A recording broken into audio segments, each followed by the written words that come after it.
Alrighty, guys, here we are. Saturday football on the cards, and God, it's already people going off in the chat.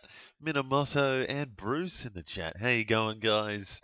Welcome back. Saturday footy, and it's the Bombers who are going to lose, you reckon, Bruce? Probably. It's probably a lot of people's thoughts this week is that, yeah, Bombers probably going to lose again against pretty strong Demons outfit.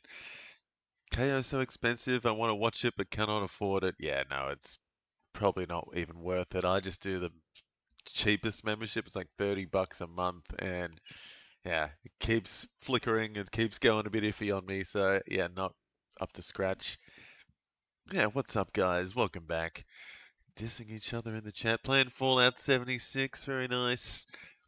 Love a bit of Fallout. Listening to diss tracks and a little bit of love in the chat already. Love that, guys. So love to have you back and love to have a good game today. I think I've got a few in this one to get us started. Usually a few demons in my lineup. I do have Jack Steele, so that could go one of two ways today. And I've also got Harvey Langford, who's been alright. And I've also got Sullivan Roby, which is a bit of an interesting one. So a few in this one for me. Let me know who you've got in the chat. Whitehill. Oh, I did one yesterday. I didn't do one on Thursday because I was so sick on Thursday night. I don't know what I ate, but I was like dead to the world during the Dogs game, so I did not go live. So sorry for that one, but I'm feeling much better. Got on yesterday for the big Geelong blowout of the Gold Coast, but now back and firing again today, guys. So good to be back. Feeling good. But yeah, should be a good one. I'm thinking Max Gawn soloing in the ruck's going to be big again.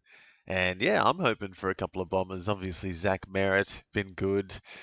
Don't know if Archie Roberts will be back as much. Poet, welcome back to the chat. Very nice to see you. Let me know who you're going for in this one. Is it Demons? Is it the Bombers going to cause an upset? Hey, you got many players in this one? Let me know who you got. I've got at least 3 in this one in one of my leagues. Far out. Do I have Kyle Langford as well in a very deep league? Potato Langford, potentially the Duggan of the day that I'll be cursing a lot today will be Kyle Langford. So watch out for that. Kyle Langford watch. But no, there's been a few demons doing all right, and there's a few new demons as well. Joel Fitzgerald is very exciting fantasy-wise. I don't know if anyone's heard about Joel Fitzgerald. He has been killing it in the VFL and was recently drafted in the mid-season draft, and he's getting his first game today.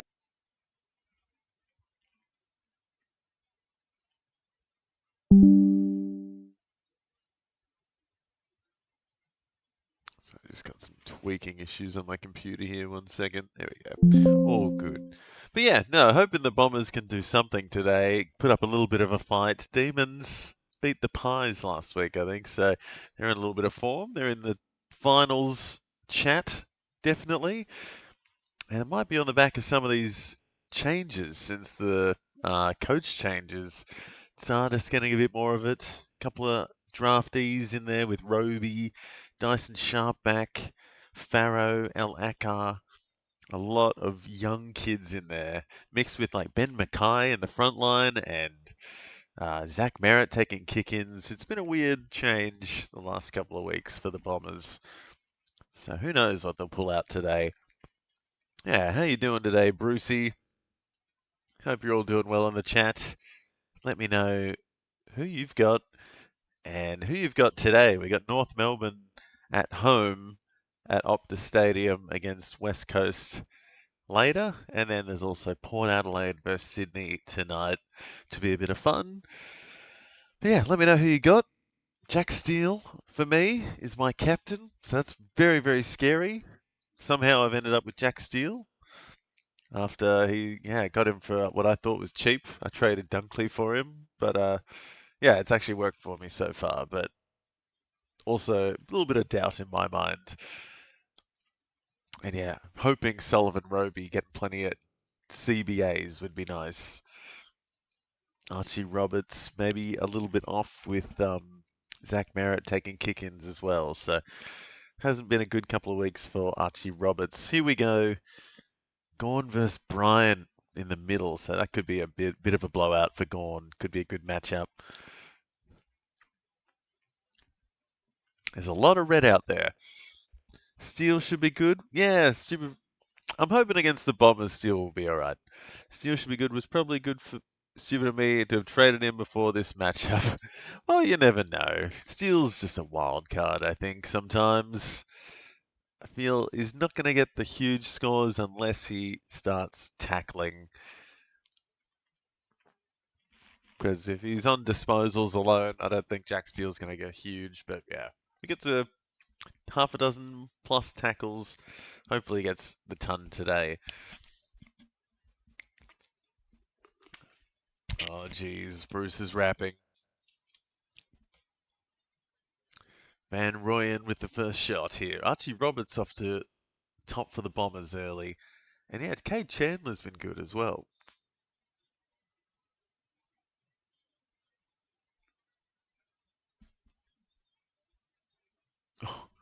So Zach Merritt kick it in straight away. Straight away. Give him defender status.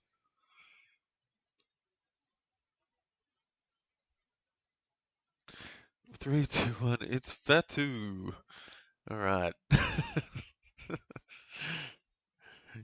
Caddy, he's been all right the last couple of weeks. Did it just bounce off the Don's defender's face? It did. Yeah, I thought something looked weird before. I saw a couple of Falcons yesterday as well. Kyle Langford down back. That's nice to see. Okay, hoping he can have a decent game. That would be a weird dark horse for me.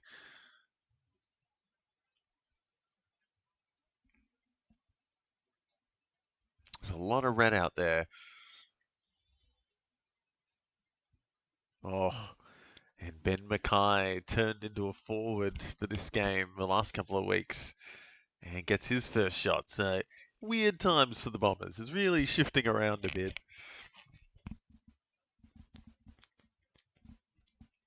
Archie Roberts off to a flyer. What was I saying before this game? First couple of minutes, he's up to 12. Carl Langford up to 11. Very nice.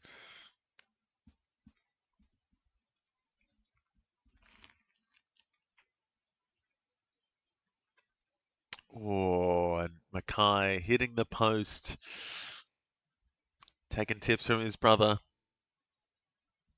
Expect Gawn and Merritt to turn up big. Yeah, I'm thinking Gawn, especially since there's no Max Heath.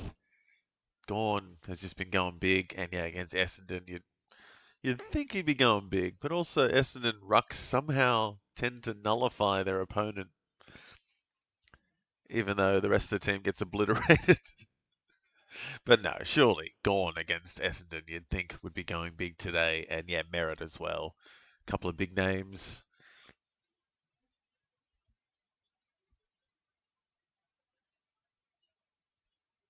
Oh. See, Ben Mackay forward could be a genius play by the caretaker coach.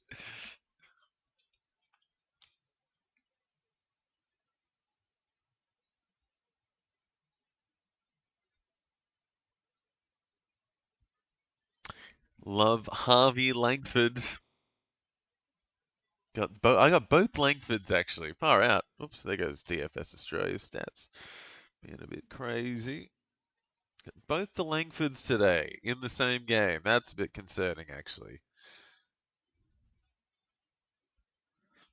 Harvey and Kyle in the same league. God no. But they're going alright. Kyle is kicking on. He's up to, what's that? 3 marks for Kyle Langford already. Happy days. And there's Harvey. Oh, no way. Gone. You can't leave Gone there. What a goal. Just sitting in the forward pocket. Excellent start for the Demons. I was a bit lazy by the Bombers.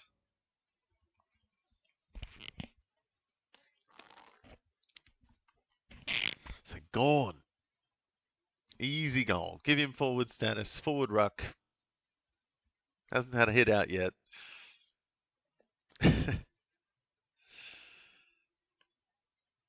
Kyle Langford up to 16. Archie Roberts 15, and now Gone with that goal should go up to at least 13. I think he got a couple of bits of it there though.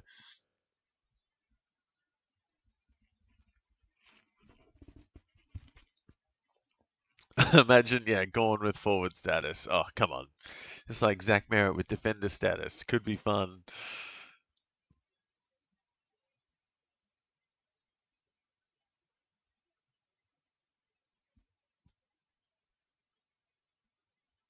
So Roby in the middle. Love to see it. Sullivan Roby's going to be a freak. Demons, good play. Oh my God, Bruce. What a rap. I am not going to read that whole thing. That is crazy. Dog, go walk your ass off. Dog walk, dog walk, dog walk. Oh, Bruce. Love it. Love the liveliness. Van Rooyen going for goal for his second attempt.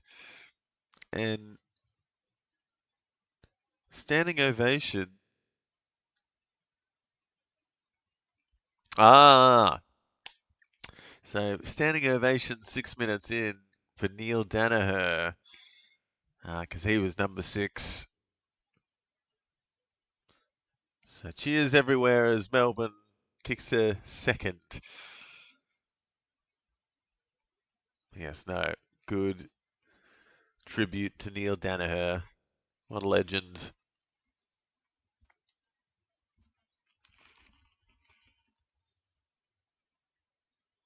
Yeah, very emotional couple of weeks for the Demons and the Bombers. Sorry, all full of football, really.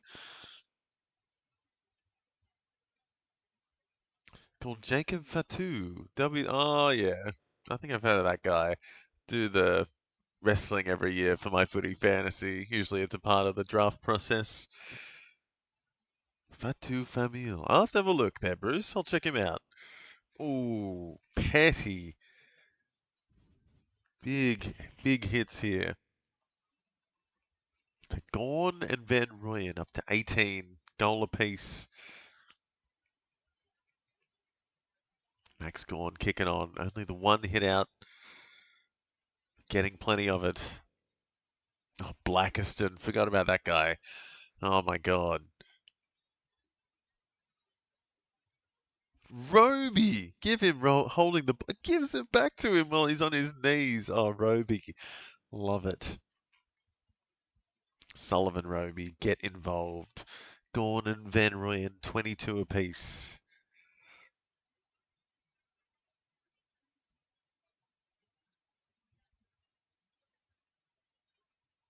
So good penalty. Oh, love it in the chat, Bruce. Love it. I'll have to have a look at that during the break. Have a look at... What's his name? Fatu Famil. There's 2 Langdons? No, 2 Langfords and 1 Langdon out there today. So 3 Langs. Still waiting for that Sullivan Roby tackle to count. Yeah, Gorn just like high tackling instantly. There it is, Roby up to 6.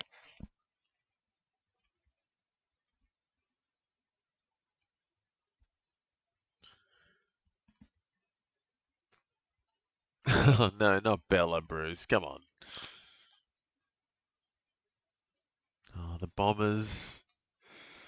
Oh no, Blackiston.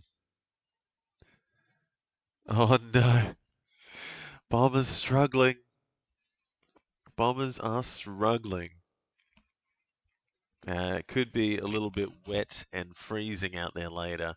It's not a nice day in Melbourne.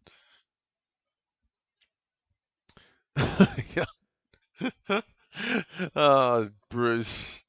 You've had a lot of sugar on Saturday, haven't you? Oh, man. Come on. Here's Gorn again. +4. Kicking on. He's having a big one. Oh. Langford getting another piece. Kyle one.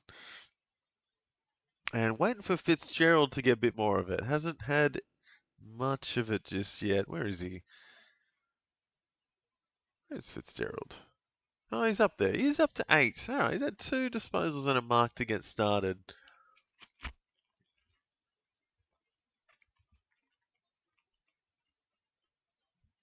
I just love the songs. It's high on the music. Oh my God, Carl Langford, come on, mate. Van Rooyen leading for the Demons. Have not seen much of Trent Rivers. Cozzy Pickett struggled to start off. Ridley's back, just realised. He hasn't been seen yet. Either's nice and sharp. Tsardas. So a few bombers yet to get going. Merritt also only on 3, so that's not good. Nah, come on, let's keep it clean in the chat. None of that crazy rap. Nah, it's all good.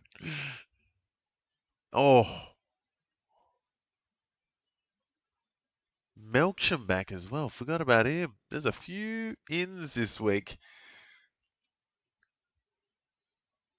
There's Sharp and Sardis getting their first touch. Oh, Pickett. Here he goes. Should be easy. It is. Slots it. Cozzy Pickett gets his first. And he's kicking on now. Cozzy up to 18 at least with that last play. Probably a little bit more. Just doubled up. Very nice. Gone up to 25 in the first 8.5 minutes. Ski is actually a group. All right. Didn't realize. Thought it was just like a rap thing. Remember Little John saying it a lot back in the day. Ski, ski, ski. Okay. So Potato Langford kicking on. Potato Blackiston kicking on. Up to 9. That's good for him. Going to get a point a minute. Cozzy Pickett up to 18 now. And Nick Bryan's getting some hitouts over Gawn. He's got a good leap on him.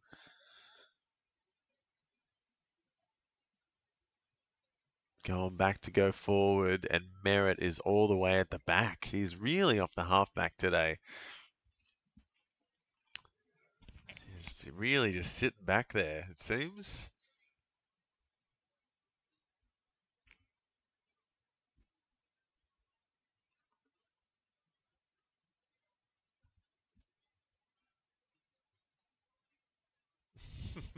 Ecosystem Bacchio Legend. Ooh. Is that with the dollar sign, is it? Gotta love those rappers that have the dollar signs in their name. All-time legend, Kesha.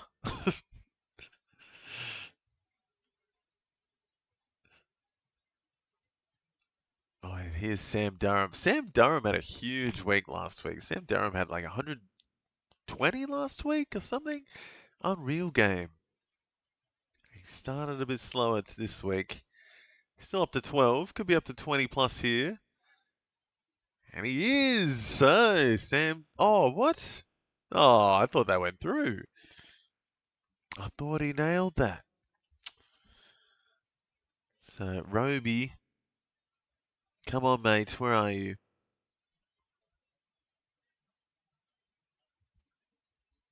And where is Steele? Not doing much. On the bench on 9. 48% time on ground. Not enjoying that. Yep, with the dollar sign. Nice. Uh, oh, we got Bowie today, Poet. Bowie, a little bit off last week, I think. Hopefully he's a bit better this week. Hopefully it's a bit junk towards the end at the very least. Where is he at the moment? He's in the midway point. Where is he? Bowie. Yeah, up to 9 off the bat. Cook getting his first touch of the ball. Very nice. And he's got his second. Here he goes. So a couple for the debutants. Party time.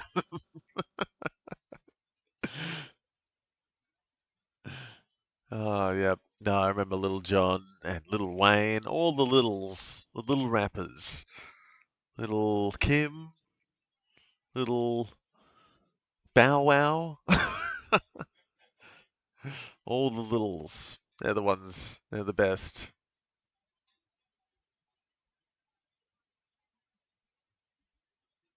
So Durham up to 22, Gawn up to 28. Daniel Turner up to 27. He's had 4 marks. And then Van Roy in there, 22. Roberts getting a bit more of it now. There's Merritt off the halfback again. Little Brewski. Don't know if that one's been taken yet. Maybe. Little Brewski ski. Maybe. Sam Durham up to 30 with that +6. So he's having another good bit of form, it seems. Oh no, did I keep it as a Sunday watch along? Silly me. I forgot to change that title back. Thank you for pointing that out, Rob. Ah, silly. Just lazy editing on my behalf. Let me change that. Thank you. But yes, I am from the future. I'm predicting a big day from the Demons, but I don't think I need to be from the future to predict that. Where are we? Go change that. Thank you for pointing that out.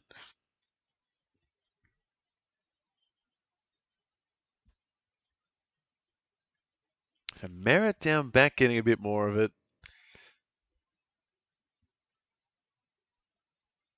And Roberts now getting plenty. Sardis up to 25, 6 disposals, having fun.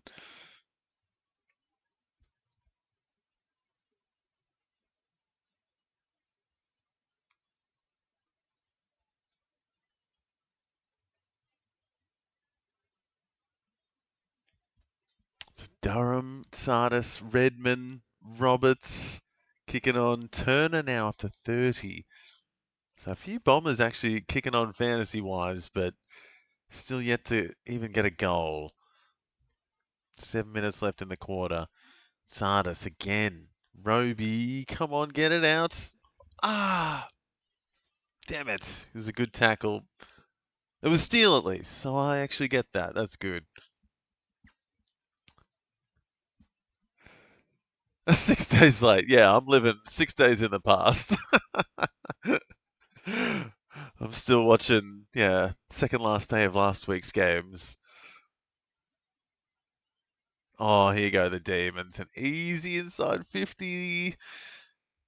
And it looks like they're going to surely finish it off. No! Laurie, it's looking very easy for the Demons at the moment, though.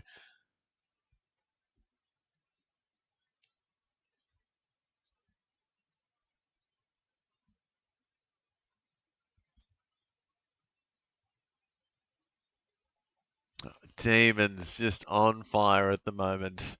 And a good goal. Very nice goal. Langdon. One of the Langs getting a goal now. Not the Potato Langford, not Harvey, it's Ed getting the first goal. Oh, what's it? Fourth goal, sorry, for the Demons. So Demons just smashing them. Pretty even on the fantasy side of things, but scoreboard wise, wow, just 4 goals in front already. It's getting ugly. Hoping the Bombers can at least put up some kind of fight today, as we were saying at the start, but it's not looking good right now.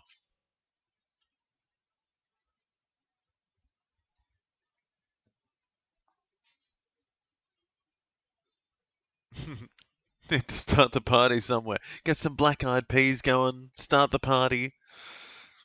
Tell you, the Bombers need that music. Yeah, the party is not getting started here for the Bombers. They are struggling. Sardis has had 8 disposals, though. Roby and Merritt. Look at Merritt dancing around. That's beautiful. Pity it's a shocking kick. Great tackle by El Akar.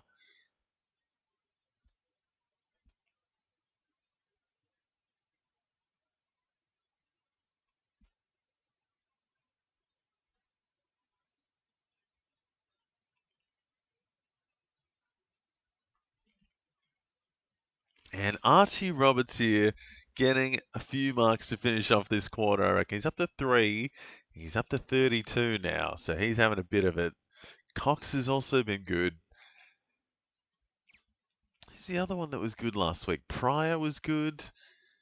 And was it Reed? Zach Reed was really good last week. So a few Bombers defenders, unsung defenders, getting a bit of it because obviously the ball's down there a bit. Come on, Steele. Good tackle. Come on, Jack Steele. Kick on. And Setterfield gets the Bombers first.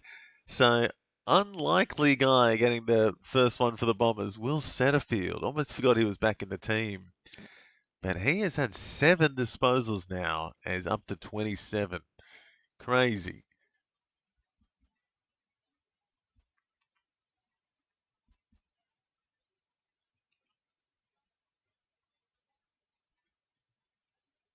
So Setterfield absolutely flushed that. And he's up to 27. Roberts up to 32. Durham up to 30. Sardis up to 29. So there's a few Bombers at the top there. Some young guns kicking on for the Bombers, and that's their first goal to get anything from their efforts so far. So good to see Bombers at least getting one on the board. Gawn's back on. Cozzie's in there. There's Fitzgerald. Looks good in the middle. Steele. It's very easy when they want it to be easy. Here, the Demons.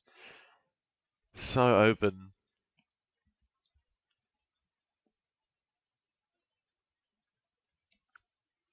No, I would not put anyone on timeout unless they obviously said some terrible stuff in the chat. Yes, I could put. I don't care how much you spam, just don't say anything off-putting or, don't bring anything other than the footy. Kind of want to keep it on the footy.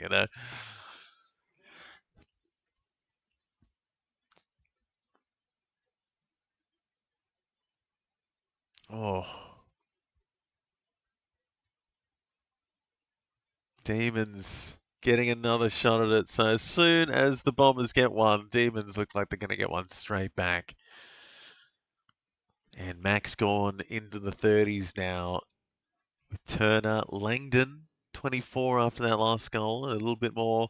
Howes, Van Rooyen, top 5 for the Demons. And now Petty, who is way down there on the bottom, looking to get up to 16 if he kicks this.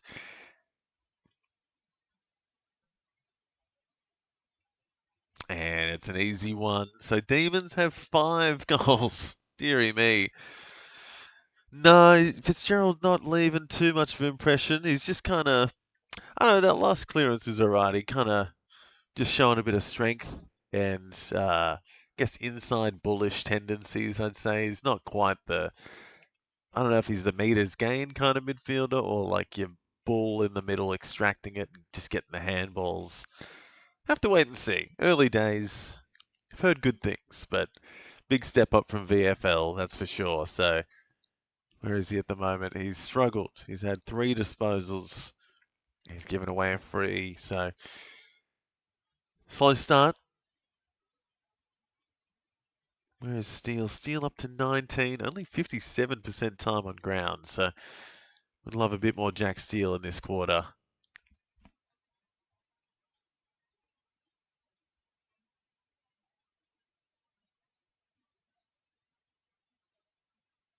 Oh, Alaka. Almost. Is he getting a lucky bounce? No. Demons defensively playing pretty well at the moment. And who's on the kick-in? It looks like Tholstrup again. So he's been on the kick-ins all year, it feels. Still just down there on 12 after that kick. So just not getting the output you'd expect from someone on the kick-ins.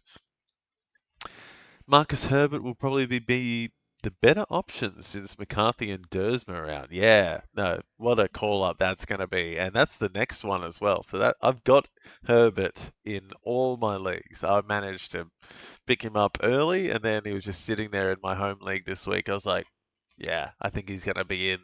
And then he was. So Very excited for Marcus Herbert in the next game against North Melbourne at Optus Stadium. So you'd think a few Eagles would be kicking on, but who knows? Might be a close one.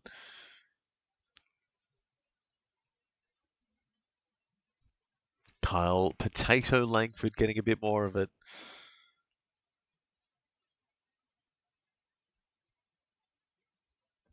And Harvey missing his target, who is Fitzgerald. So gets it back though. Come on, Harvey. Had a good week last week. And Cozzy Pickett opens the game up. Steal, yes. Great, great spoil. Zach Reed. He is possibly one of the Bombers' best players, I'd have to say these days. Zach Reed does the key defensive work and can take a good mark. He gets a few disposals. I'm just singing. I'm not talking rude to you guys. That's all good, Bruce. Sing away. I should probably start singing more on this channel. Steele, another tackle. Keep going, mate. Need a big day from Jack Steele. Up to at least 26 now. A minute and a half left in the first. Roberts.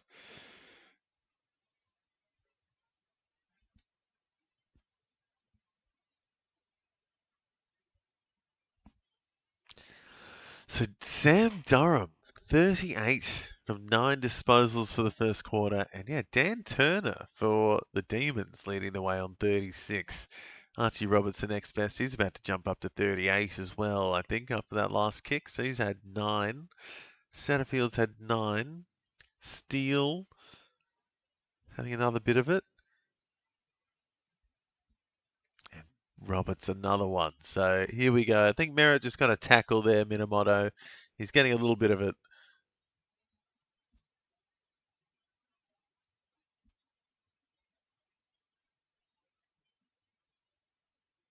Come on. Oh, here go the Bombers getting a bit of it now. Ben Mackay, after a good chain of plays, probably the best for the Bombers, you'd have to say, this quarter, this game so far. Definitely the best play by them. And see if Mackay can finish it. Archie Roberts absolutely soaring now up to 41. He is going big. Back to it. And Mackay's got it. Yes. So Bombers get their second. Mackay gets his first. And Bombers are on the board again. So almost half the deficit now. So one back. Good one back for the Bombers. And just before the quarter time siren, American beer sometimes a ferret. Merit can be a ferret. Yeah. Uh, in my home league, whenever a player does really well and they get like over 100 points, we usually send a GIF of that player into the chat to say they've turned up. And Zeret is usually a ferret. Someone usually gifts a ferret.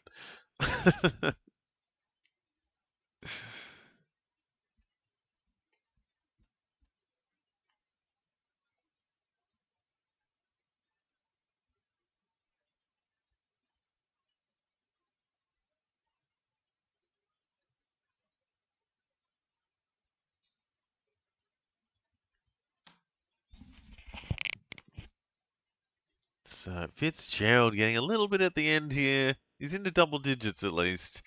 And it's a free kick. No, it's a ball up in front of goal. 3 seconds left. So decent first quarter for a few of these guys. Roberts absolutely killing it. He's up to 41. Oh! Oh, Harvey Langford almost getting a cheeky one at the end there. So he's coming alive. He's getting a little bit more of it. And yeah, Archie Roberts, as we were saying, up to 41 at quarter time. He's had a bit of everything. 10 disposals, 3 marks and a tackle. Sam Durham into some good form after last week, up to 38. Setterfield in his comeback game, or couple of games, up to 36 with the new coaching. Might be a little dark horse for this one. Yeah, 36 at quarter time. Nick Cox doing well down back, up to 29. Jacob Farrow, sneaky one, just chugging along there, up to 29 as well. Missed him a bit in that last quarter. A few marks to finish off. Should have VC'd Roberts after missing Dawson's score. Ooh. I don't know. Roberts has been a bit off the last couple of weeks, and I thought with Zeret back there, he might have been, again, having an off one, but no. Oh, and Will Setterfield's jumped up even further. So Setterfield up to 40 at quarter time. Crazy stuff. Durham 38, Cox 29, Farrow 29, Zardes 29. Potato Langford 23. To be honest, I'm happy with that. Max Gorn 36, leading the way up there with Dan Turner. Cozzy after that 29. Steele 28. Good stuff, Jack. Ed Langdon got the goal. He's up to 24. And then, yeah, a few demons though. Just, yeah, creeping up, but not quite setting the world alight just yet.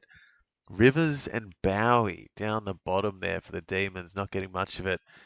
And yeah, Ridley, Caddy, Dersma, Roby, Sharp struggling off the bat in this one as well. No worries, Bruce. We'll see you soon, man. Yeah, imagine. Yeah, I did not think Archie Roberts would be doing this well, but he is absolutely kicking on. So see if he can keep it up. Demons on the charge, but a couple late ones for the Bombers, keeping them in it early. We'll take a quick break here, guys. The first break of today, and we'll be back in a couple of minutes with the second quarter of Demons versus the Bombers.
Alrighty, guys, here we go. Second quarter of Demons versus the Bombers coming up next.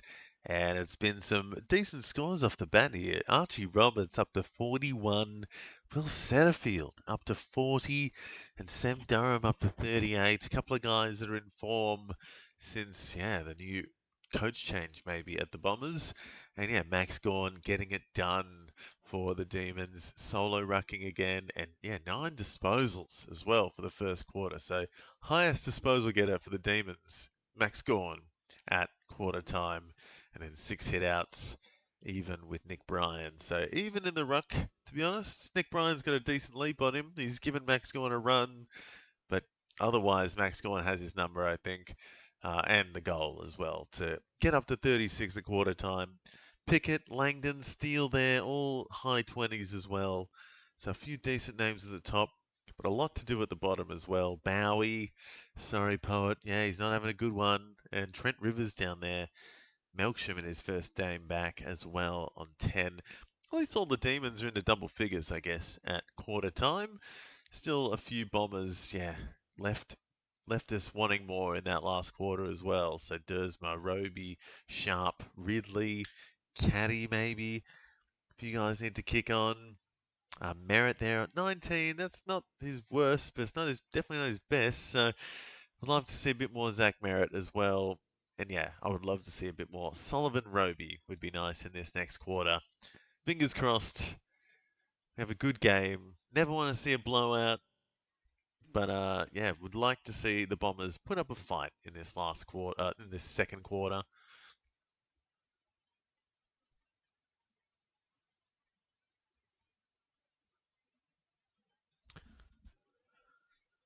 So let's go. Start of second quarter. Will Setterfield also creeping up to 41 there before it starts. So he's even with Archie Roberts at quarter time. Interesting. Yeah, last minute pivot to Roberts. Oh, not to Roberts, sorry, to Dawson. Still not bad though. Dawson had an absolute cracker on Thursday night. One of the best games or first halves I think you'll ever see.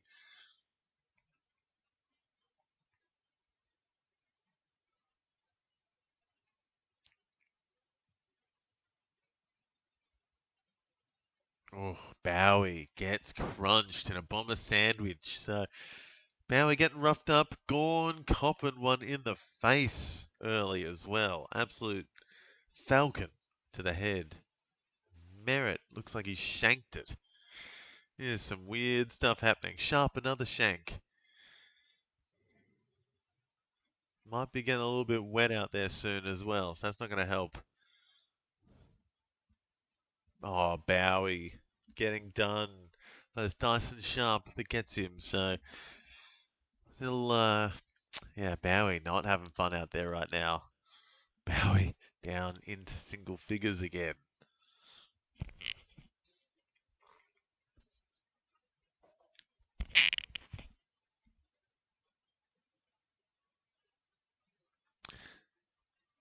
So Lever and Joel Fitzgerald giving me the Spider-Man feel at the moment. I can't tell who's who. They're the same person. Same with the thruple that is Colton Tholstrup, Harvey Langford, and Jefferson as well. I think they all look very, very similar.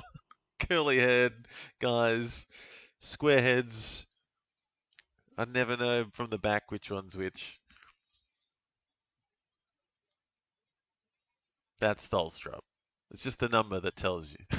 Oh, terrible handball from Howes. Hey, Adam's in the chat. How you doing, man? How you doing? Hey, yeah, thank you for Jack Steele. He's doing all right today. Thank you. Hopefully Dunkley can do something for you tomorrow though against Richmond. So that could be a big one. Yeah, unfortunately Poet's got Bowie, Adam, who is the only one that's in the single figures still for the Demons.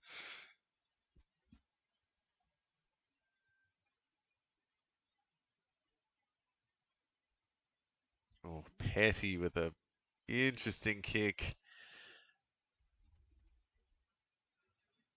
Langford. One of the Langfords. I got both Langfords today, so I'm not looking forward to Langford watch all day. They're not doing too bad off the bat, but yeah, both Langfords does not fill me with much confidence. Best we don't get into that. Oh, Poet. It's only early. We got time. I got Sullivan Roby, so we're all in a bad place. Somewhere. Somewhere we all have someone doing badly.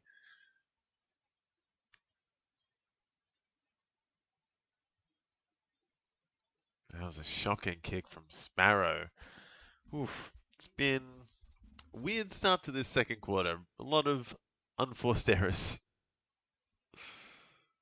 Where is Bowie? Well, he's trying. He thinks he's Dustin Martin and don't argue anyone, but he forgets he's a little a little man out of defense. But yeah, he's not marking as much this week, trying to fend off and get the chaining plays together and failing.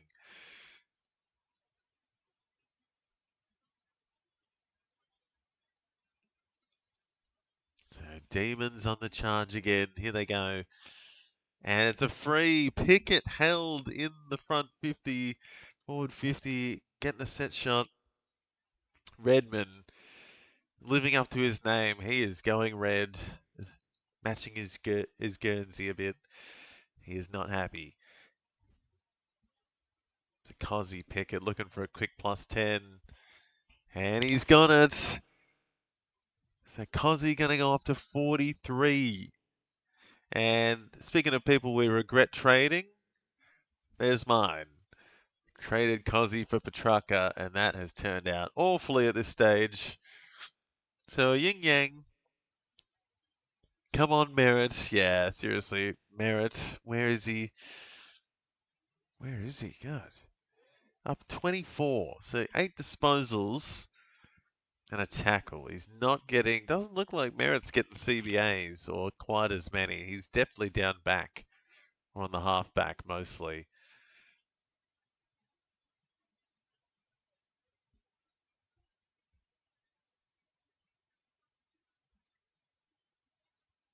And yeah, some soft calls you got to say this week. Last night in particular, felt like there were like a dozen soft calls. Just weird calls by the umpires. There's Bowie getting a piece. Kicking it straight to Langford too. Both the Langfords. Any Langford is good for me today. We don't want Langdon. We don't care about Langdon. Just the forwards. Oh, dearie me. Demons, I think, should be even further ahead, to be honest. They're just stuffing up a bit with some of these easy marks.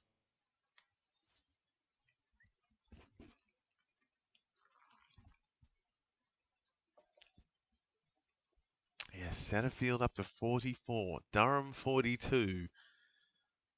Jack Steele trying to tackle. There's Merritt in congestion. And Steele. Keep tackling.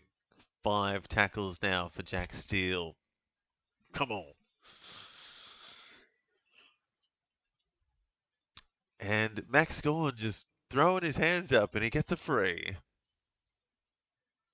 Excuse me, umpire. I would like a free. All right, Max. And he's up to 47. And here comes a kick. So Max Gorn absolutely flying now. He's going to crack 50 in a second.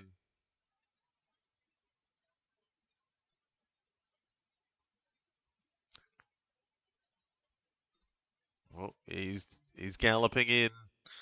He's going for it. Oh my word. What? What? What a crazy goal. My goodness, Gordy. Insane. So Gorn's just exploding right now. He's up to at least, 57 after that kick and goal from 55. Insane goal. Wow. Did not expect that. Absolutely flushed it.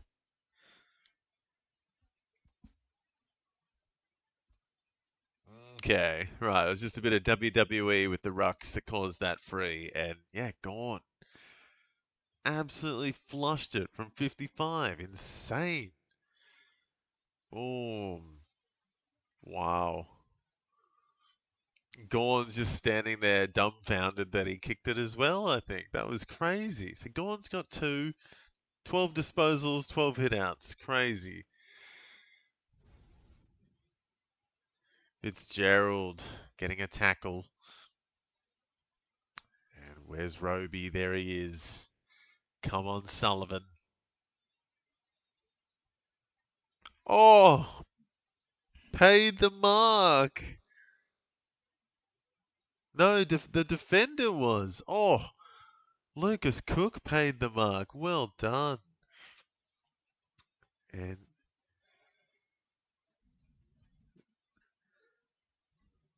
so debutant Lucas Cook coming alive up to 28, and now a bit of junk up to 34 for Cook, the debutant. Meanwhile, Gawn 59, Cozzy 46, Turner 43, Steele 40, couple of guys kicking off.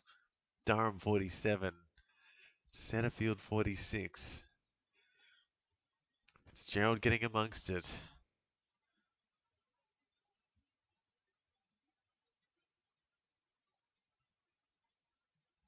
Oh, here come the Demons playing a bit of and one, too tricky for themselves, but Kentfield, easy goal. No! Oh, mate, you got to kick that. I think he just got the yips. That should have been an easy goal for the Demons. Very easy goal. He's walking on in.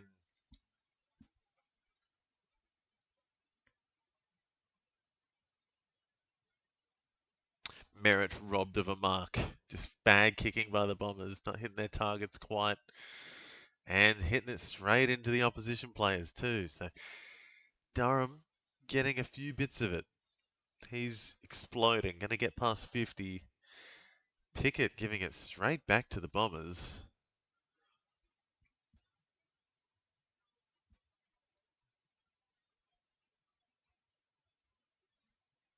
Yeah, not sure what he was doing there. I think Ben Mackay just brain exploded there. I think he forgot about the last disposal rule and just let it go back to the other team. Go on, man. Dons is supposed to be a terrible matchup for Rux. Yeah, but he's playing midfielder forward role today. Gone 13 disposals and 2 goals. Oh my goodness. He is second highest disposal count on the ground behind Sam Durham. And highest for the Demons by 3. Just crazy. Gorn is their premium midfielder today.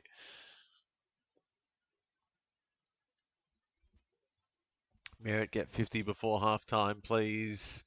Where is he? 31. So 12 minutes to get 19 points. He could do it. It is Zach Merritt. There's Jack Steele.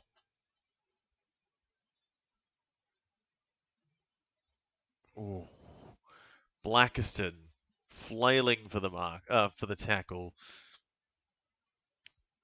Durham up to 55. Gorn up to 59. Dan Turner, 7 marks for the game.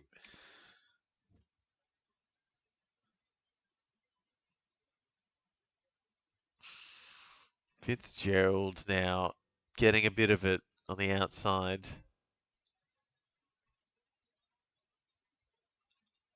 Oh, Langford! No!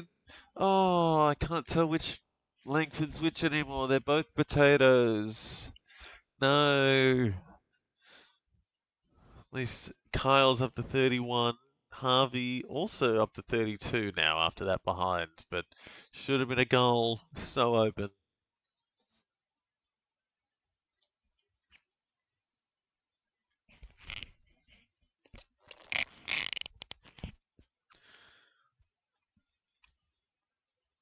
Oh, high. So Fitzgerald Lever. Can't tell the difference. They look pretty damn similar. Bald, not bald, buzz cut of a balding hairline with the mustache. Same look.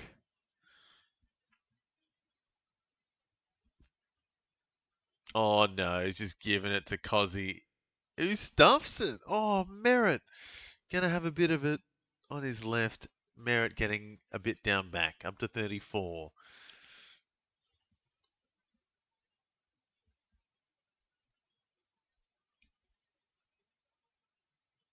Oh, free off the ball goes to Nick Cox.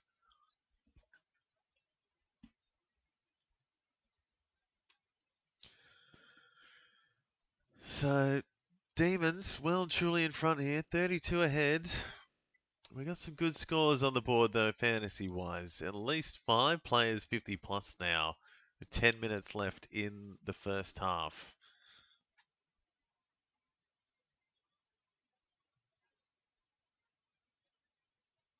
Oh. So Bombers just struggling. Max Gawn off the ground though. Maybe they'll get something going. Merritt moving again. Roberts only the one kick for the quarter at the moment. Or was he 41? I think at the start of this quarter. So yeah, just the one kick.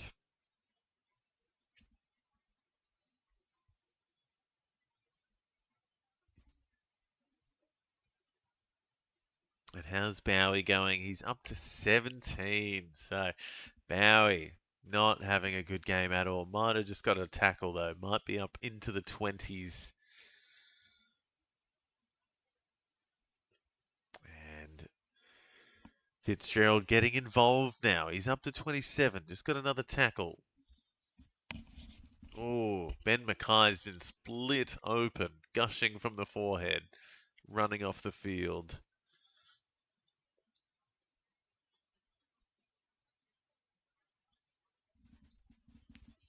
God, I forgot Jordan Ridley was playing. He hasn't touched the ball. I just saw him on the list there. Jordan Ridley back in the team and yeah, still non-existent. Nate Caddy has grabbed one in the corner, gonna snap it, and it looks like he's just got a dunk on the nose. Not feeling good, but he should be able to kick this. And with ease, very lackadaisical kick, and absolutely nails it. So Bombers get one back, third goal for the game, and 26 points behind still. So plenty of work left to do for the Bombers, but still within reach. And yeah, few guys, yeah, 550 plus scores. Jack Steele 46. Archie Roberts 44, but he's been slow. Zach Merritt, would love to see a bit more of him, but 0 marks for the game. Zach Merritt, 1 tackle. So lots of kicks. So he had at least, 10 or 9 kicks from his 12 disposals off the halfback. So Fitzgerald now up to 33. So he's having a nice little patch at the end here.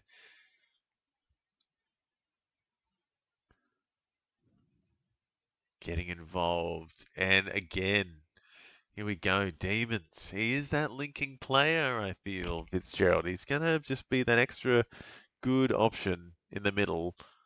Oh, Laurie. And another miss for the Demons. Oh, Lucas Cook and Ben Mackay were in that collision before where Mackay went off. And Lucas Cook also got smacked in the head. So Ben Mackay got the strapping on and Lucas Cook getting a concussion test, I think, or checking out his eyesight or something. Oof. Sparrow getting a bit more of it this quarter. He's up to 38.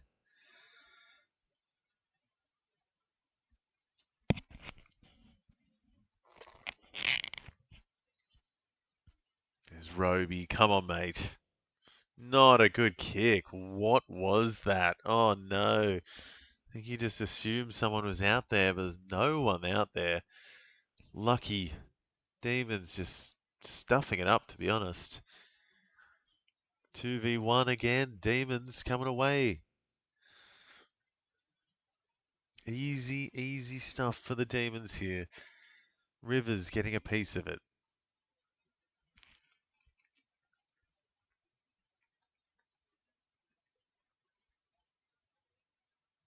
Sparrow up to 40. He's had a good quarter. And yeah, a few Demons getting pieces of it, just not connecting completely. And Bombers, I swear they just don't know what to do when they get the ball. Oh, Rivers. He's got it. Yes. What a kick. Trent Rivers. Take a bow. Absolute booming kick from outside the 50 on the boundary and nails it. Channeled his inner Max Gawn, I think. Absolutely nailed it. Yeah, Sullivan Roby giving it away for them there. So he's struggling down there on 19. Ugh.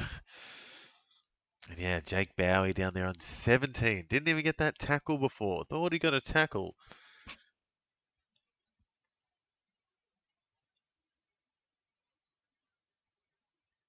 Yeah, Fitzgerald's had a good quarter, up to 35. Sparrow's had a good quarter, up to 40. Cozzy, Sparrow, and Steele in the middle.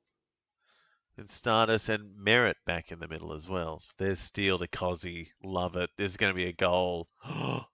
No. Desperate tackle to stop Cozzy there. He's not running away with it much today. He's getting hunted down. And yeah, seriously, Cozzy might need a smaller pair of pants. Genuinely looks like a bit of a dress on him. So I'm fine with that. Just, looks like they're falling off. And Roberts is. Oh, Roberts has dislocated his shoulder. Roberts is in pain. Archie Roberts down after a high tackle. So he's going to get -3 and he's going to go off to get his shoulder popped back in because that is 100% a dislocated shoulder. Oh my God. Cozzy, pull your pants up, mate.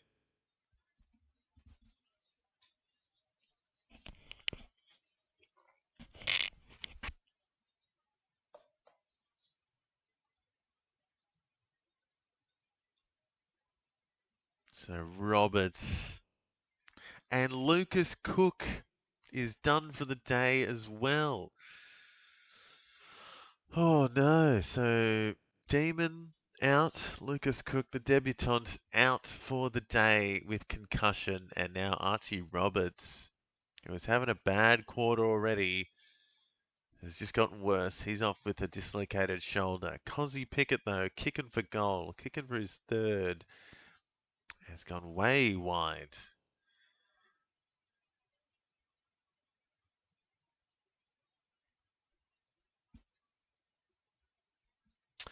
So yeah, that Lucas Cook smash in the face was not fun at all. Yeah.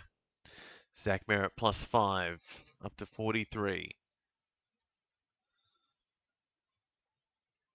Jacob Farrow could be someone, if Archie Roberts is off, could be getting a bit of it. There you go, Minamoto. Zach Merritt just getting a quick +11. So Merritt going up to 49. Roberts, my God, this is a horror game for me. No, Poet, did you have Roberts? I guess a few people would have Roberts because he has been a genuine jet. Could still come back on though. Could just get it popped back in and be back for the second half, hopefully. But maybe not. Who knows? Hopefully he's okay.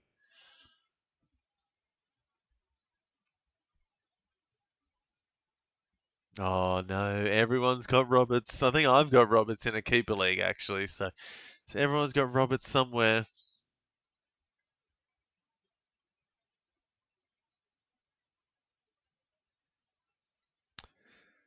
But hopefully silver lining here is other people will get a piece of it, like Bowie. Or huh, maybe Ridley can make an appearance. He's on 13, still sitting on the bench.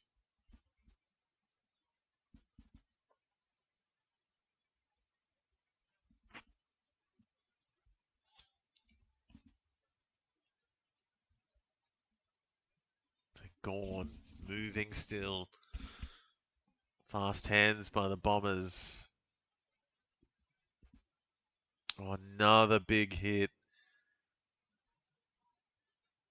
Oh, umpires playing it on. All right, Demons running away with it. Rivers up the middle. Oh, he almost took too many steps, I thought there, but it's a good kick. Chandler, who's been quiet since the first few minutes, I feel. He started strong. He's very much died off in this second quarter. But he could kick this. And he's been alright, I feel. He's been getting some CBAs, but now maybe with Fitzgerald in, Cade Chandler might be going back to just being a small forward. Here he goes.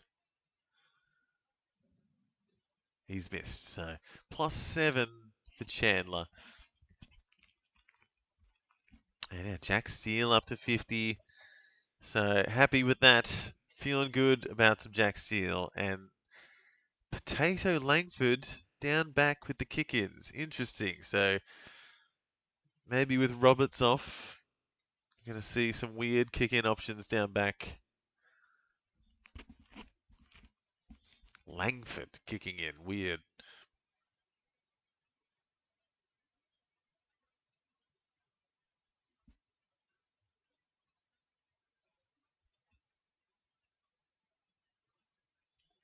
So 3 minutes left in the first half, and we have plenty of guys kicking on now. Trent Rivers has had an amazing second half. He was way down the bottom only about, I swear, 20 minutes ago. 15 minutes ago, Rivers was way down the bottom. He's surged up in this quarter to go up to 53.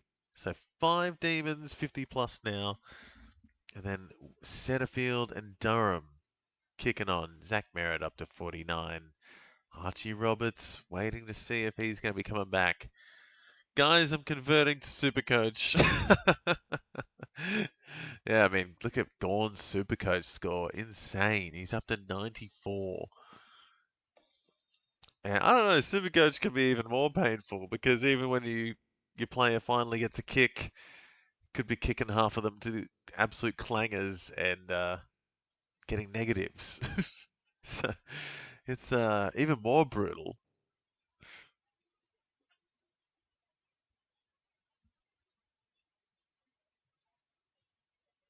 Oh no, it's Cozzy on the outside. Surely not. Wow, Cozzy Pickett's kicked 3. So there's a regret I've had. Cozzy is up to 80. And I think I'm against him this week as well. Of course, I traded him out and now I'm against him this week. So that is not good. He's going to come out and have his biggest week of the year against me. Oh, jeez. Oh, jeez. Jeez, jeez, jeez.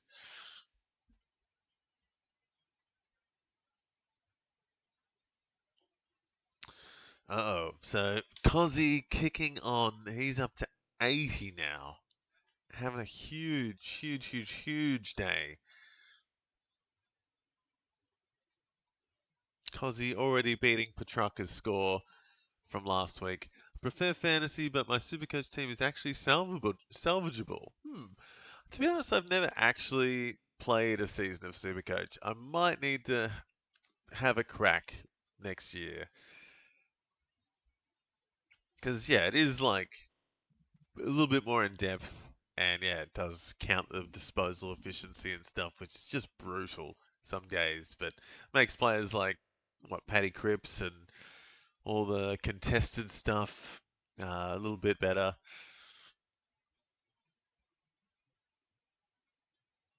They have tried to make AFL fantasy a bit more like that with like customized scoring and stuff like that.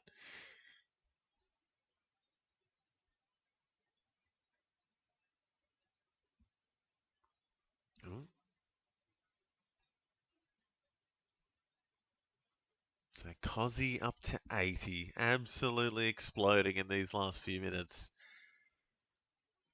And it looks like Langdon's going to kick on, get close to 50 as well.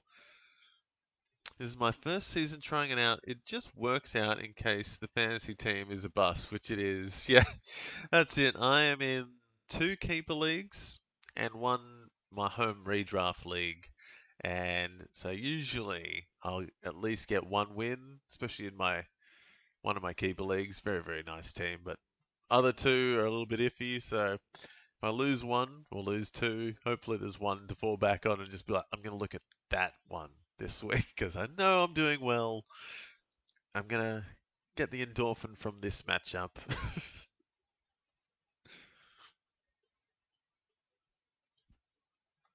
Yeah, game day squad's a bit of fun. It's just like card collecting a little bit. So it's a little bit different scoring as well. So it's definitely a little bit different. But something it has is, firstly, it's free, like most things are, but you can work your way up the leagues and like go into and actually get prize money each week when you win matches and things, or get in the top percentage. You'll actually win packs, win money eventually, and you don't actually have to pay anything, which is good as well.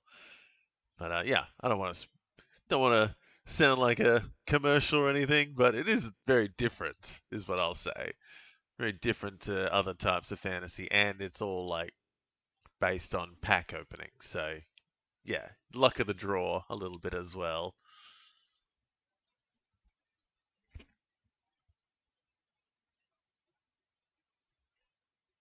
Setterfield up to 64, so doing the best for the Bombers. Will Setterfield. Thought that might have been a tackle for Harvey Langford, but maybe not. Not having as good a game now as that should be. The last part of it. Oh, come on, have a quick kick, Langford. Oh, passed it off instead.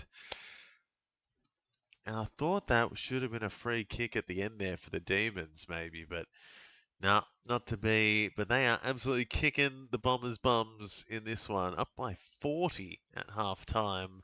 And it's on the back of Cozzy Pickett. 3 goals, 18 disposals, three, three marks, 2 tackles, 2 frees, 4. My God, he's just had a bit of everything. A perfect game for Cozzy so far, up to 89. And of course, it's the week I am against him in the league that I traded him out and picked up Petrarca instead. So I'm getting decimated by Cozzy Pickett. I've got Jack Steele there, but 50 is not going to cut it against the Cozzy Pickett 90 at the or 89 at the moment. He's having an absolute day out. And so is Max Gorn still up there, 67. Setterfield up to 64. Merritt chugging along up to 60. Had a pretty amazing quarter actually in the end, up to 60 at halftime, Minamoto. So surging up and above again. Sam Durham also 50 plus at halftime. So what's that? 1, 2, 3, 4, 5, 6, 7, 8, 9 players 50 plus at halftime. And Cozzy Pickett's 11 points away from the ton. So it's pretty interesting numbers. Demons getting busy in this one, guys. 40 points up, 41 points up, and plenty of players on track for a ton in this one. But yeah, very nice game for some Demons, guys. I would love Sullivan Roby to get a bit more of it. 25, not the best at the moment. And how's Jake Bowie going? Oh no, Jake Bowie down there on 20, not having a fun day at all. So lots of guys need to kick on in this second half, guys.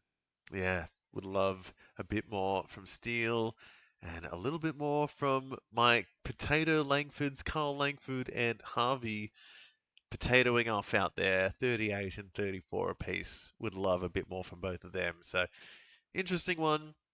Cozzy Pickett absolutely flying. Yeah, and again, if I hadn't said it already, I'm against him after trading him out. So gonna have a lot to think about at halftime. Might need to message the guy I'm against and tell him to send a letter to Cozzy Pickett at halftime. Tell him to stop it because it's getting a bit insulting at this point. Salt in the wound. Anyway, I'm going to go stew on that at halftime, and we'll be back with the second half of Demons Bombers, guys. Let me know who's turning up in this one and who is winning. It's probably the Demons, but can the Bombers make a comeback? Maybe. No, probably not. But we'll see in the second half, guys. We'll be back in about 15 minutes for the second half of Demons versus the Bombers. See you soon.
Don't know what happened there, guys, but we are back, with the second half of Demons versus the Bombers. And goodness me, it's been a crazy first half there. Cozzy Pickett up to 89 points. A huge, huge first term from him. 18 disposals, 3 goals. Crazy, crazy stuff. And Max Gawn kicking on to 67. Will Setterfield up to 63 there. And Sam Durham, Zach Merritt getting it done as well, up to 60 apiece. Has been a huge first term from a few guys. Dan Turner as well. Trent Rivers had a massive second quarter, up to 57. Tom Sparrow got in the middle, up to 16 disposals. And Jack Steele, hopefully, on track for a ton as well as we get underway in the second half. Whew, it's going to be interesting. Archie Roberts looks like he is very much done for the day as well. So that is the big story now. Archie Roberts, 100% done for the day. And let's hope it's not too much longer than that. But he's in the jacket. He's got ice on it. Not doing much else today.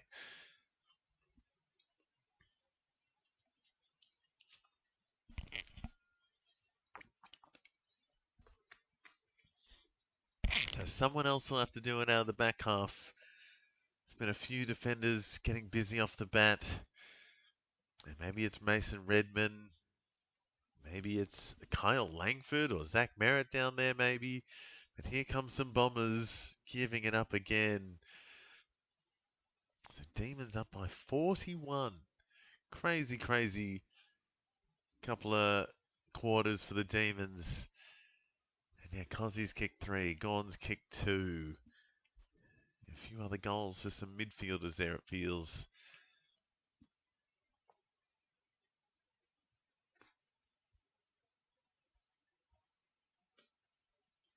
So Gawn gets a free straight away, into it again. And Pickett as well, just giving it off to him. Pickett's getting plenty of it. Everyone's giving it off to Pickett. And he's going to get it again. Quick +9. 3 kicks in a row, and the third one is an absolute botch. 70% time on ground, so his 44 is locked.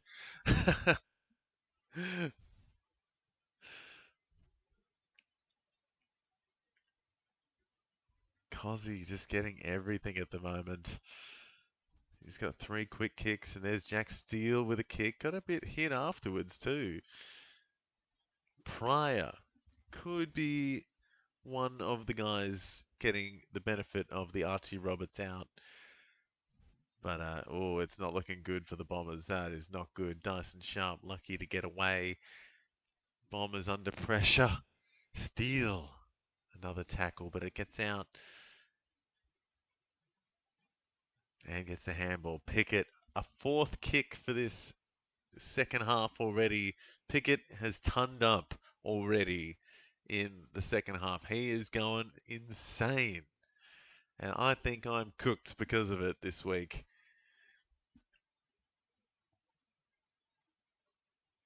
Go Langford, get it? Ah. So Cozzy Pickett exploding. Absolutely exploding. Triple digits already. Oh no. Bombers just cannot get anything going. Wow. Lucky to get away from it there. There it is. Cozzy Pickett, 101 already. 17 minutes left in the third quarter. Oh my God. We are witnessing one of his biggest games ever. 22 disposals, 3 goals already.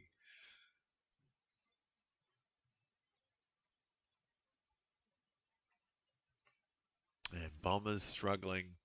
Bombers are struggling. Setterfield, their best on ground right now, but he is having a hard start to this third quarter.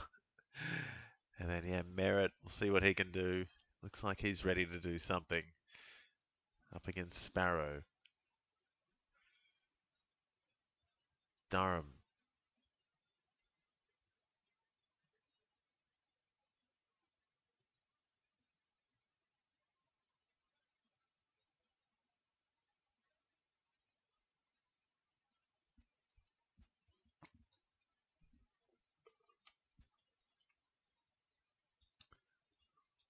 Oh, Nick Cox out of congestion. What a goal. Beautiful one. And he has actually surged now to the second on the Bombers list with that goal.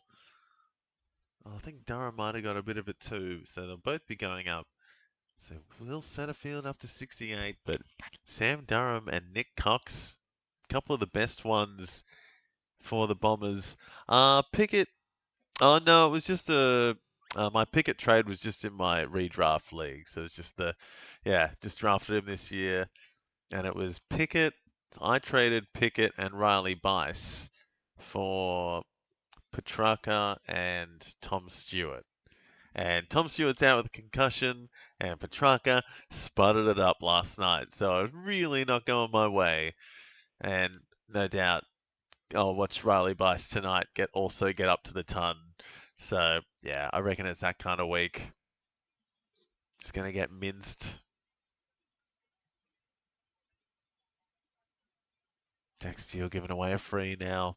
That's to Zach Merritt. Gets a quick +4.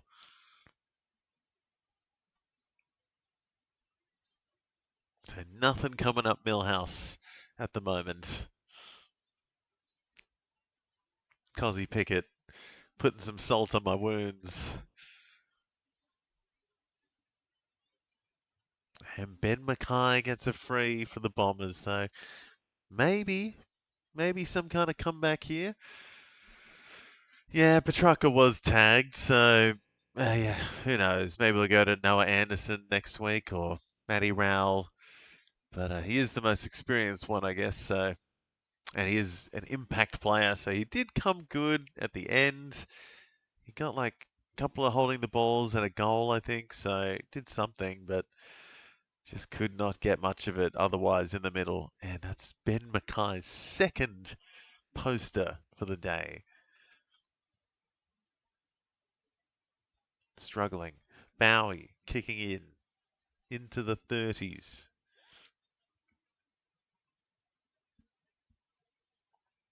And yeah, against the Cats at the Cattery, yeah, not an easy matchup. I think another reason I traded him was because of the buys. I had Petrarca. I was like, I'm willing to take the Petrarca buy, and I think, yeah, I don't know why. I was just feeling Tom Stewart, I guess. Thought he was a bit underpriced. Then he came out and had a crap game and got concussed.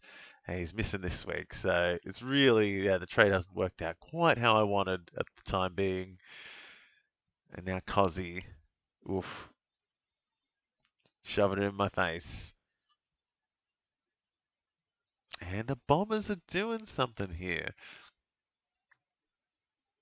Yeah, that's it. Petrarca could just come out and kick 3 or 4, hopefully. Or, you know, usually he gets 20 plus disposals.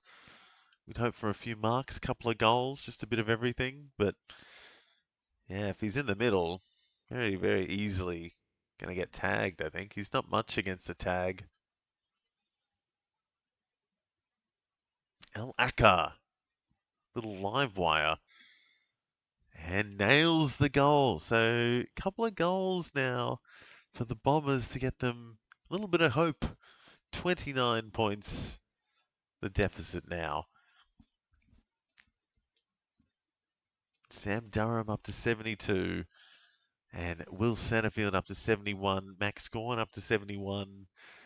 And of course, Cozzy Pickett has already turned up. Huge game. Zach Merritt up to 66. Nick Cox having an alright one. Jacob Farrow into the 50s. And Farrow and Sparrow into the 50s. Dan Turner, Rivers, Steels had a little bit of it. Chugging along. And yeah, looking forward. Hope Fitzgerald can. I think he's going to be a good player. Fitzgerald just looks like he's hard nut. And Cozzy, oh my God, Blackiston, you potato. Absolute chip. A salty, soggy chip that I don't want to eat in my fish and chips. That's what Blackiston is. Absolute spud. Wake up, Merritt. 66. He's getting there. But no, yeah, he'd want maybe a bit more. There he is, getting some palm off. A little bit of side action.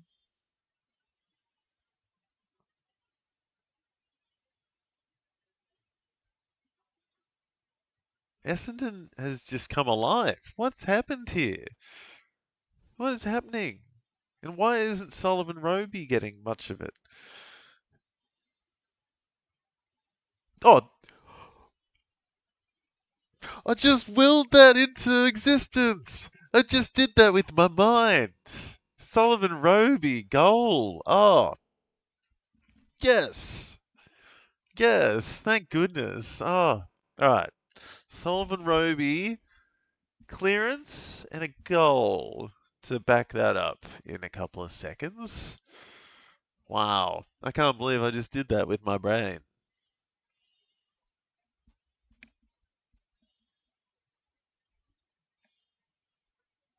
So, wow. Bombers? Bombers are back within 23. That was crazy. Within 4 goals. And Roby was very, very happy with that. And so am I. So well done, Sullivan Roby. Good stuff. Max Gawn out of the middle. Some big hits now. Bombers throwing their weight around. Merritt up to 69. And Cozzy just everywhere.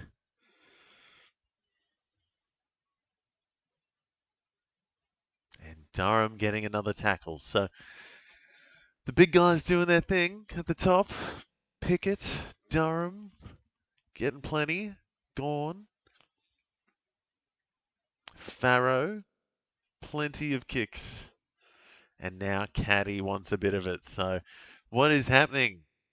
What is happening? The Demons are falling off a bit of a cliff here. Even with Cozzy Pickett doing everything he can and Max Gawn.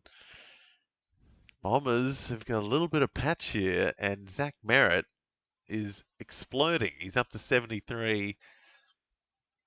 Caddy. Come on. Nah. Pushing it a bit left. But yeah, back to a 22-point deficit for the Bombers now. Bowie getting a few kick-ins. He's up to 40, so he's actually doing something in this term at least. Farrow might have a massive spike now if Roberts is out for a while. Yeah, absolutely. It seems like he could 100% be that man down back. Or like maybe Redmond will find some form again. Who knows? There's a few Bombers down back that could take his place. Nick Cox, Pryor is the other one there. Reed was good last week. But yeah, no, it seems like Farrow today.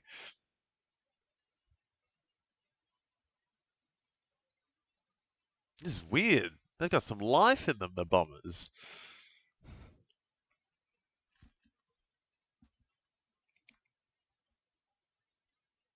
A big tackle by Gawn. Oh, against Gawn. Oh, Demons fans are livid. They are not happy. Crumbled away a bit of a lead here. We're up by 40 plus. It's now 22. Cozzy is kind of chipping it amongst themselves. Bowie getting a bit of it. And it's not good though. Oh, come on, Roby, do something. Did that last time. Roby, holding the ball tackle, coming up. Intercept mark, maybe. The clearance didn't happen, so I think I've lost my powers. And it's a 50 anyway, so Demons stopping the momentum. Wake up, Gawn. Gawn's on 75. He's also on the bench, so fair enough. Get back out there, Gawny. Yeah, he's having a big game though. 75. Still 10 minutes left. 10 and a half in the third, so heaps of time left. Kenterfield. Missing. Yes, just. Good try. A few Bombers kicking on though. Durham, Merritt, even Setterfield. Pickett up to 109. Crazy. Oh, Merritt getting cheap disposals that go nowhere because, yeah, easy shut down by the Demons. But then they go nowhere. So what is happening? Some sluggish football here. Bowie finally finished his potato scallops at the Fish and Chipper. Jesus, 75 fantasy to 117 Supercoach is a crazy difference. Yeah, wow. Gone. Must be getting heaps of hit outs to advantage. And yeah, just hitting his targets, I guess.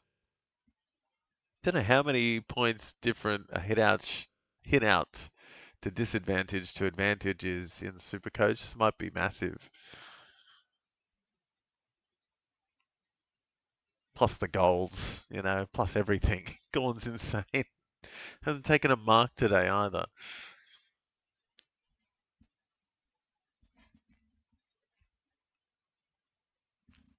And Fitzgerald. See how Fitzgerald goes. Maybe he'll be the kind of guy that loves to junk it up. Just gets into space and keeps running, hopefully.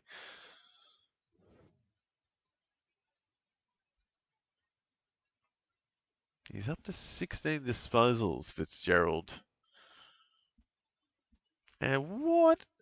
No defense from the Bombers, and then with no defenders in his face, Chandler misses everything. This is like really average football right here.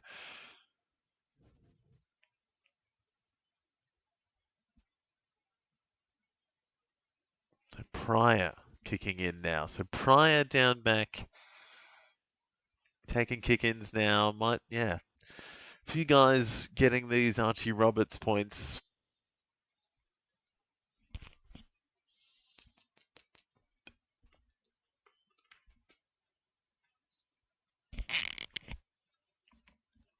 Where is Jack Steele? Jack, get involved. Fitzgerald again.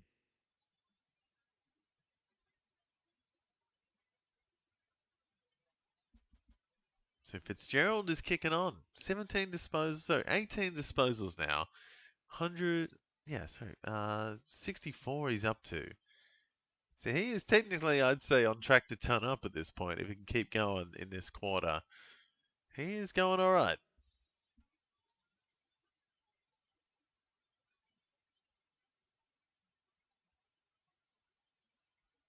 And yeah, Jackson Pryor, a second kick in now, kicking up the junk down back, straight to Farrow. So there you go, straight to Farrow, +6. Farrow could be getting some marks, getting a bit of junk down back.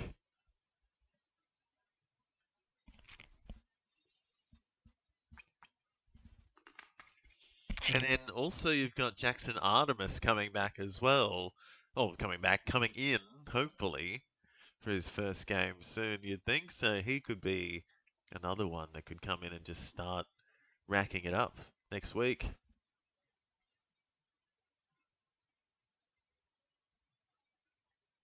Oh, Steele. Not helping anyone. And Redman as well, getting a bit of it. So, yeah, few Essendon defenders getting it. Wake up Merritt should be hitting 90 now. And no, I do not want Durham to outscore Merritt. Ooh, that could be tight. And Merritt's getting up there though. He's still plenty of time to get to 90, I reckon. By three-quarter time at least. So he's going pretty big. Just hope he can just keep going.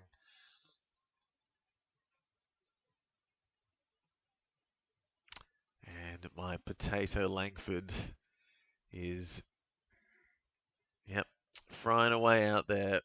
Absolutely fried potato, Kyle Langford.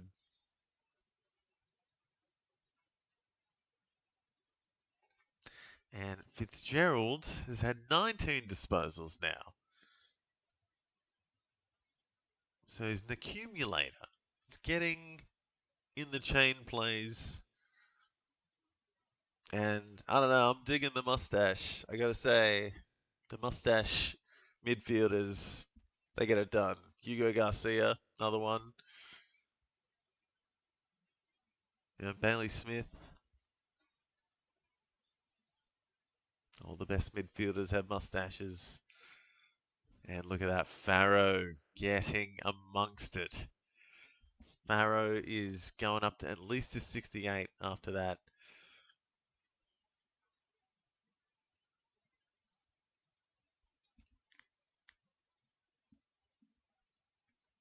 Cozzy Pickett, dare I say, he's gone quiet, but he's been on 109 for about 5 minutes now.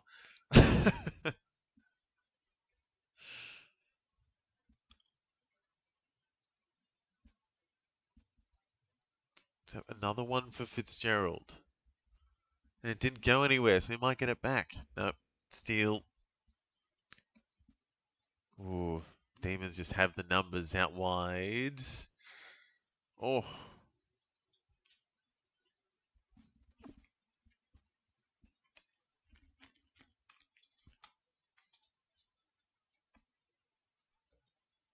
Oh.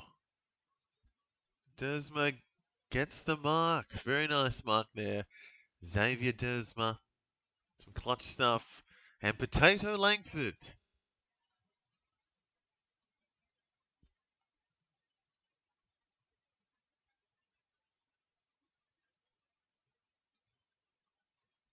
Gone. Getting a bit of junk now. Moving into the 80s. He's got Zach Merritt as his matchup. That's an interesting one.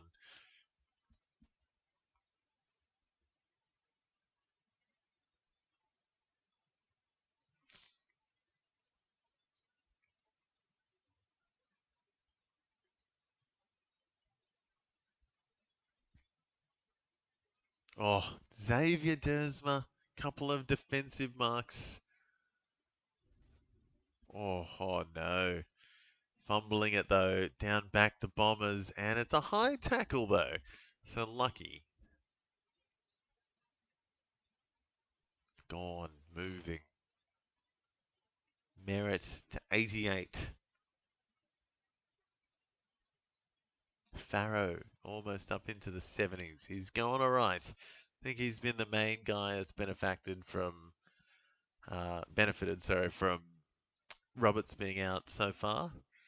And there he is again. Oh, a push on Farrow. So there he is again. No, not on Farrow. Blackiston.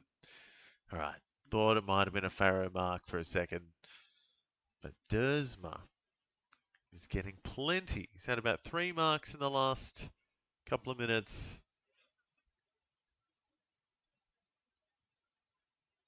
Demons giving it up a bit.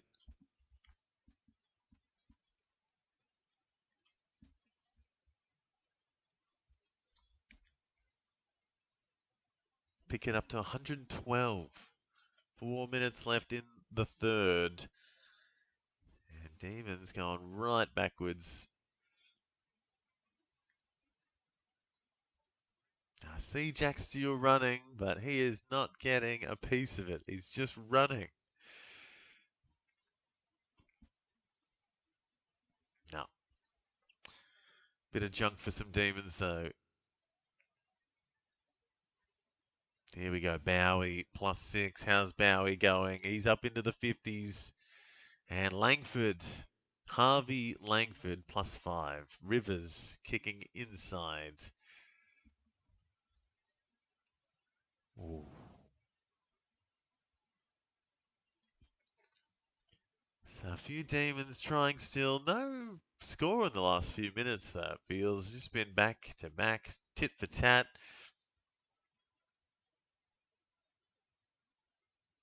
Few Demons junking up, though. Langdon up to 76. Few guys on track for the ton. There's Gorn again. Another kick. So he'll be up to 89. And look who it is again. It's Farrow, but he didn't hear the call. So he didn't get anything for it. He didn't realize it was touched. Sad. Just noticed Big Orange is on the KO commentary. Yeah. Yeah, so I'm trying trying to drown out the commentary team a bit in this one.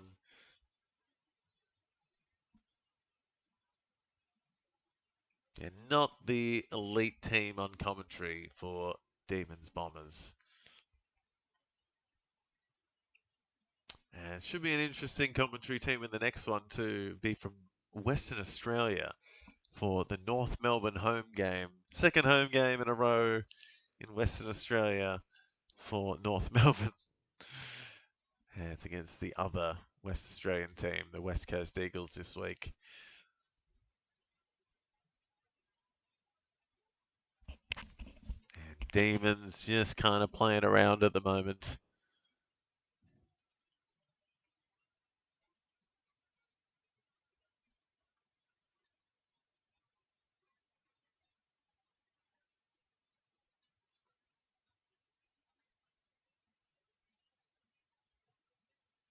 Yeah, Pickett absolutely exploding in this one.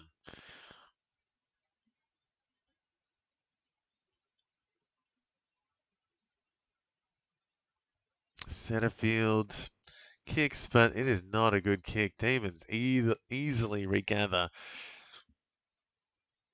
Couple of minutes left. Petty. Demons taking a bit of easy marks forward of the 50 at this point. It's just looks too easy. Just looks far too easy.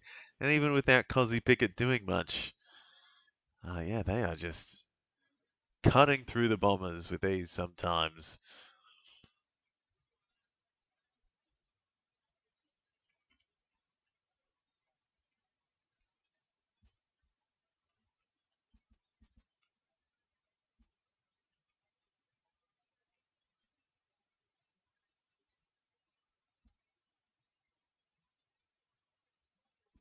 And Demons get the lead back out to 30 again with that Petty goal. So it was looking like maybe a little bit of a comeback for the Bombers, but not anymore.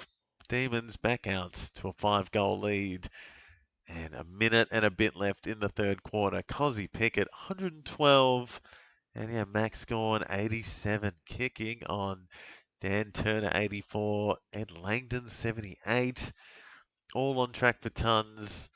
And maybe a few others there. Rivers, Sparrow, Howes could be getting close as well. Zach Merritt, 88 from 24. Maybe could get to 90 before three-quarter time in a motto. Maybe. Will Setterfield also into the 80s. Sam Durham into 80s. And yeah, Xavier Dersma has had a massive third quarter. He's up to 73. He's had 9 marks. And so has Jacob Farrow, 8 marks, up to 73 as well. So a couple of Bombers getting amongst it now that Archie Roberts is done.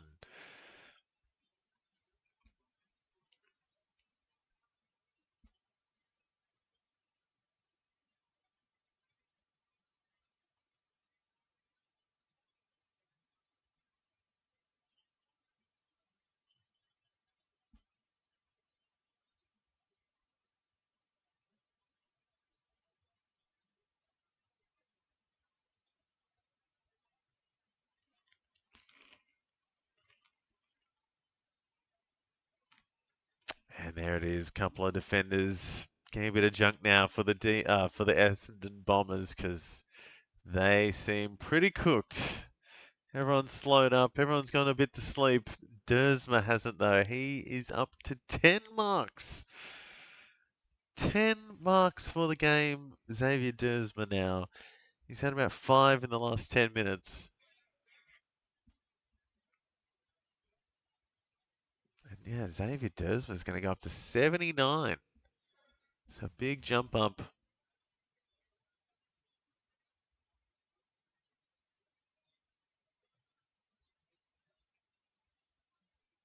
Yeah, Fitzgerald's been good for the Demons. Sparrow, Rivers, hoping for a fair few Demons tons here, you'd think.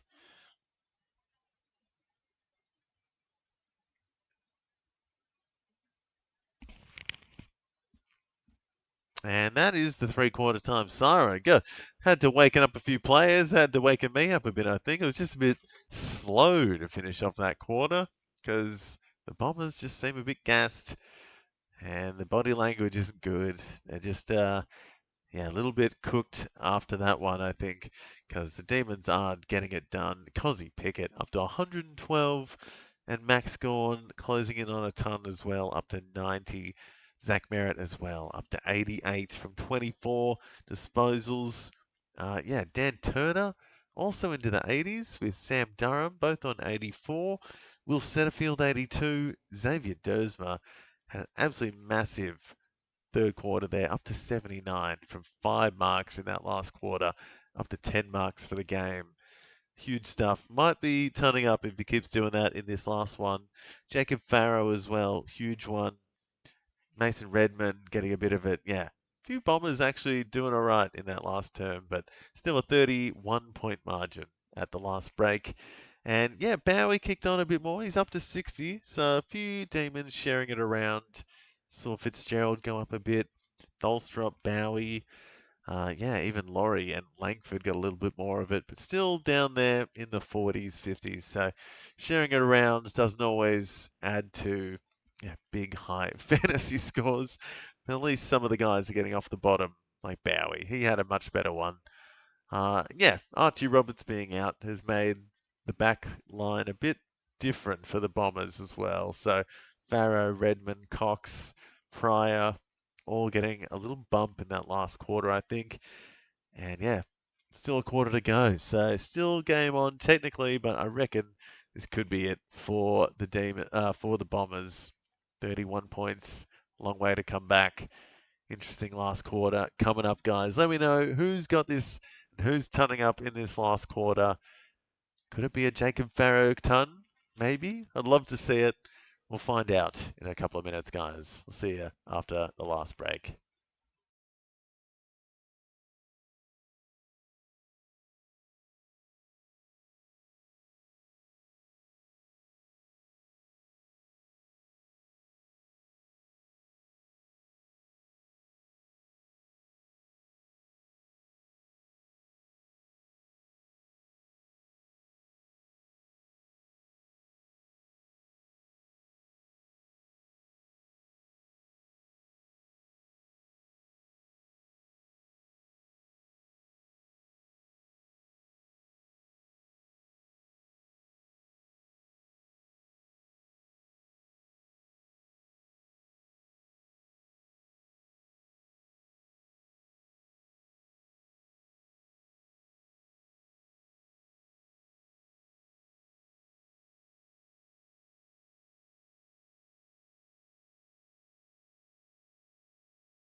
Alrighty, guys, here we go with the final quarter of Demons versus the Bombers, and there's some big, big scores happening in this one.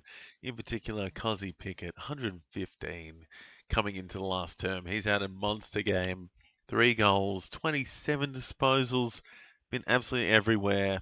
And then it's Max Gawn there on 91, also dominating again as the solo ruck.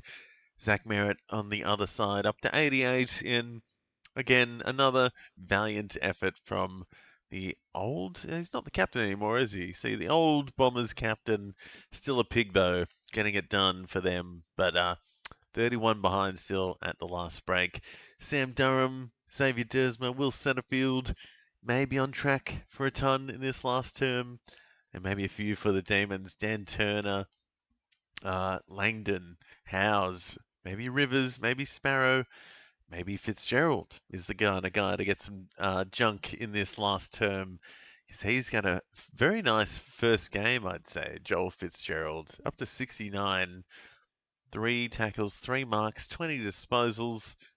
Had the free against as well, so could have been into the 70s if he'd kept it a little bit cleaner.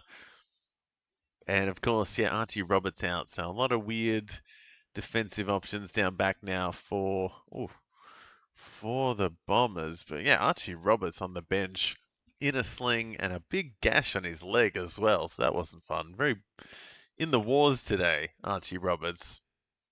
And Jacob Farrow seems like he's been the one to benefit most down back. So we'll see how he goes in this last term.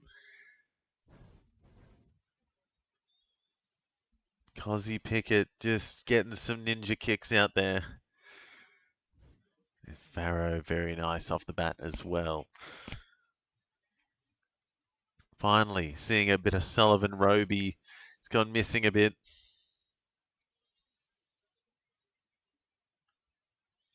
And a good start for the Bombers here. Day Wicks kicking.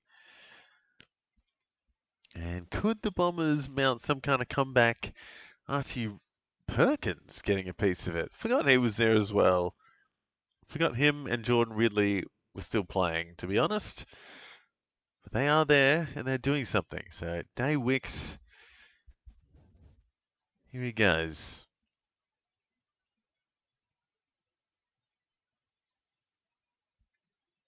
And another poster today. Wow. Bombers cannot miss the post today. And here comes the rain. So it's going to be a nice and slippery last quarter here, which might not conduct much fantasy output. Might be a bit of butterfingers out there, I'd say.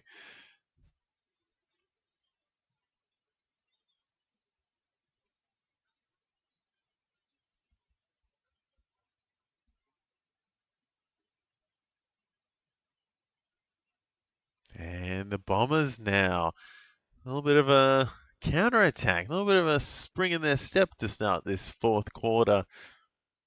Zach Reed kicking for goal, though. Doesn't fill me with the biggest confidence. He is a defender. He does have a big boot on him, so he should have the distance.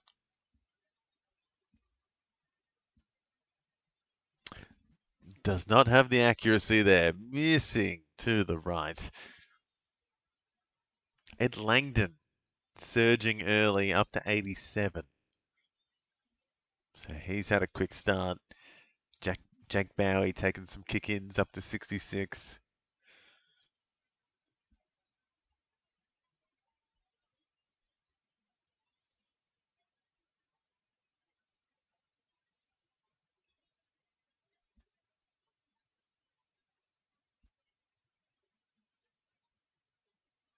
And oof. What was that? A freebie for Durham there. So Durham getting back on the scoreboard here, maybe. He's kicking for goal after a freebie. Could get into the 90s here.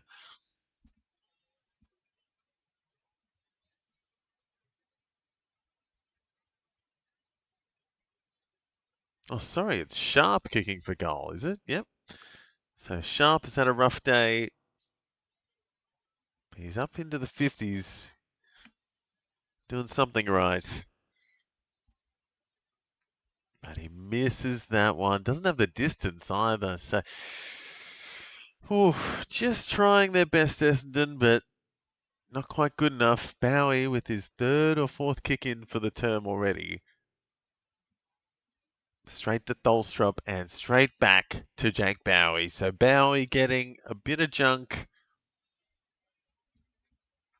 Thank God for Bowie kick-ins, and yeah, he's going to start getting some junk now, I think. Especially as it slows up and Demons just want to hold on to this lead, you'd think.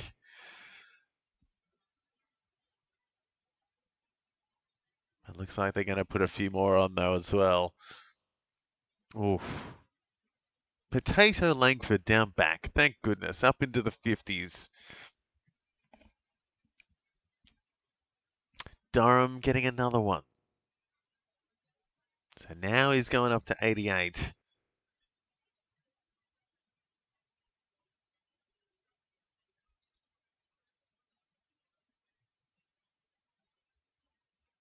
Terrible kick. Straight down Gawn's throat. And he is going to go up to 97 with this kick. So Gawn closing in on the ton again. Langdon up to 89. Farrow, don't know if that counted. Durham gets done. So Durham going backwards now. Wake up, Moretti. Wake up, Moretti. Yeah, no, he hasn't moved yet this quarter.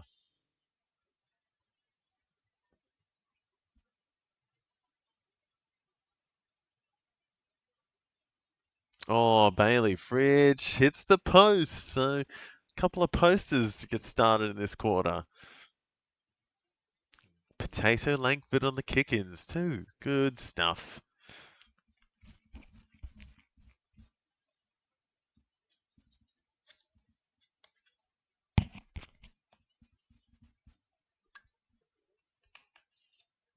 Oh, Day Wicks, not quite taking mark of the year there. It's the kind of mark that takes the wind out of you a little bit. Just leaning. Oh, so close.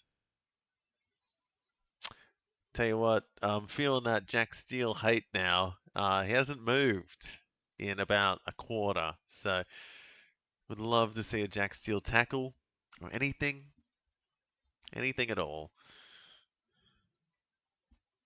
Wow, Setterfield. Merritt up into the 90s now, +6. Farrow up into the 80s. That's a great kick to Caddy. Great kick by Farrow. So he's into the 80s now, Jacob Farrow. Zach Merritt to 94. Kick and a mark. A mark and a kick away from the ton, Zach Merritt.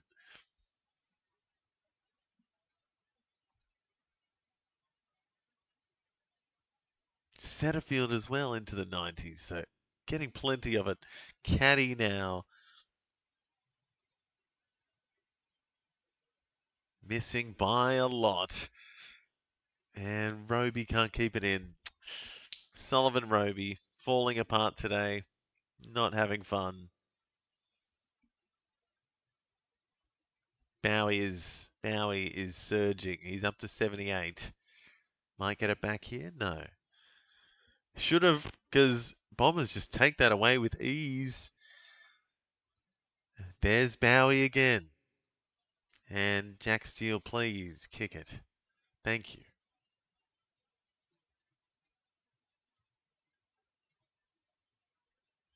Oh, Melksham didn't see it coming back. Gives it away. Merritt is the GOAT. This guy can play anywhere, even in the ruck and ton up. Maybe Merritt only likes to go huge when he can steal Roberts' kick-ins. No, yeah, I reckon he's going to get a bit of it to finish off. Predicting Zach Merritt goes 110 plus by the end of this one. And hoping Jack Steele can get, oof, far out. Get up to 80 would be nice. Melky? What's their name? Just call him Melky? That is not a nickname I approve of. That sounds gross. Jake Melksham. Nice goal, but terrible nickname. Melky. Ugh. But no, that was a good goal. Very nice goal by Jake Melksham. Jack Steele moving. Jake Bowie moving. Max Gawn. Handball away from the ton.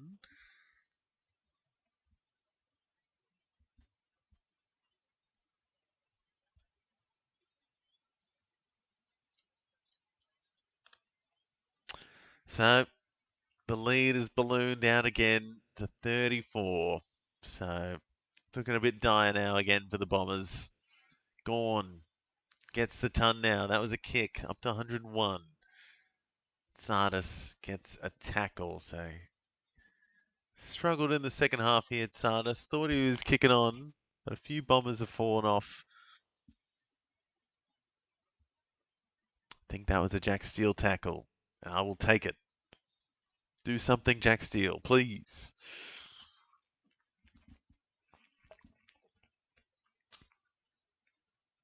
Another tackle. Good stuff, Steele. Come on. And Colton Tholstrop. Getting some bit of form here for old Colt.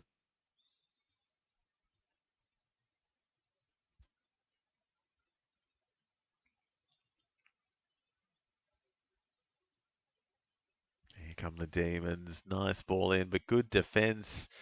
But giving away a free. Too many guys getting in his face and ran into the forward and gave away a free. Silly stuff by some Bombers.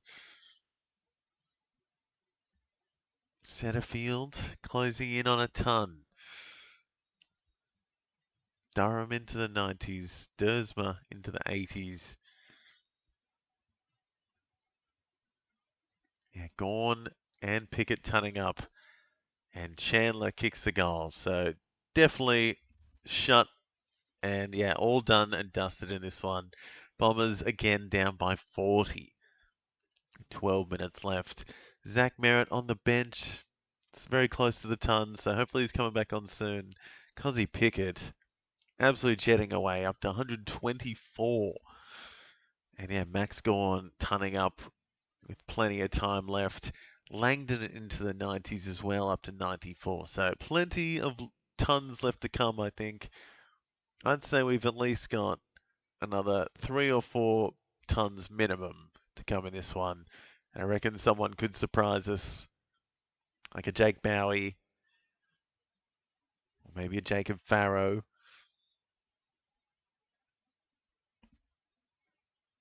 Maybe a Jack Steele.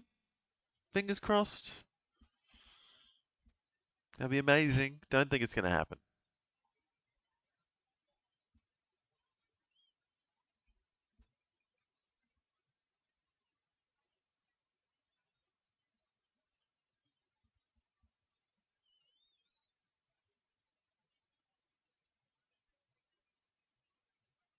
So Sullivan Roby on Jake Bowie. So maybe that's why Bowie's getting away, because Roby not having a whole lot of impact now.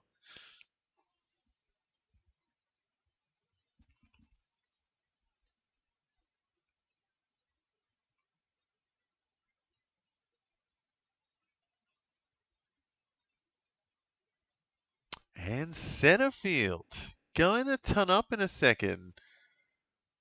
Setterfield is coming up for his 28th disposal, and even if he doesn't get any points here, doesn't get a goal or a behind, he will ton up with a mark and a kick. So the ton and makes it a +1 with the behind. Not quite. It's 101 for Will Setterfield. First Bomber to ton up. And Bowie gets another +3. So he is chugging along now. Demons might get a bit of junk down back here. Langdon gonna ton up as well now with a quick mark and a kick, going up to triple digits.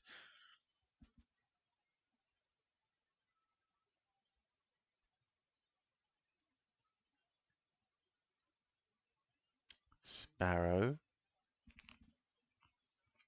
Merritt, maybe a tackle there.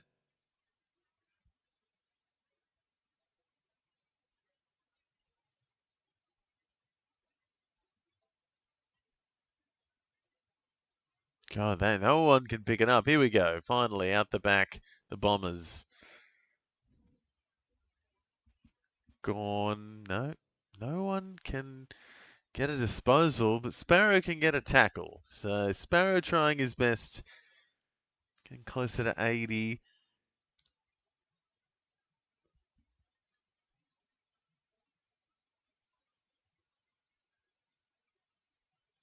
Fitzgerald again. So he's had an alright game. He's slower in this last quarter, but he's been impactful, I think. Joel Fitzgerald. I think he's going to retain his spot. And yeah, it could be an absolute gem for the Demons, to be honest.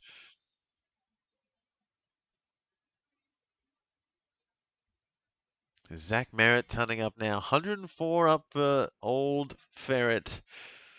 The Ferret up to 104. Very nice. Very balanced day. 26 disposals, 5 marks, 5 tackles. No frees against. So clean as always. Zach Merritt. And Fitzgerald again. Chaining plays. He's up to 23 disposals in his first game.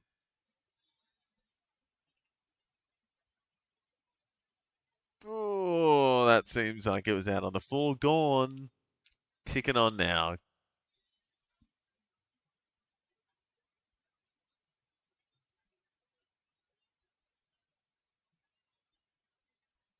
And now here comes some junk, I reckon, for some Demons. Lever up to Bowie. There it is, +6. He's kicking on.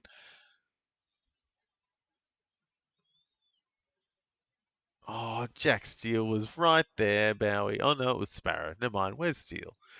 Nowhere. Ridley getting a rare mark. Setterfield getting a bit of junk up to 107. And now Ridley, no, sorry, Pryor getting in on it. Oh no, Setterfield's taking the piss now. Quick +12. That's a good kick too. Redmond to Merritt. So Merritt and Setterfield just giving it to each other at this point. Couple of hard hits. And Demons out the back. Fitzgerald is getting a bit of it. I think he's had 24 disposals. Merritt is an old Ferrari. Yeah, seriously. He's so smooth. Oh, Melky. Oh no, I don't want. I'm not saying that ever again. Jake Melksham is getting his chance again.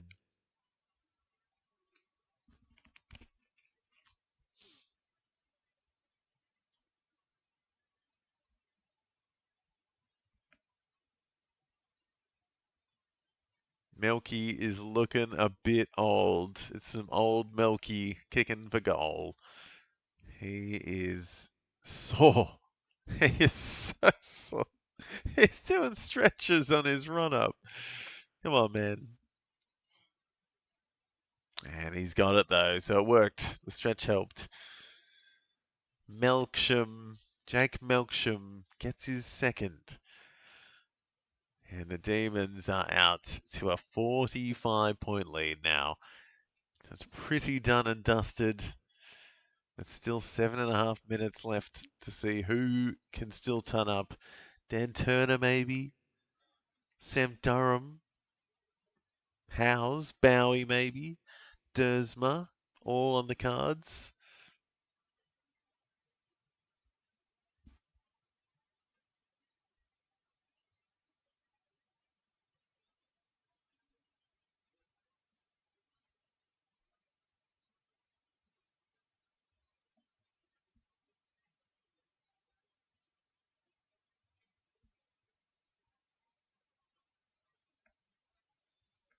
Oh, Steele.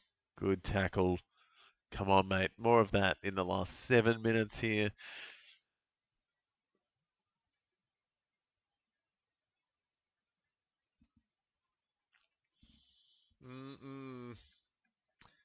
Need some more points. Sullivan Roby has let me down. My Langford potatoes lukewarm at best. They are not. They are cooked, but not in the good way.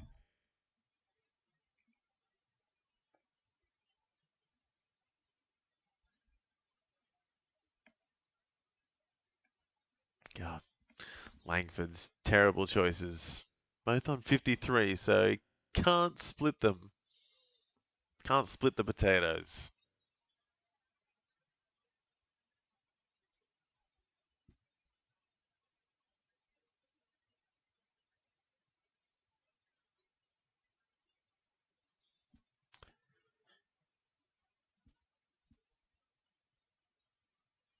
So Cozzy, Pickett getting some junk down back now, up to 130, marking a kick.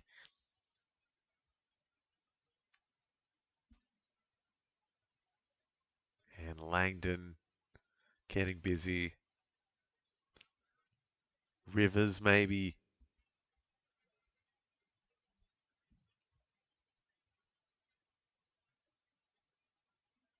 In good hands here by the Demons. Three guys just tearing the Bombers apart there. And Harrison Petty, a good lead and an easy mark in the end. So Cozzy picking up to 130. And yeah, Langdon pushing up as well into the hundreds, 103 now. Howes up to 89.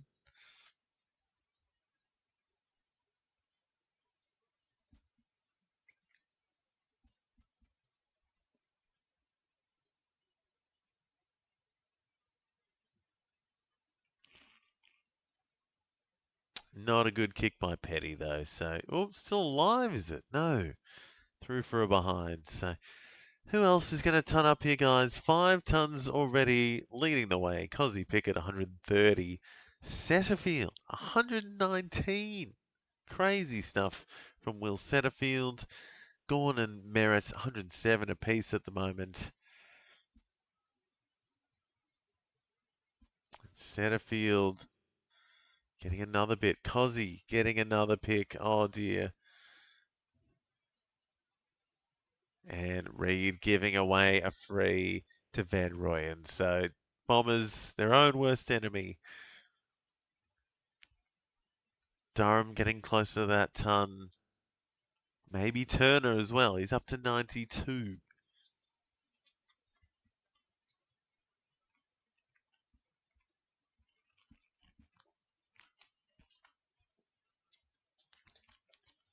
I hate to ask, but do I take Fitzgerald over Jai Sarong? Ooh. Fitzgerald on 78. And Sydney away against Port Adelaide. But he has been in decent form. So that's a tough one, to be honest. That is a tough question. Fitzgerald has been good. We'll see how he goes in the next 4 minutes. Fitzgerald, if he can get a little bit more. Jacob Farrow going up to 87. Is that Perkins?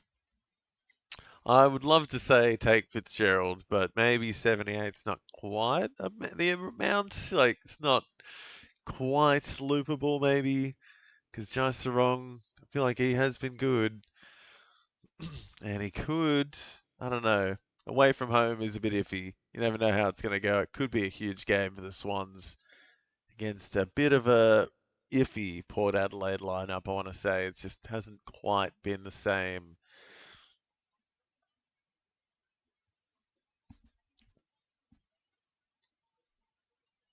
Yeah, Sarong last week kicking that goal winner, the match winner, wasn't it? Against St Kilda. So, yeah, he had a good week last week. I'd love him to keep it going because I have Jai Sarong as well. So, if you have Jai Sarong, uh, I'm in the same boat with you. So that's a silver lining. Durham up to 95. Merritt 115 now, easily passing that 110.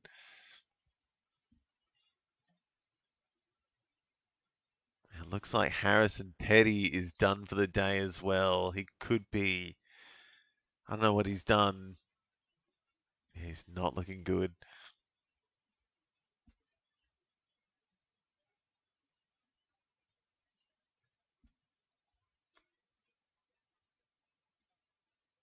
God, just a cluster of bombers there. Someone needs to break away. And look who it is. It's Zach Merritt, 118. Sardis getting a bit at the end here. Yeah, I'll go Sarong. Hopefully I don't Moses. Hopefully not. But hey, it might have been me. Like, me, Spruik and Jai Sarong. Yeah, I do think Sydney defenders have been good. And who was it that was out this week? Was there someone missing this week for the Swans? I can't remember. Someone was out from last week.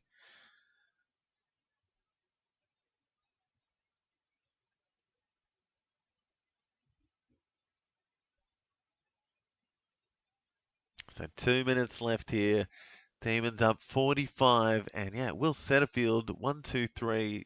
Zach Merritt, 1-2-1. Getting plenty of it here. There's Durham, handball, so 97. Sardis getting a bit of it here as well, up to 83.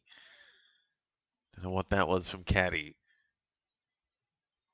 Oh, Kentfield, sorry.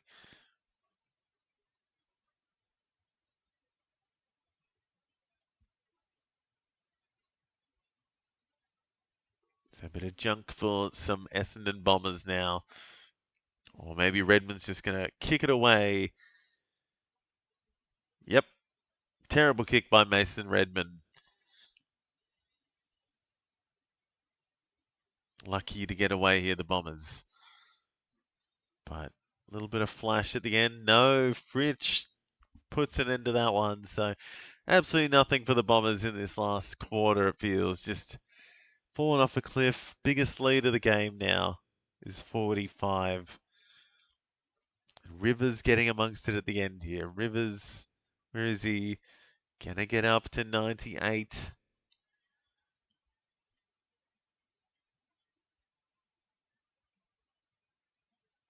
Farrow getting a bit of it as well. Oh no, Dunn holding the ball. How did you miss that? How did Farrow miss his fist? Should have just easily handballed that. Oh dear. McDerlney and McCartan. Yeah, there's a lot of mix at Sydney. But no McInerney anymore. McInerney is out. So McInerney not there. And McCartan. That's right. Yeah, they're both out. Yeah. So no mix. There's only one Mick. McDonald.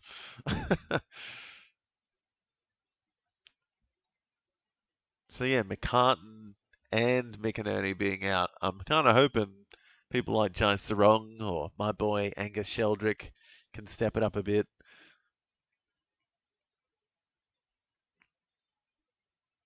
But that will do it for the Demons Bombers game.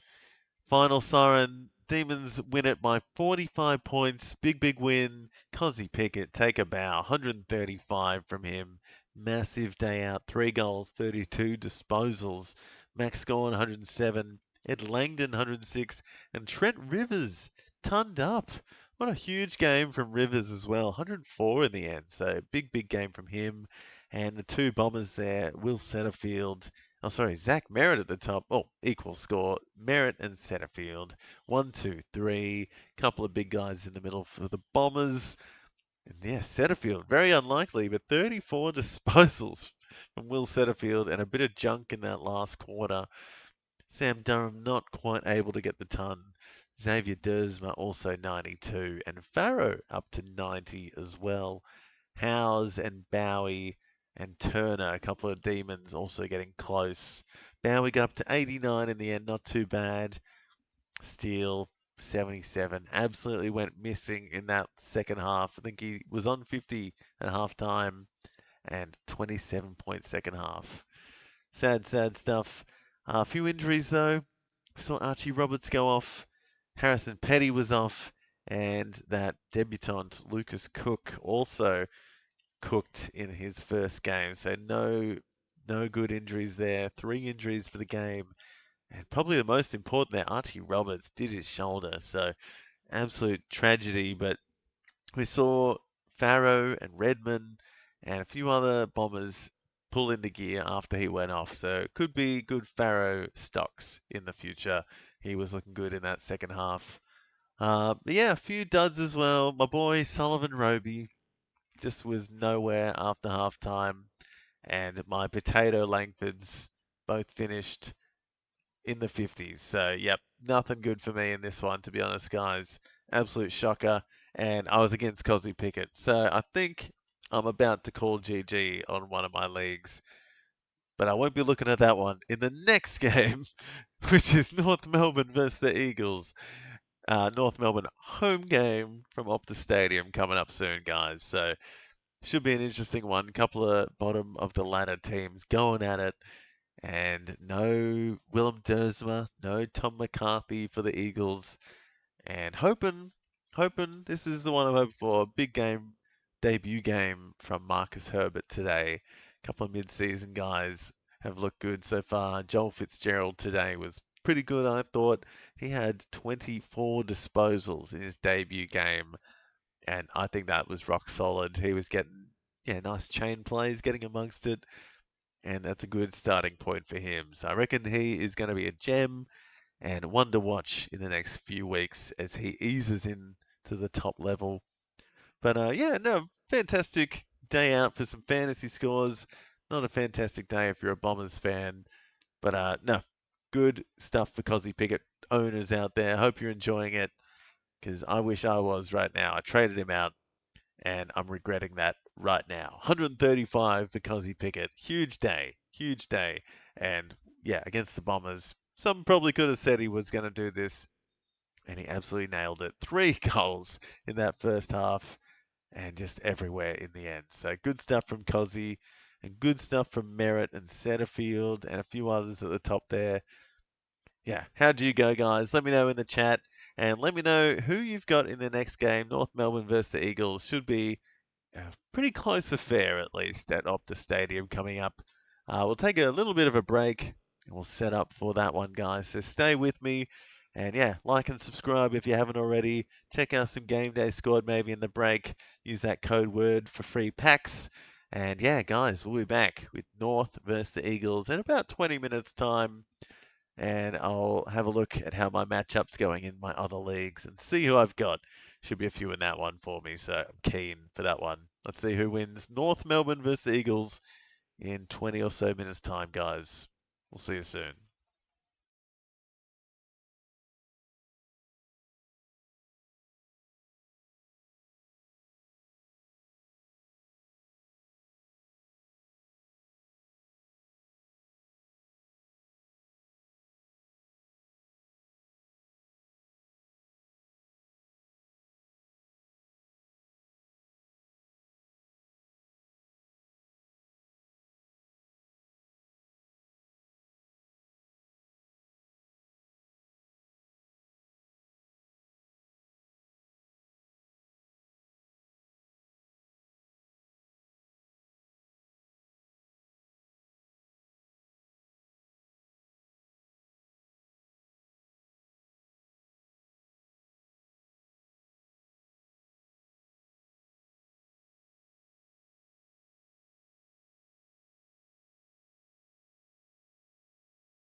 Alrighty, guys, here we go with our second game of the afternoon here on our Saturday broadcast. And it is the North Melbourne home game against West Coast Eagles at Optus Stadium. So, yeah, weird deal that North Melbourne signed where they play a couple of home games against the West Australian teams at Perth. So, oh, one was down south, this one's in Perth. But still, a couple of home games for North Melbourne in Western Australia. Interesting. But yeah, expecting the Eagles to bring a bit of heat today, to be honest, because it is in Western Australia with all their fans there backing them, probably for a win as well. I don't know how many North fans will be going over, but maybe a few will be there today at Optus Stadium. And there's a few in this one too. North Melbourne, been a weird time for them. Sheasel hasn't been doing his thing quite as well. Cherry hasn't been good at all the last few weeks. McKercher's been off. So yeah, just trying to look for a silver lining for them. To be honest, they've been very, very off the last few weeks. Parker, possibly one of their best, and yeah, maybe LDU as well. Should be an interesting one. Him against Harley Reid in the middle. And yeah, a few West Coast Eagles I'm keen for. I've got one in this, and it is the debutant, the mid-season draftee, Marcus Herbert, which I am quite keen for, to be honest. I saw a little bit of his footage from his playing VFL for the Cats, Geelong VFL side, and he was looking pretty good. Had good fantasy numbers off halfback and in the middle. It just seems like he's got the footy IQ for the AFL level. And then, yeah, obviously we've got all the other guys there. Harley Reid, Milan Murdoch maybe going to have a good game, hoping. Elijah Hewitt, probably time for him to step up finally. Roberts' time on ground was low, so Genghis Khan, lovely, 75, automatically looped in for Roberts. Very nice. Minamoto, Lindsay, Milan, and Curtis for Adam. Very nice, Adam. Curtis, hoping he can have a good game as well. I've got him in a keeper league. And who's the other one? Milan and Lindsay. Yeah, hoping. Wait, is Lindsay back in? Yes, he is. All right, he was out last week. Back in this week. Good to see. So, yeah, I don't know which way this is going to go. North against the Eagles. Both teams could be in for a few big scores today, you'd think. Hopefully, after suffering a bit this season, both these teams will come out firing. Harley Reid's been good the last few weeks, averaging 25 disposals. I wish Dersma wasn't injured. It really hurt letting go of him this week. He's been my favourite to watch. Yeah, he has been awesome. And I don't know what it was, as a calf or a hamstring or something. And yeah, he's out this week. So is Tom McCarthy, who I also had. I looked at my team, and I'm not only have I got like 6 or 7 players on the bye, but I got Tom Stewart out and Tom McCarthy out. So it's been a rough week for me. And instantly, Cherry gives away a free. So not good for Cherry owners. Instantly down into the negatives. Sheasel and Blamires for me. Ooh, Blamires. Interesting one. I had high hopes for him earlier in the season. He hasn't done a whole lot yet. And the Eagles get an early one. Shanahan going for goal. I also have Blamires in one of my keeper leagues. And Curtis. And I think I had another one.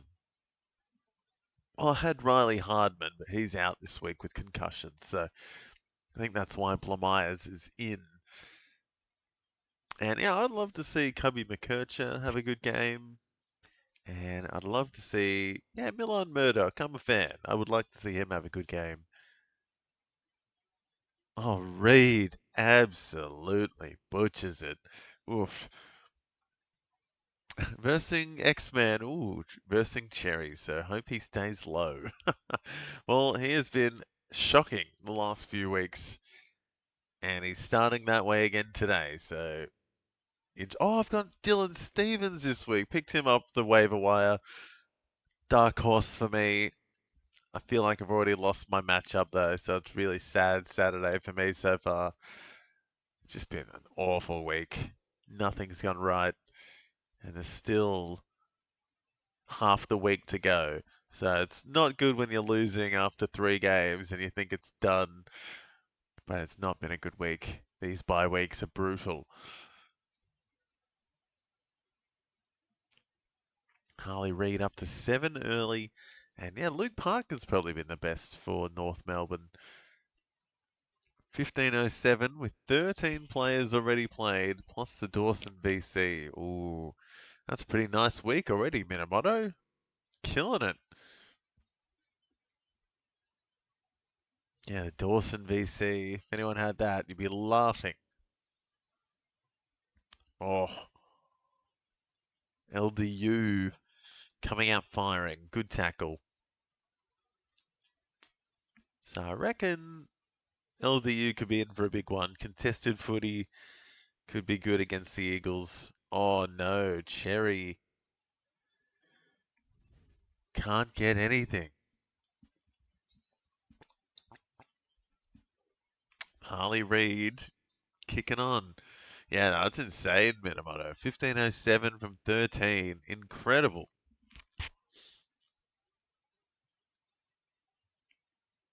Here's Blamires getting a little bit of it.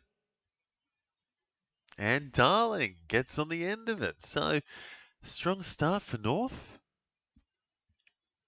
Got the Dawson VC2, Adam. Well done. Happy, happy days. And let's see if it's happy days for Jack Darling. Back at his old home ground, has played a lot of footy at Optus and the Wacker, I guess. He's pretty old. He's played a lot of games out west. And Eagles fans know what that looks like. Kicking a goal, Jack Darling at Optus Stadium, but it's against them. So Darling gets it done. And LDU's up to 10. He's had a couple of tackles. Darling moving up to 17.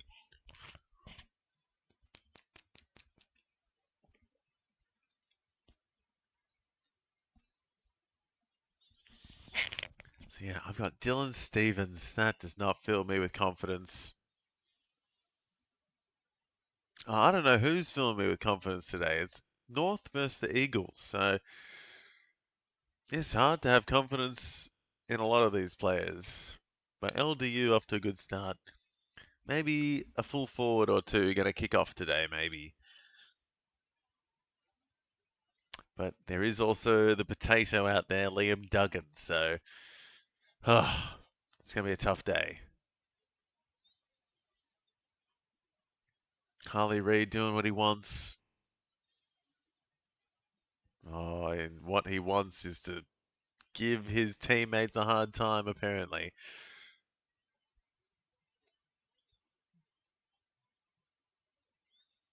Yeah, Harley Reid is just a bit of a loose cannon. He is very much a loose cannon. That tackle was almost 2 meters out of bounds.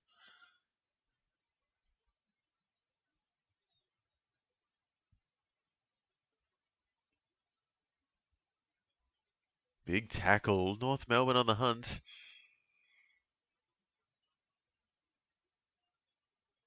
There's the Spud. The Spud has had a kick. Straight to North Melbourne. What do you know? What do you know? Liam Duggan turning it over.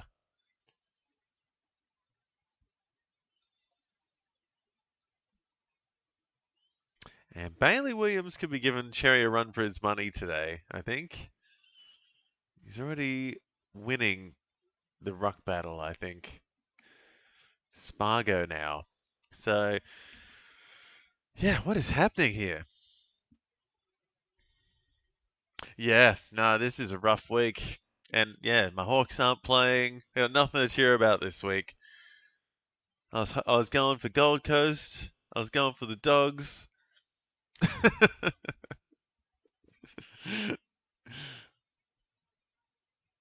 Feel like going for Port Adelaide in the next one just so that they lose.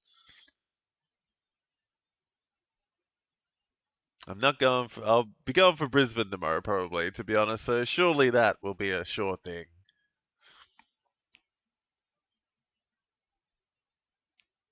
Now I can see the silver lining, and I'm here to just watch good footy, you know? here to ride it. Cherry getting involved.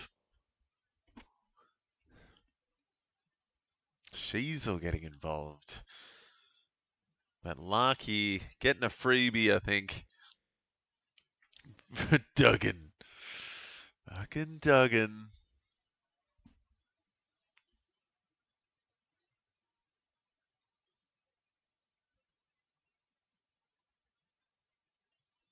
So many options down back for the Eagles. And Herbert actually. Sorry, missed Herbert's up to 4. So looking out for number 51, everyone. Number 51. I think it's the only or one of 3 or 4 50s ever for the Eagles. Number 51 on the field, Marcus Herbert, has a tackle. Hoping to see something from him today. That would be nice. There he is. He's creeping in the back half. If Lamyers tons up today, I swear I'll delete Fantasy app. I am just too good. Hey, I'll pay that. If Lamyers tons up today, you can say you've won Fantasy, I think. But he's going all right. He's up to 12, so maybe we're all out to win this one. Lamyers, God. He had great VFL numbers, and he is against the West Coast Eagles, so you never know. Wow, that umpire throwing in has the best mullet on the field. And he might have another go at it here. No.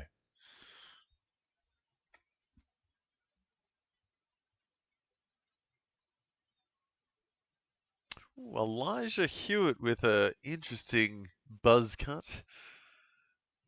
Did not recognize him. Thought he was Brandon Starcevich.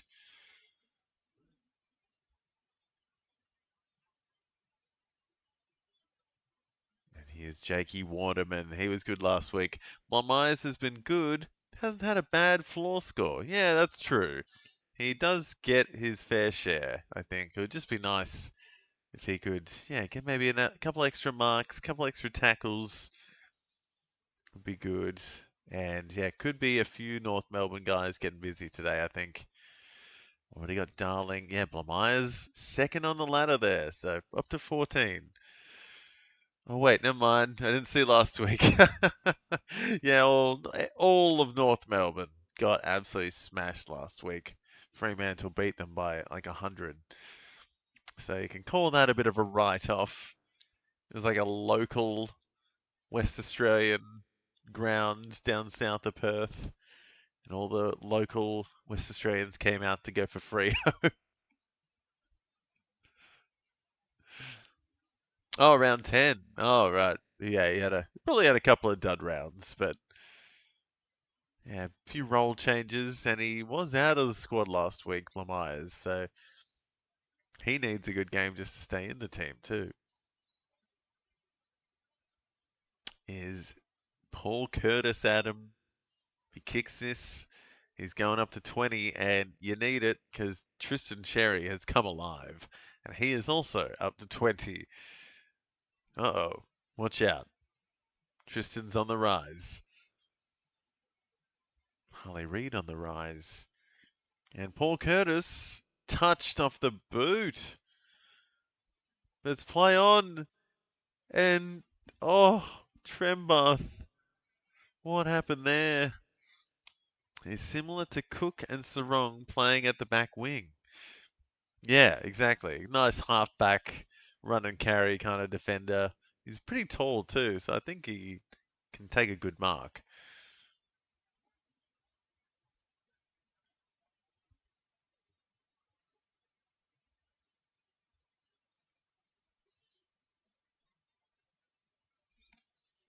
Alrighty, where is Marcus Herbert? Give me some of the herb.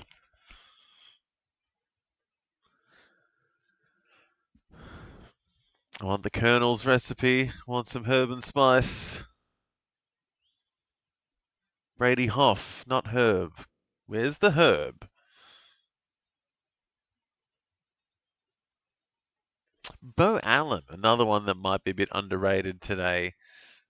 could be out for a little bit of a breakout maybe. Because he was a high draft pick from a few years ago. Not only am I versing Cherry, but I'm also versing Williams. Oh no.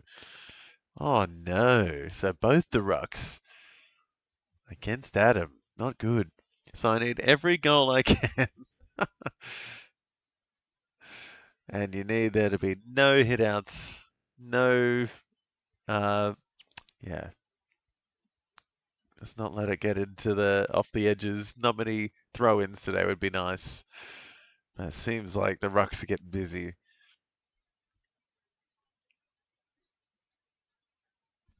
Duggan, terrible, terrible stuff.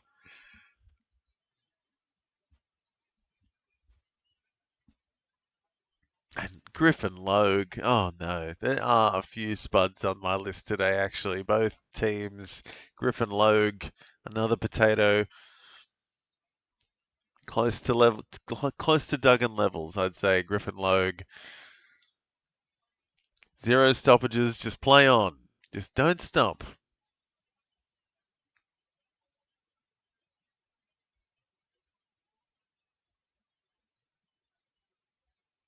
Oh, Williams almost kicks a goal out of the contest, but it misses. So just a +4, but he is into the 20s as well. So both ruckmen kicking on, and Adam is sad.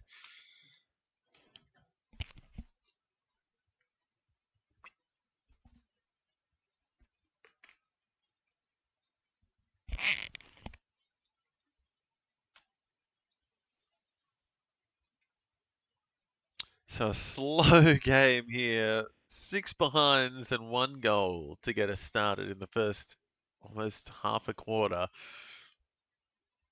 6 behinds and 1 goal.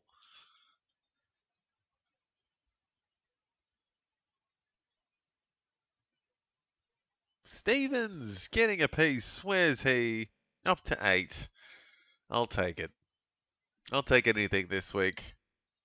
Any points, I'm just happy with at this point. Don't care if I ton up. Don't care if they get 30. I'll cheer every point I can get.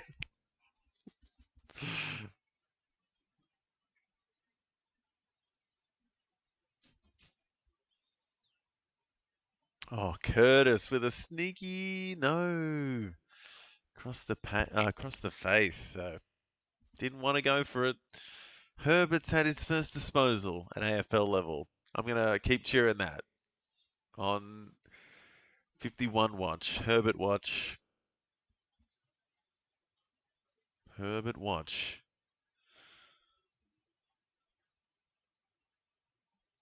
And someone is down out back, I think, for the Eagles as well. That did not look good. Hopefully they're all right.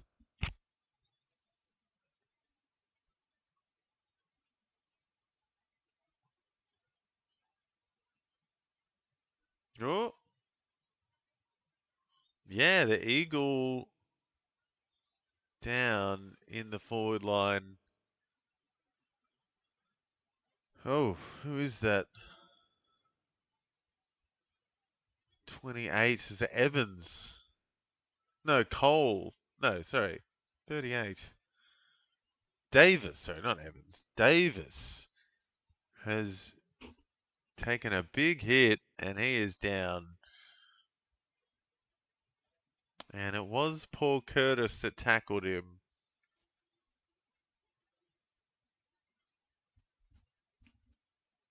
He's a bit wobbly to get up here. Oh, dearie me. They should get the stretcher. 100% get the stretcher. He is not walking straight. He has Gumby legs.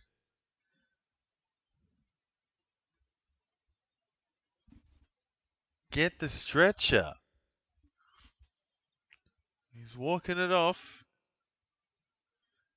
He does not look like he knows where he is. Poor Davis.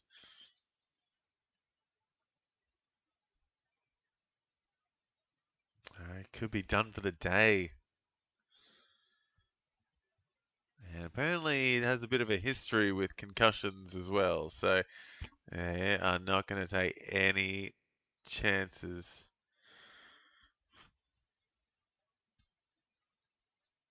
And I reckon that is going to be him done for the day. So that's another defender slash wingman. Ruben Jinby out, Tom McCarthy out, now Davis out.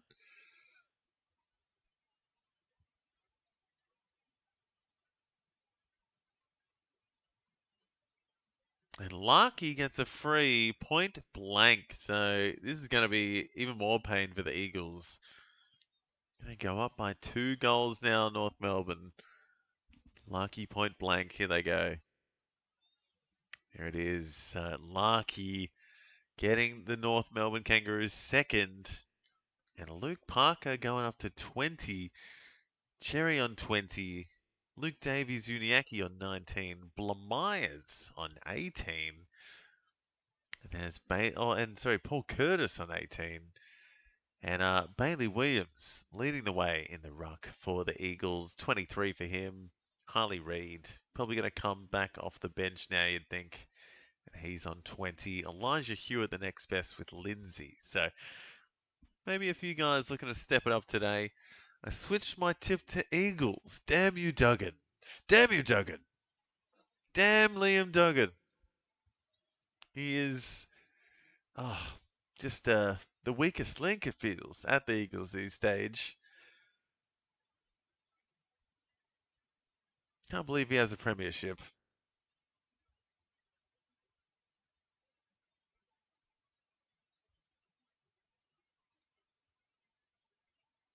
And Taylor Goad as well in the ruck. So there's an interesting one. Might be taking a bit of Cherry's time in the middle. Taylor Goad. Duff Tytler as well in there, taking a bit for the Eagles. So both ruckman now, Adam, on the bench. Cherry and Williams. Oh my God, Duggan took a mark.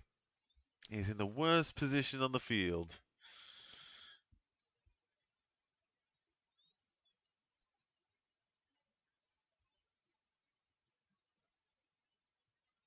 A kick that goes nowhere. What do you know, Liam Duggan? Sorry, I'm getting too heated with Liam Duggan. It's a potato that really grinds my gears. Oh, Wardlaw is struggling to get into this one too. He's done holding the ball. -3 for young George. Brady Hoff +8. So a win for the Eagles.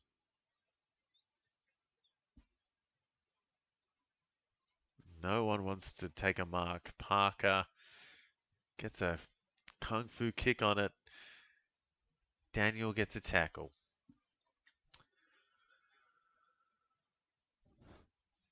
So where is old Herbie? Down back is Baker. No. Wow, he actually got it. Baker actually doing something. Amazing. Liam Baker gets the Eagles first. And it's back to a goal in it. Luke Park up to 23. Harley Reid up to 22. Brady Hoff gets a +8 up to 14. And Baker gets the Eagles first. And he's up to 13, which is probably the best quarter he's had this year. It feels like Liam Baker has just gone into the abyss. Just have not heard much from him this year. Can both rucks stay benched? Wake up, Blamires. Blamires equal highest disposals for the North Melbourne Kangaroos at this moment. No marks and 1 tackle though. Needs to get some marks going, I think. Bailey Williams back in the middle.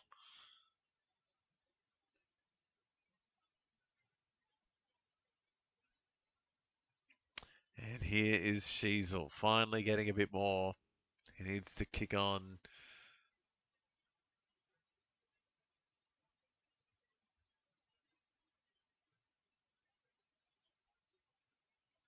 Oh, Tim Kelly, forgot he existed as well. Oh, there's Marcus Herbert. I can see him. I can see Marcus Herbert. Got that big Bailey Smith kind of black band on his head. It's like the dark-haired version of Bailey Smith, it feels. Like the evil version. No, Bailey Smith is the evil version. No, wait. Who's the evil one?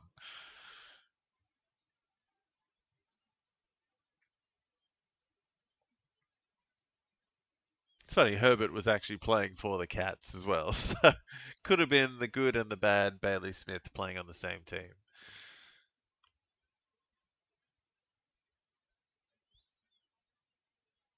Oof. Eagles bringing some pressure. And Gross across the face. And it's Blamires. Nice +6. He's up to 24. And North Melbourne getting some movement. Spargo doesn't know where to go.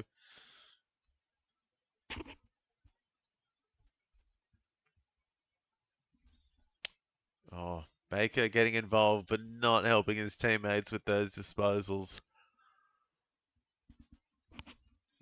Baker's just putting it on a plate for a teammate as soon as they get tackled. And Curtis now getting a free kick because of a stupid play. Don't know who that was. Tim Kelly, I think. Sheasel and Blamires at the top now for North. And Dylan Stevens getting a piece. Aiming for goal. Needs to kick this one. Get up to 20 would be nice.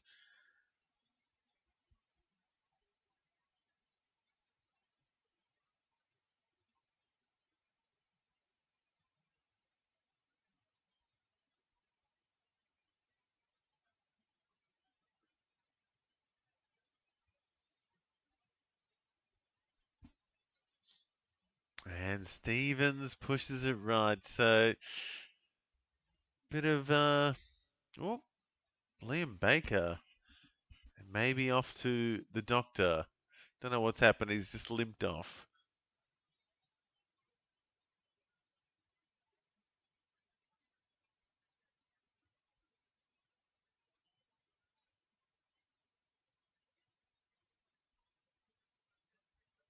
And he's taking off his shoe, Liam Baker. Not sure what's wrong. It landed awkwardly. Oh, it was an ankle tweak. It was definitely a tweak of the ankle and tripped on Curtis's shoe. Ugh, not fun to watch. Blamires gets a tackle. So Blamires doing something. Sheasel moving. Curtis moving. Harley Reid and Williams leading the way for the Eagles. There's Blamires again. So he has woken up. Minamoto, he has woken up. He is killing it.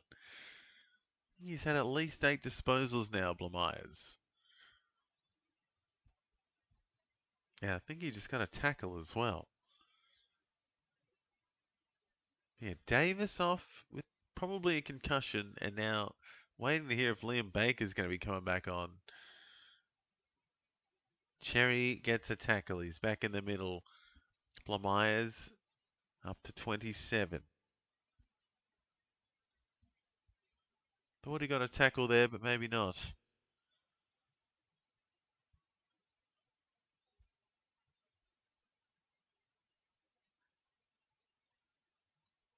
And Eagles get it back. A silly push. Marek. Curtis up to 30. Yeah, Curtis taking out all the Eagles.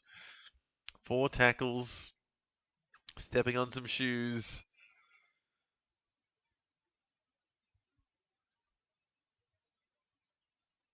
There's that Dylan Stevens getting a bit of junk. And is that a 50 for Stevens as well? So, gonna get the +6. Gonna get 50 meters.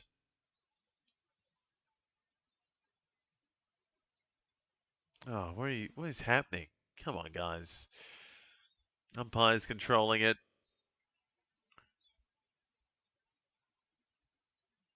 Seen some very iffy umpiring this weekend, especially in that Cats game. Now, hopefully, the Western umpires are good. Tim Kelly giving one away. So she's all to Daniel and a nice inside 50. Jack Darling getting on the end of it. Loves playing at Optus Stadium. Played a lot here.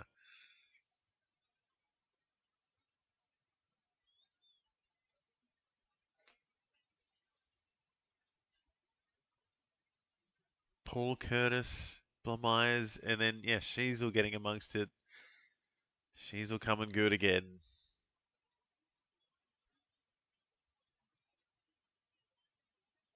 Oh, and he's going to get a shot at it instead of Darling. So Darling finds Sheasel, and he's going to go up even further in a second. I reckon Sheasel can well and surely kick this. So 40, 45-meter kick. It could take Sheasel right up into the 40s if he kicks this.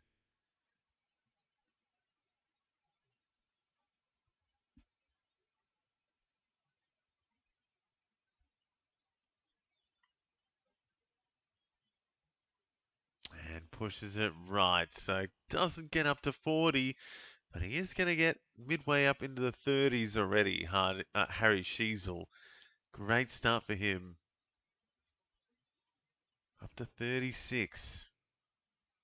Lindsay on the kick-ins. Marcus Herbert, nowhere to be seen yet, so love to see a bit more of him. Love to be seeing a bit more of the Herb.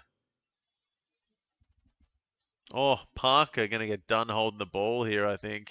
Yes, it is. So Parker going backwards. A great tackle. And I think he's been hurt as well. So Parker on his haunches, sucking in the deep ones. But Bo Allen, a quick +8. And I swear this whistle is flying today. There are so many frees flying.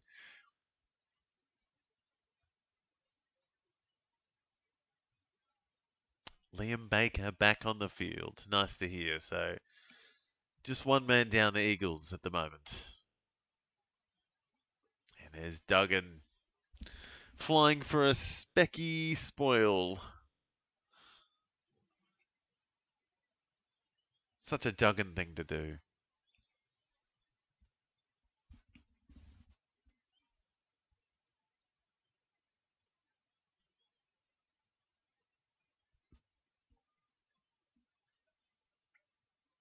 So Sheasel coming out firing today.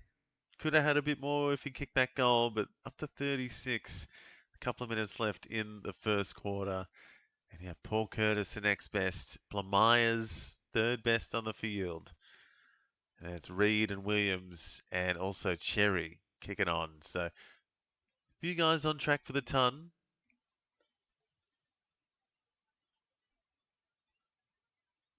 And yeah, you have to say North Melbourne have had a lot more of it. And it hasn't been fun to watch. Not many goals, but they are almost double the score of the Eagles. And they have 120 more fantasy points than them as well.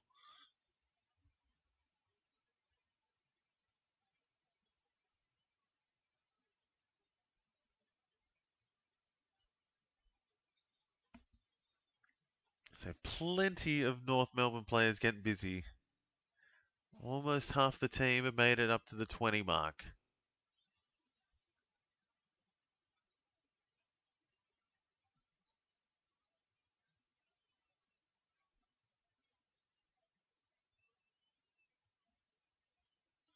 So Blamires seems like he is ready. He seems like he's keen. He's ready to get some contested footy, I reckon. And he could have had a bit more there if someone didn't push Harley Reid over. And people forgot, oh, of course, it's the other Spud. It's the Duggan of North Melbourne. It's Griffin Logue giving away another free. No disposals, no marks, no tackles. One free against for Griffin Logue. Deary me. And he gave it away to Harley Reid. So lazy. Sorry. That was just lazy defending. Not a fan of Griffin Logue. Round rank is 160. And overall rank 1K. Keep going, Lemires. And Grundy and Sarong next. In the Sarong boat. Love it. We're all in the Sarong boat together. Hopefully it's the Sarite boat. Harley Reid gets a goal and the Eagles are back in it. So 2 points of difference. And Reid up with Sheasel up at the top there. 36 for Shees. 35 for Reid. Oh, such a terrible free to give. Griffin Logue. They need better defenders, North Melbourne. It's not Logue. It's not. Who's the other one down there? Comben. Usually they have Toby Pink, I thought, was also back down there, or a few others. And not the options, I think. Need better defenders.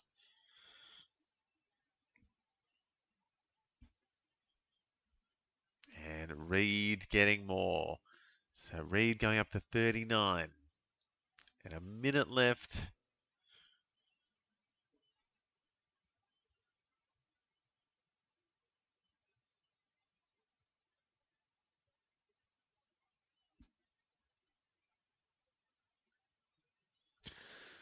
Whew, so a tough quarter to watch, but it's tight.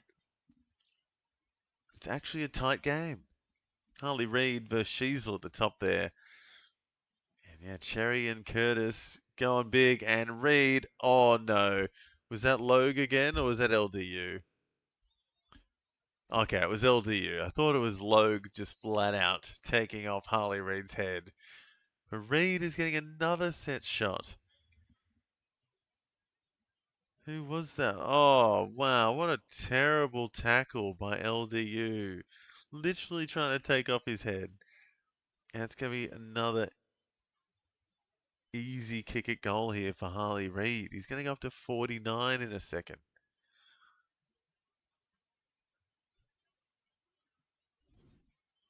Curtis has the Undertaker roll. Oh, he's stuffed it. Oh, Reid. Oh, no. This has been an... Oh my God, what is happening? This isn't even footy at this point. It's just politics or Fight Club. It is Fight Club out there right now. No one's taking marks, they're just giving away frees.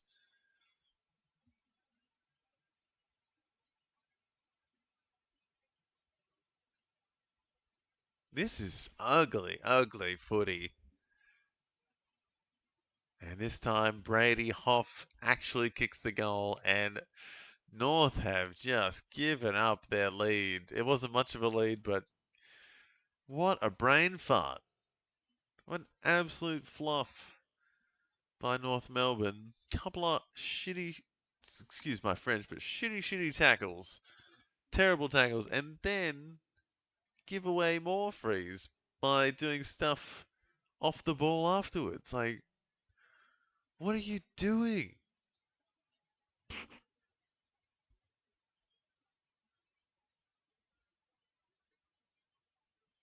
That is god awful footy right there, guys. Doesn't help anyone. Harley Reid could have been even above 50 if he could get a kick straight. He's had 1 goal, 2 behinds, 11 disposals, 2 tackles, up to 44. As we wind down this first quarter. Watch, there'll be more biff at the quarter time siren. There'll be some heat in this one, I think. And was that Blamires in the middle to finish that off? Blamires a couple of disposals to finish off. So he will go up into the 30s to finish off this first quarter. Harley Reid about to get in and amongst it, I reckon. He's talking the team up. He's getting them fired up. Love that. So Eagles coming out of nowhere. to take the lead by the stupid work of some dumb defensive moves by North Melbourne. Yeah, Griffin Logue, LDU, and then Spargo in about 2 minutes, giving away some terrible frees. And they were lucky it wasn't 3 goals instead of 2. But, oof, stupid stuff by North to finish up. But they have got some big scores. Sheasel, Blamires, Cherry, Curtis, all 30 plus at the quarter time siren. And yeah, it's all about Harley Reid, though, absolutely dominating. Up to 44. Could have been more. He's had 11, a goal, a couple of behinds. 4 frees, 4 in the first quarter for Harley Reid. Brady Hoff up to 28. Bailey Williams 26. And it falls off a bit of a cliff because everyone else is in the teens or the single digits, and it's tough going for a lot of Eagles in this one. Few North Melbourne guys are ahead though. They've got more fantasy points on the board, but still tough for a few of their guys. Wardlaw, -1. Logue, yet to touch it. I swear he gave away a free though, so I don't know why he's not in the negatives. Simpkin, struggling. Daniel, struggling. Yeah, not easy going for North Melbourne either, and they are down now, so it's going to get even harder. Wake up, Tommy Blaz. He had 10, man. He's going all right. 10 disposals for Tommy Blamire. Crazy stuff. Could be the ton on the cards. We'll have to find out together, guys, in the next few quarters. But stay with me. We'll take our first quick break, very quick. We'll be back with the second quarter in just a few minutes.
Alrighty, guys, here we go. Second quarter of one of the toilet bowls for the season. North Melbourne against West Coast Eagles. It's been a weird game to watch so far, and North Melbourne were in front until they had a bunch of brain farts and gave the Eagles a couple of goals very quickly, and it should have been more, to be honest. But yeah, absolutely giving it away a bit in that last couple of minutes in that last quarter, North Melbourne. And Harley Reid is well and truly living rent free in their heads at this point, it feels. He's on 44. He's had 3 shots at goals. He could have had more. 4 frees, 4. I'm busting rhymes right now. And 11 disposals. 2 tackles as well. So Harley Reid getting a bit of everything. Yet to market, but doesn't seem to need to. Sheasel for North Melbourne up to 38. He's had 9 disposals, 4 marks, getting plenty. And one big injury in that last one. Hamish Davis, done for the day. I think he's concussed and will probably miss next week's clash now as well. So, yeah, hoping a bit more can happen in this quarter. Looking for number 51, Marcus Herbert. Would love to see the mid-season draftee get some of it early. Millen Murdoch hasn't done much either. And George Wardlaw's on -1. So there's a bit to go for a few of these guys. Yeah, Wardlaw struggling. Yeah, Yo, they're on 7. Waterman struggling. Duggan doing about what you'd expect. Caleb Daniel down there on 7 as well. So a couple on struggle street in this one, guys. But hey, Tommy Blamey's going all right. So that's a big upside for us, Minamoto, or whoever else has Tommy Blameyers. Going all right. My opponent has 7 players in this game. Probably a North fan. Yeah, it's a weird one. It's a very strange one. Maybe expecting. I mean, both teams have an easy matchup technically, but yeah, it's gonna be a weird one. It's already been a weird one. So let's see how the next few quarters pan out. Wardlaw still can't get his hands on it. LDU tackling early. Yeah, Sheasel up to 38. Having some fun. LDU extracting.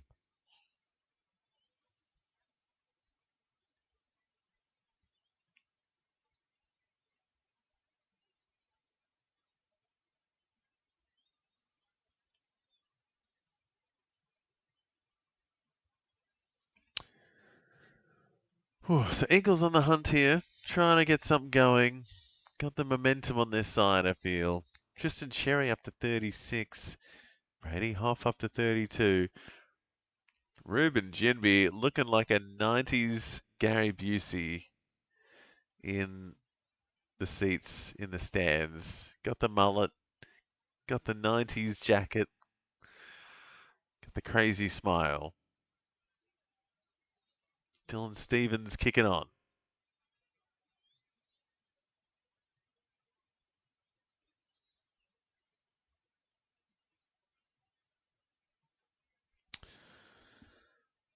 So, guys, I need to see Marcus Herbert. I've heard some hype. I've heard some things, but I haven't seen anything yet. I want to see Marcus Herbert, number 51. Where is he? LDU getting his tackle on early in this quarter. 5 tackles now for LDU. Just help if he didn't have 3 frees against.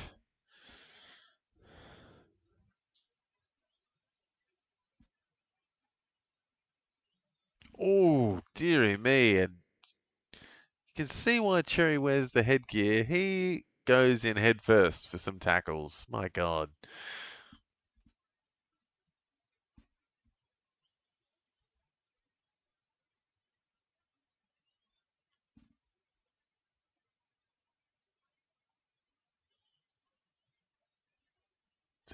Oh. Cherry getting a freebie, I think. So, gonna get a +4 here, Cherry. Or maybe a +2. Oh, +3 or +4, sorry. Players left tomorrow, Ash, Sinclair, and Wilkie. Oh, a couple of good ones then, Minamoto. Very nice. You got a decent lineup, man. And if Blamires comes good, it could be a very good week. It's when the guys you don't expect come good, and then everyone else does their thing. It's like, yes, I've nailed it. It doesn't happen often, but when it does, chef's kiss.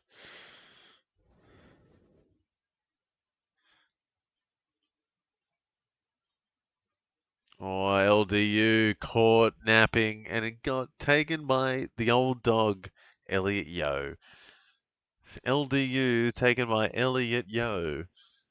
And Tristan Cherry is exploding. He's up to 47. As the Eagles get a nice easy one, Jake Waterman gets on the end of an easy mark, really. And just like that, Eagles are ahead by 11.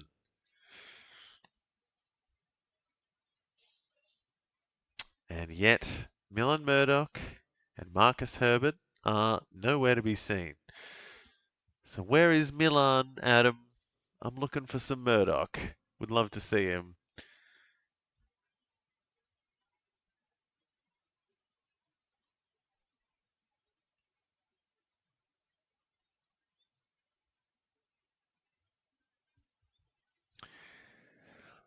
I actually don't have Murdoch, to be honest, but I like Murdoch. I think he's good, and I have tried to trade for Murdoch. I think Adam's got him in 2 leagues, I think. Or maybe do I have him in one of my keepers? I think I do, actually. God, I got too many leagues. Forget who I've got. Trying to get him in other leagues, and I've got him in others. Still got him in the midfield, though, so yeah, a bit stricken for midfielders this year.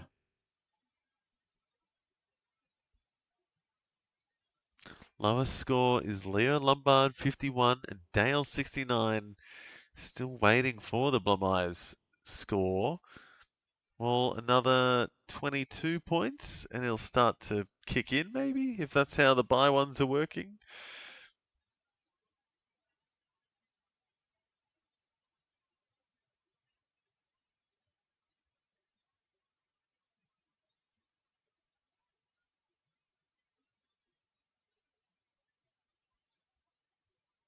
So Waterman, out of nowhere, kicking 2 back to back, and he's getting up the list now. He's up to 30 plus, so he's getting on.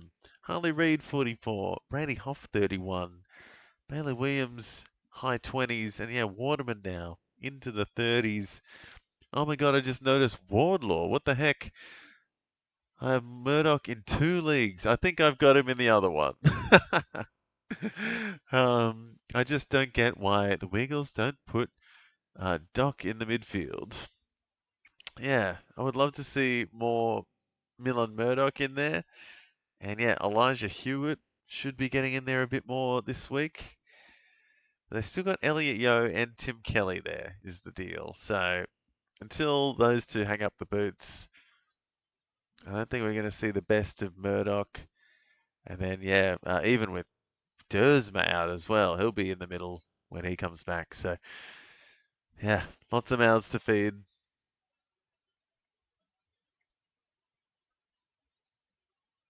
And then, yeah, I don't know. I used to think also players like Clay Hall were going to be in there a bit, but he hasn't shown much, unfortunately. So, and then who knows what Marcus Herbert will be. So, lots of weird mid-season draftees and high draft picks. There's Herbert missing it. Ah,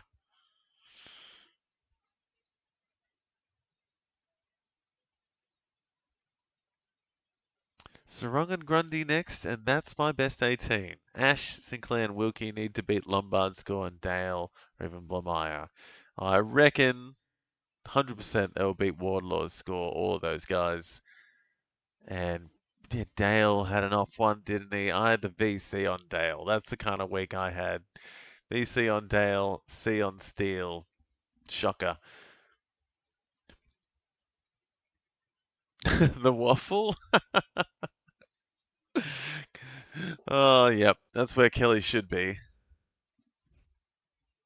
10 disposals. No, 11 disposals, and he's on 23. No marks, no tackles, 1 free against. He's taking up the space. Get the young guys in, I say.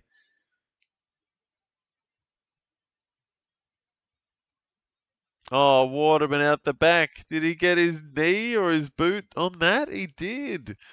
So Waterman, I thought that was a knee, in all honesty, but maybe it rolled down the foot a little bit.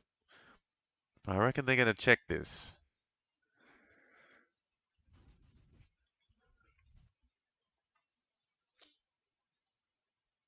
So Eagles are flying right now. Eagles are dominating. Did he kick this? Oh, did he get any boot on that? Did the toe touch that? Yeah, no, okay, I'll pay that. Wake up Tommy Blamires now. He hasn't done anything this quarter. Did he get a toe on that?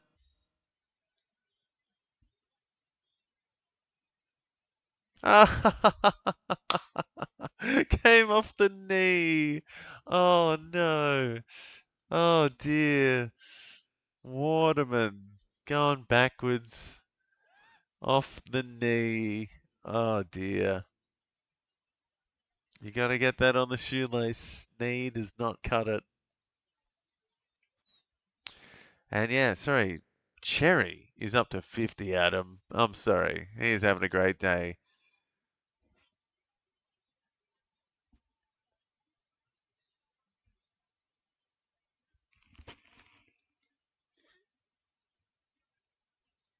Oh dear. Eagles all over him at the moment. Constanti giving it away. Oof.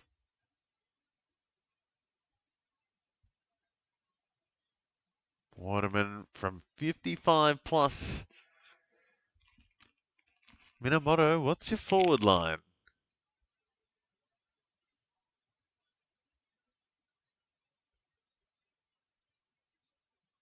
Gee, Jake Waterman. Oh, his hair is just. I don't know. I don't know what to say about it. It's just interesting, you know? It's like it's 100% business in the front, party in the back. It's a big kick, but not accurate. Harley Reid hasn't done much this quarter.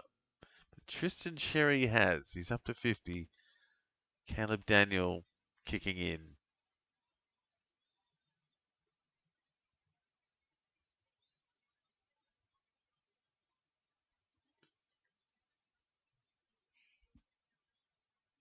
So Zohar down back again.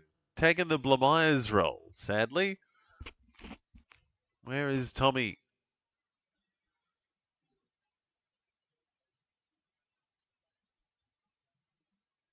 Wow, Eagles have 11 inside 50s in a row. What? That's insane. And what's even more insane is Griffin Logue just touched the ball.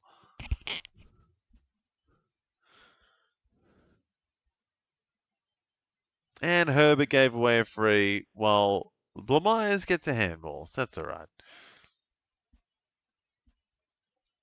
And nice kick, Curtis.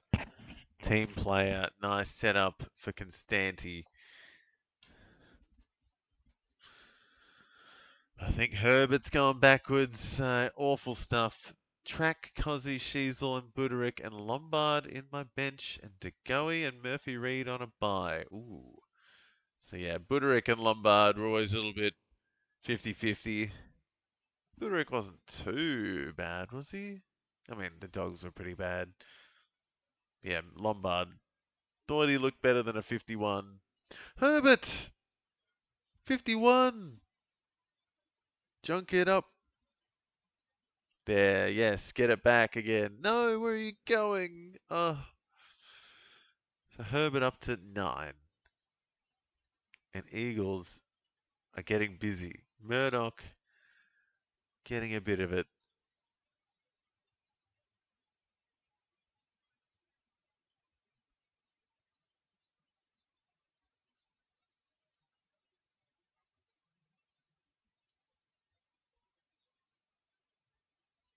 So I've seen Marcus Herbert now.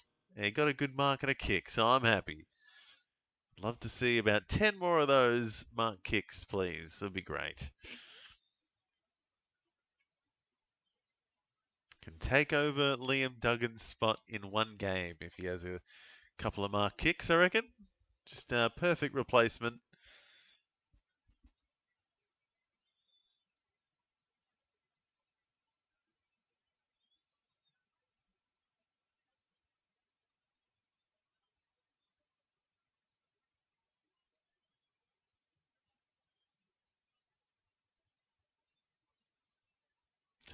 North Melbourne trying anything now, trying to get down the wing.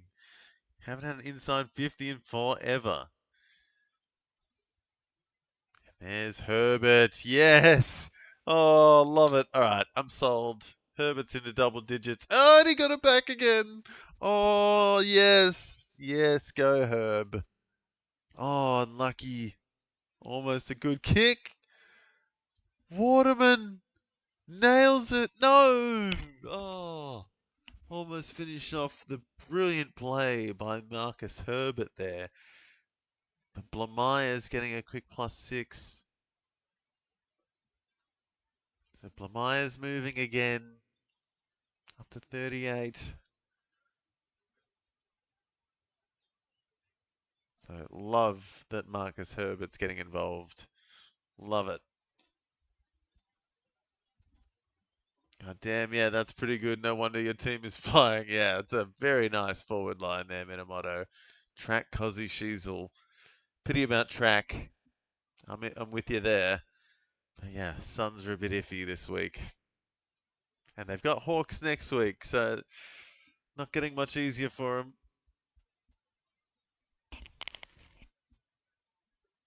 Sheasel moving. He's up to 42. Waterman and Billiams next best. And then, yeah, oh, Blamire's there jumping up to 38 as well. So, a few guys moving now. It's been a slow quarter.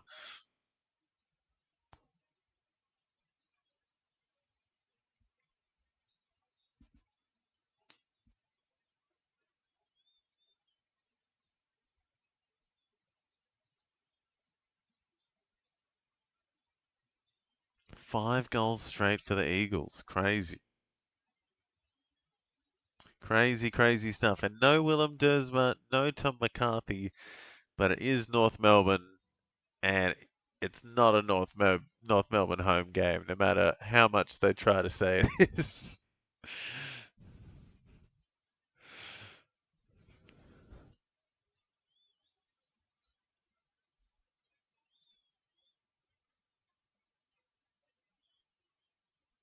Good pressure by the Eagles. Just can't click here, though. North get it back. Blamires again. So he's well and truly into the 40s, Blamires. Up to 45 with that last kick. So he's having a good game. Up there with Sheasel and Sherry.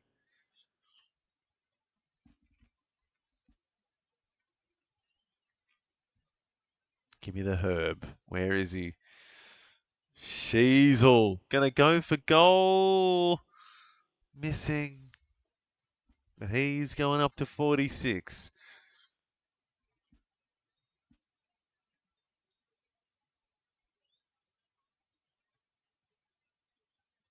Duggan kicking in, so that is not a good sign.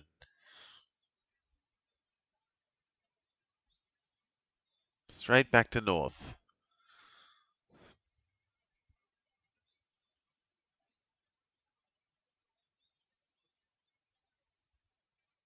Yeah, no, very strong forward line there, Minamoto. And Murphy Reed and DeGoey on the bye as well. Very, very strong after the buys.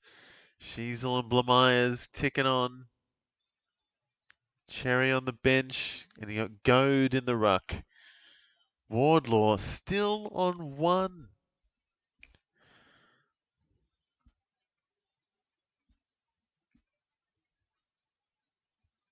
Jack Darling thinks he's 15 years younger, I think. He is just having a great time back here in Western Australia.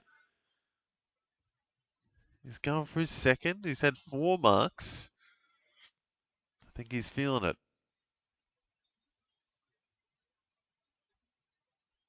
Career shots from here. Wow. Yeah, 40 through the middle. And that is 41. So Jack Darling kicking it true back in Western Australia. Harry Sheasel up to 50. Harley Reid has had 1 disposal for the quarter. He's on 46. Eagles just a little anxious at the moment. They're on a bit of a roll, and now it's kind of just come to a bit of a stop. Jack Darling up to 41. Herbert's already better than Duggan. There it is.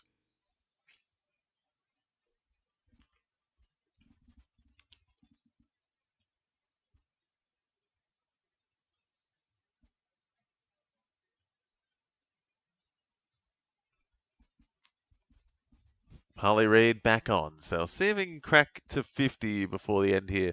Grundy and Gawn, my main ruckman, and McAndrew on my bench. He will go in Grundy's spot next week for the bye round. Very good replacement. And then it'll be Gawn the next week, I think. So very good management of your rucks. McAndrew should have a good couple of weeks.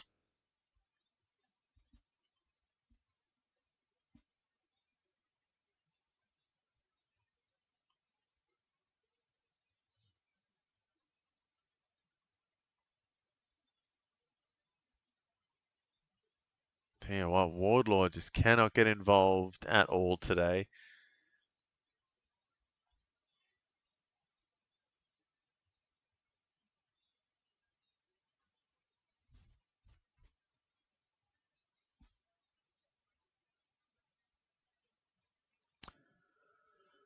Whew.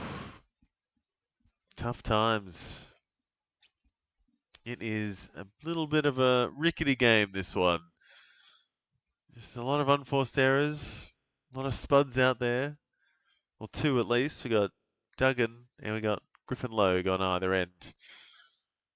And oi, Wardlaw getting a free four in front of goal. Or did he give it away?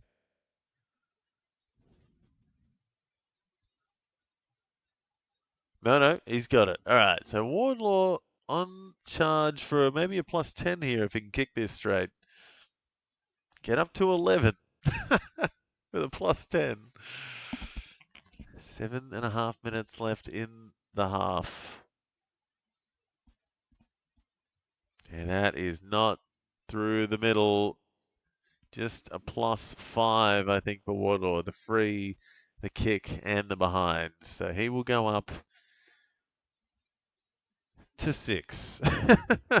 There's the Herb, and he's dancing around Jack Darling, taking a bounce. Oh, all right. Yeah, sold. Sold on Marcus Herbert. Just give it back to him. Oh, sold on Herb. Looks good. Yeah, insane stuff, Minamoto. Very nice team. It seems like you've got.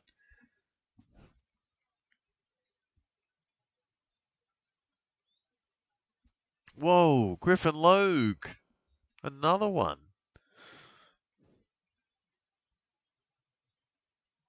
And Duff tightly gives away a free. So North Melbourne hunting now. They've stopped the momentum that was the Eagles.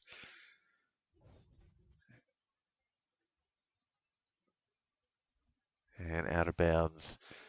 No, freebie for Trembath. So North Melbourne still hunting.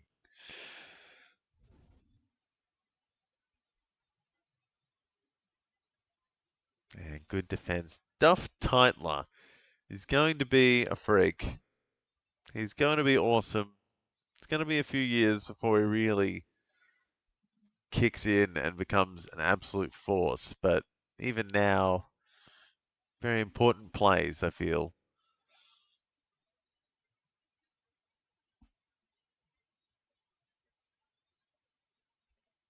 Oh, McKercher, beautiful. Haven't had much to say about him tonight, but I do love Kobe McKercher. I really do. I think he's got one of the best kicks in the league, and he's only 20. He's up there with Massimo D'Ambrosio. He's up there with Errol Goulden in my mind for kicks.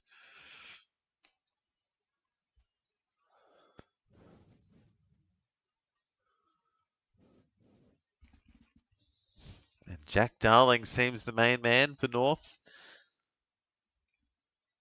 Zerha struggling to get much, and Larky's just had the one.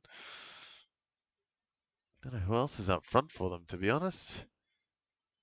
Everyone's down back.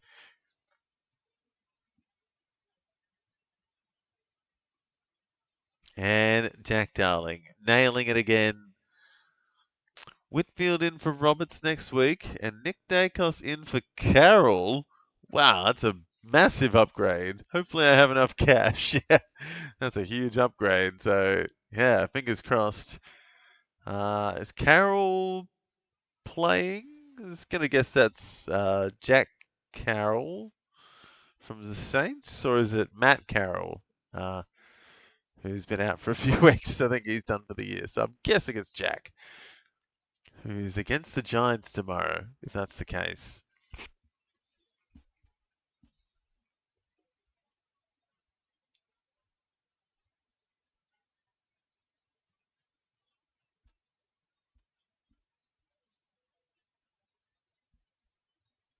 So we got a tight game here, guys. It's like 5 points in it, and I don't know who's going to win this one. It's very back and forth. Everyone's shooting themselves in the foot.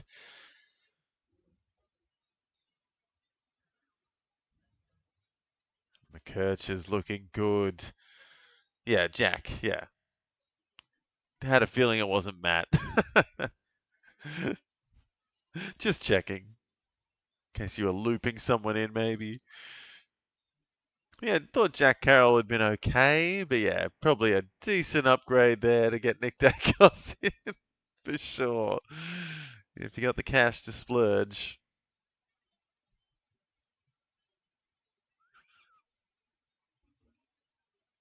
Great kick out wide. Who is that? Johnson. He's been alright today.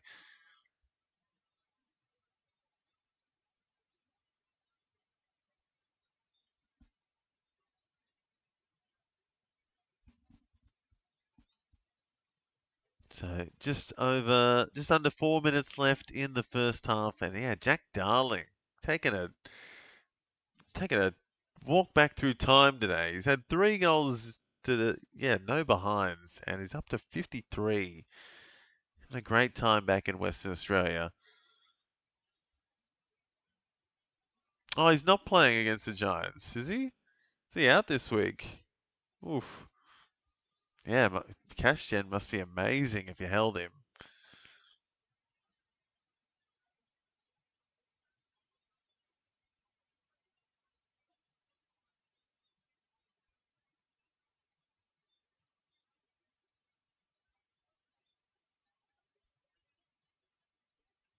Oof. Ooh, so Sheasel is kicking on up to 56. Cherry has stagnated a little bit the last 5 to 10 minutes. Just slowed up.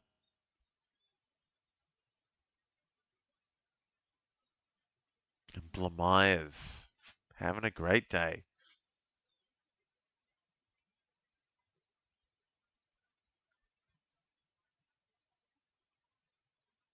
And Wardlaw finally getting a bit more, so he's moving again. He's up into the 20s now.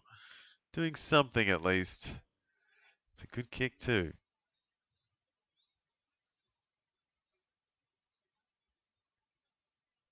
Weird kick, but it works. LDU finally getting a bit more. Not a good kick though, and it's a bad one. Goes out of bounds. So, oof.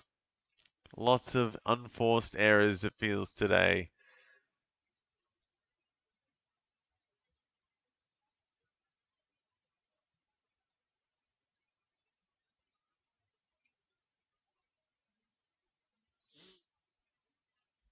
Parker clunking some marks, doing all right. Great kick inside. Is that Blamires? It is! +6 for Blamires, up to 55.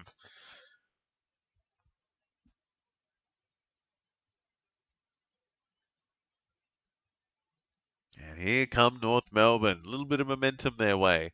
Also held Jai Sarong, Tom Lamire, Farrow, Carroll, and Lombard. A couple of good rookies and young guns there. Is that Sheasel now? Or is it? No, Darling. Even worse for the Eagles. Darling going for goal number 4. And yeah, he has come alive in this quarter. Sheasel, Blamires, and yeah, Darling looking to get to the top of everyone again if he kicks this. He'll get up to 63 if he kicks this one, or 64, sorry.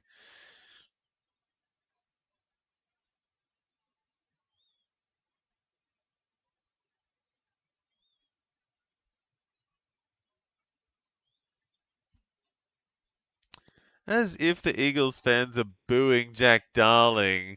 He's not doing anything though, because he is having a great time. He's kicked 4, and he is up to 63 with a minute and a half left in the first half.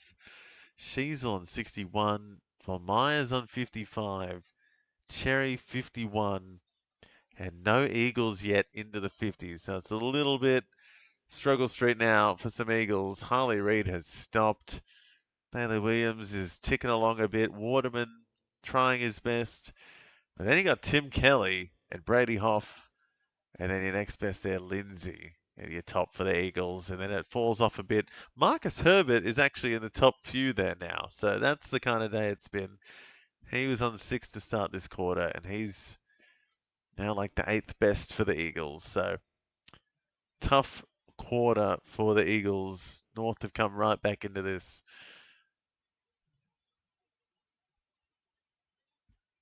And some of their no-names are doing things, like Harvey and Blamires.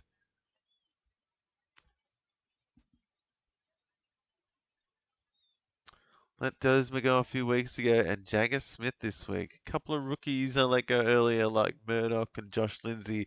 Well, apparently that doesn't matter, because, or maybe Lindsay, but yeah, Murdoch just struggling a bit.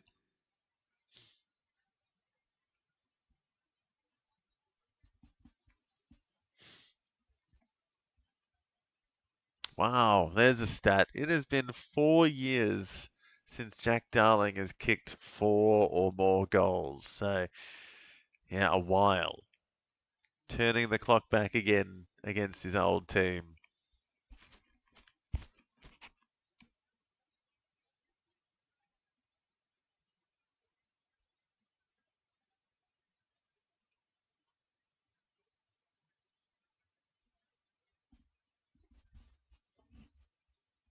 So Eagles just shooting themselves in the foot some more. Gonna be a slow end to this one for them. North Melbourne retaining a lot of control in this last quarter. And Sherry's going to get a bit more to finish this one off. A quick +4 for him. Or maybe just a +3, sorry. This should be the last of it. Curtis tackles, and that'll be it. So an interesting one, and it is tightened right back up to a point the difference in this bit of a toilet bowl here at Optus Stadium, and there's a bit of a murmur around because there's definitely not many North Melbourne fans in Western Australia watching this one, and all the Eagles fans are a little bit on edge, I think, as Jack Darling kicks 4 on them, which is pretty amazing. He's up to 67, 7 disposals, 5 marks, 2 tackles, 4 goals for the first half. Harry She's up to 61. Tom Myers there up to 55, having a breakout game for him, it seems. Tristan Sherry a little bit at the end there, +3, got him to 54. And then, yeah, Dylan Stevens going all right in the 40s. Paul Curtis, 42. And Luke Parker also not doing too bad again on 40. Bailey Williams, the best of the Eagles, he's up to 54, holding his own against Tristan Sherry, it feels. And Harley Reid had a 2 or 3 disposal quarter, I think there. I think he had 2 frees against as well. So really struggled. He should have been on 50 early, I thought, in that quarter, but didn't do anything. As Jake Waterman got on, he's up to 45, and Tim Kelly also into the 40s. 15 disposals, but then it drops off for the Eagles. They are struggling, and they really fell off in that last quarter. North Melbourne right back into this one, guys, and it's going to be tight in the second half, I reckon. Let me know, guys, who is turning up in this one, who is winning, and what do you need in your matches to get the win this week? Do you need a Millen Murdoch 50 in the next half, Adam? Or maybe Duggan to stop sputting? Because if you do, it's probably not going to happen. So that's not going to happen. But maybe the Eagles going to come away or get a bit more fired up in this second half because they, fell off a cliff in that last one. It's an interesting one here, guys. We'll take a quick, or a bit of a longer break this one, 10 to 15-minute break, and we'll be back with the second half of North versus the Eagles in a few minutes. See you soon.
Alrighty, guys, here we go with the second half of North Melbourne versus the Eagles.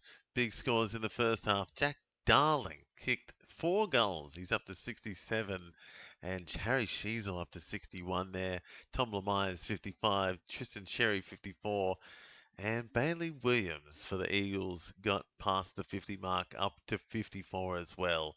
Harley Reid kind of went missing. He went to the chipper in the second quarter. He was on 44 at the end of the first quarter, and then he got to 46, I think, or maybe it was 40.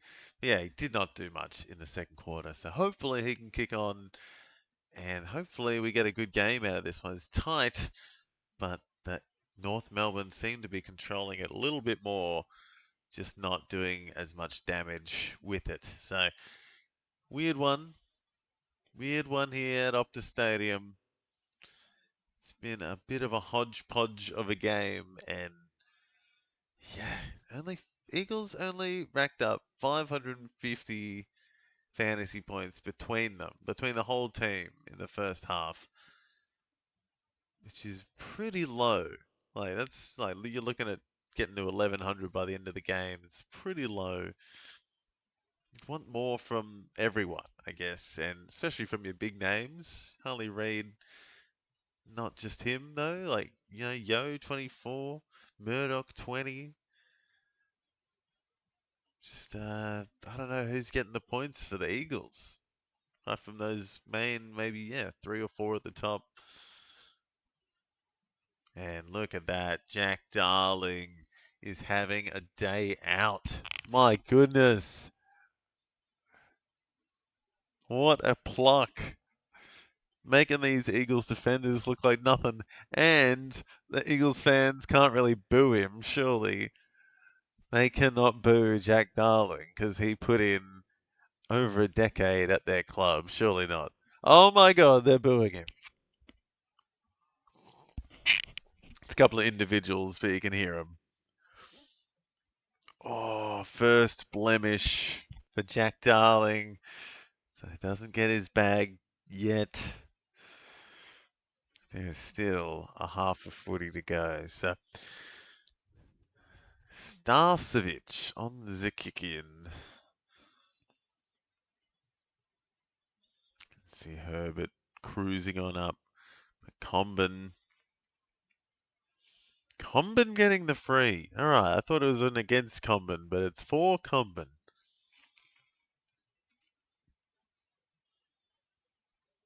Yeah, no, what the heck? Some weird stuff happening here, guys. Umpires missing the Harley Reid walk through the mark.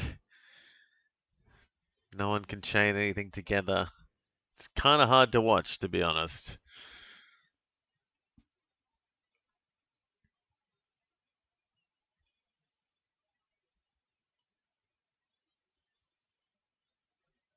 And there's Stephen getting, oh no, Spargo, sorry, getting a +6. Tell you, Caleb Daniels been a bit quiet in this one. Haven't seen him much.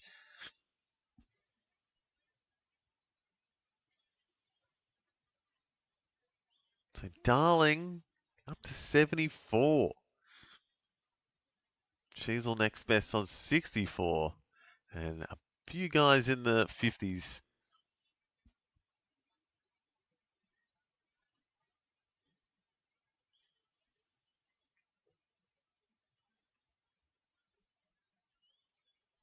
Oh my goodness. What? Simpkins slapped it forward and it must have pinged off a boot and gone out of bounds just before the 50. That's crazy. But yeah, Darling's trying his best and it's a goal! What? What? Was that off, like, the incoming kick? It came off his foot? Who kicked that? Yeah, Blameyer's poet. Actually having a decent game. What? Who kicked this goal?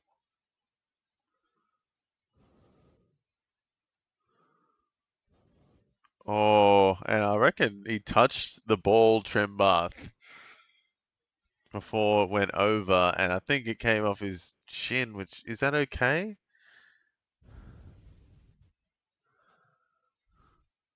It's come off Trembath's shin.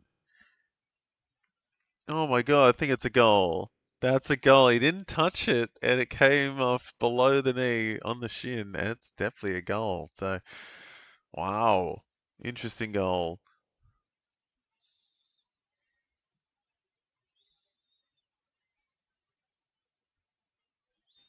But Myers is getting involved on the wing. I thought, ah, I don't know who kicked that. I think it was LDU, but he should have palmed it off to Blomyers there. Blomyers had a bit more space. I thought he's been getting open. He's been making himself an option. Oh, Sheasel snap around on the right. He's nailed it. Oi, what a goal. So a couple of good quick goals here for North Melbourne. And Sheasel, wow, getting plenty of it now. Blamire's up to 57, Sherry 56, Williams and Reed slowly moving, but Sheasel is having an absolute day out.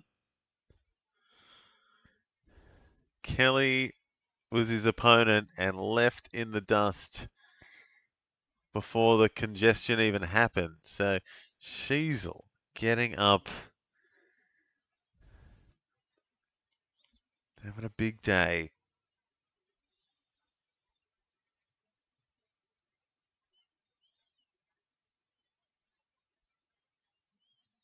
Sheasel up to 75, Darling 74. A couple of big names for North Melbourne. Kelly struggling out of the middle. Needs to go back to VFL. Or Waffle, sorry. And yep, just giving it straight back to LDU. Tried to get the tackle, give him that, but yeah, just making it hard for him. Not clean.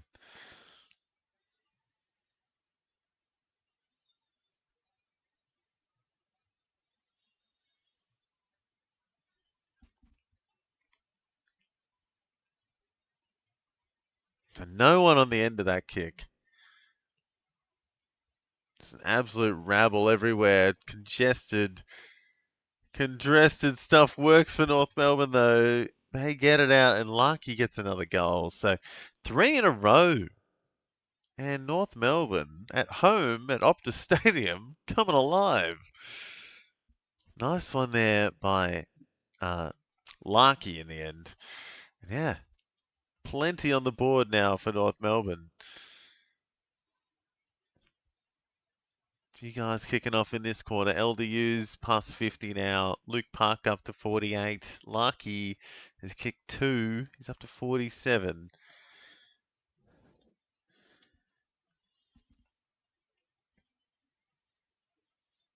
And it seems, yeah, North Melbourne's got something going for him now.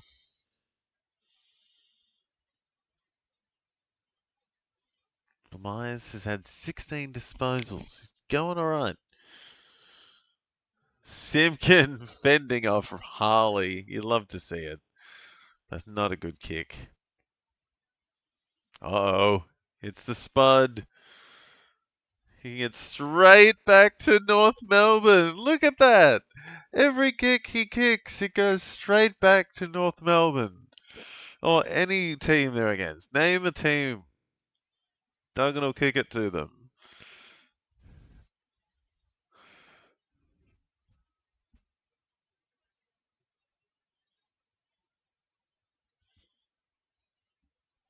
Waterman now. Oh. So yeah, Waterman looking to stop this flow of goals from North. It's been tough for West Coast. North Melbourne has come out firing.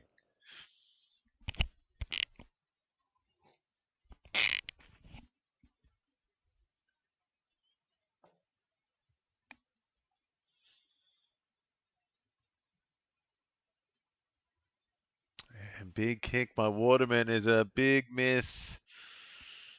Just a point, so 19-point lead for North Melbourne. And Luke Parker taking kick-ins. He's moving. He's going to get over 50.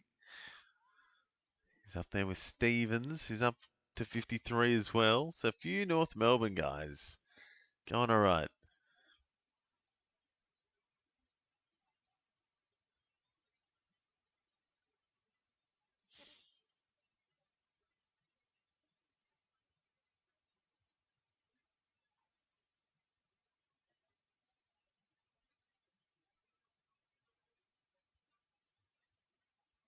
Stevens out the back again. Please do something with it, mate.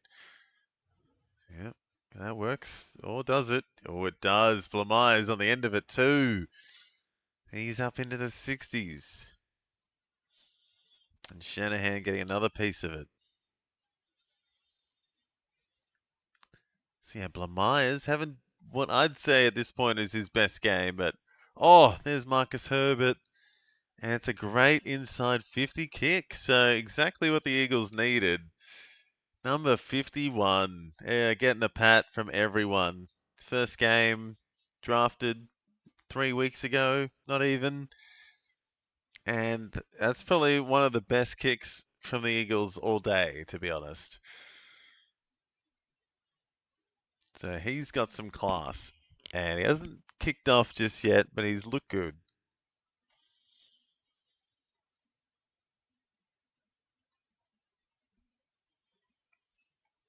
And yeah, Tom Gross, the other guy in. Not a good kick. Oh, so a couple of first gamers missing out.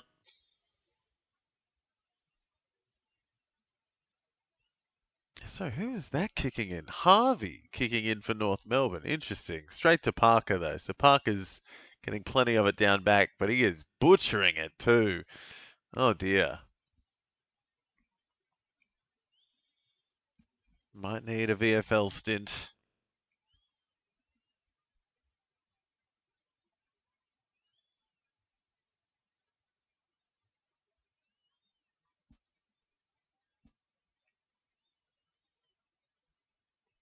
Oh, well, Myers goes tumbling out of bounds, almost into the crowd.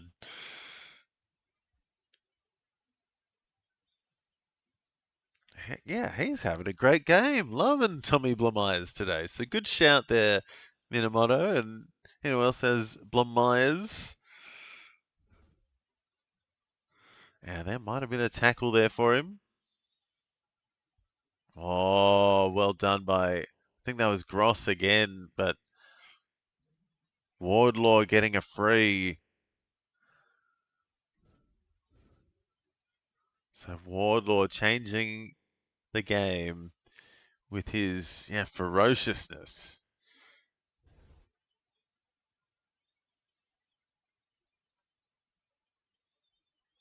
Oh, Eagles, a bit of smooth, slick hands. What can Yo? He's got so much space. What can he do? Kick it straight to Griffin Logue. Oh, making Griffin Logue look good. That was a good spoil. Give him that. But he's the only man there.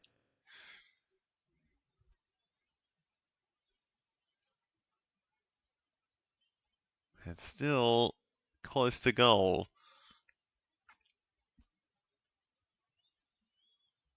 Good McKercher tackle. So would love to see Kobe kick on a bit more. And he's had 4 tackles, but usually needs to accumulate to get a decent fantasy score. And that Griffin Logue getting a holding the ball. Hey, doing something. Getting amongst it.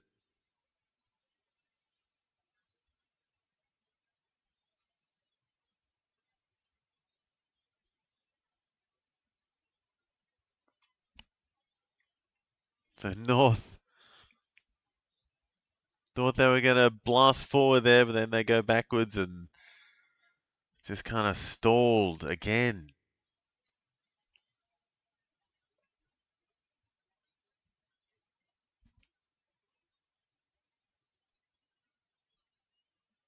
Few interesting disposals from the Eagles. It pays off though. Tim Kelly gets a piece of it. Cole with all the time in the world, and he's completely smothered off the boot. Oh no. Great effort, but that was a great smother, and Clarko is losing it. God, Clarko's got. It looks like he can't open his eyes too much these days. He's really looking like a bit of an old man in the box. Lemires.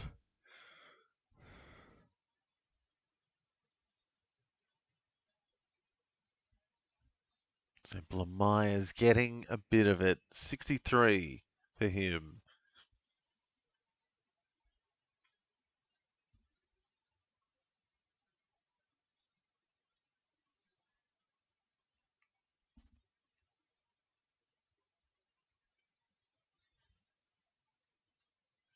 So Baker getting a tackle.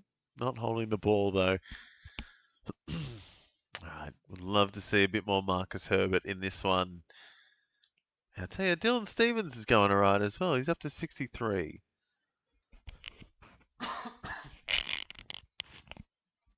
Wardlaw doing a bit better in this quarter as well. Getting a few tackles. Oh, seems like he's getting it. I thought that was at least a tackle there. Sorry. Might be his first tackle for the day.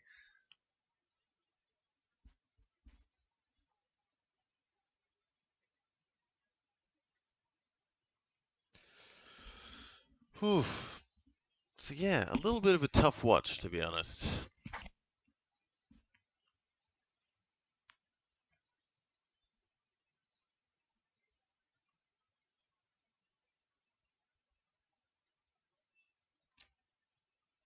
Just rough and tumble stuff. Lots of tackles, not many disposals. And now there's a holding the ball call against Bo Allen, and Cherry gets it. He's been quiet as well this quarter, I feel. But he gets a holding the ball. So +8 for Cherry.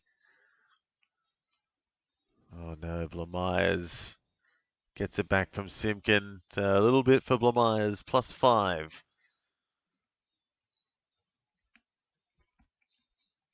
And Job Shanahan having a decent quarter actually. He's had a couple of marks. Hadn't done much in the first half, so getting amongst it now.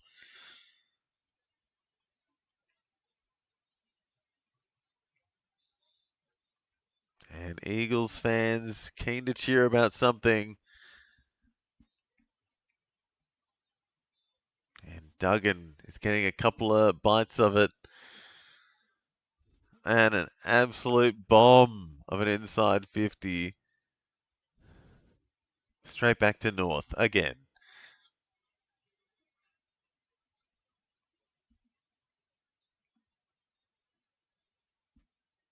A little bit of junk down back for some ruse. Wardlaw getting a mark and a kick. Not a great kick. Sheasel gets it though. And Lamire's going to pick up some scraps here. Going to boot it down the wing. That's a good one. Great kick.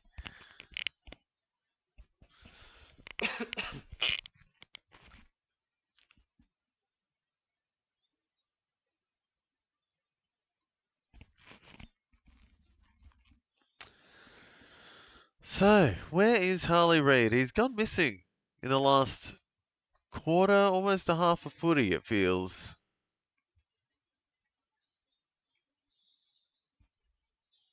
Incredible first quarter, and now has fallen off a cliff. He's had about 6 or 8 points for the last 45 minutes of footy, it feels. A lot of Eagles have slowed up. But yeah, Sheasel kicking on. He's up to 77, so definitely a few guys up for the ton here. Oh, Caleb Daniel looking for a rare goal and missing.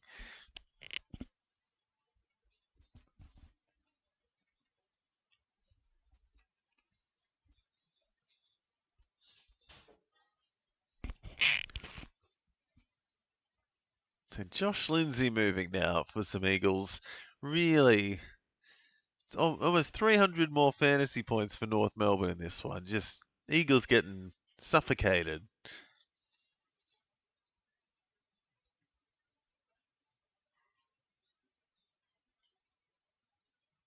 And there's another one. Big tackle by Cherry, and it's holding the ball. So Cherry having some explosive plays, and that is going to take him right up to second spot for North Melbourne.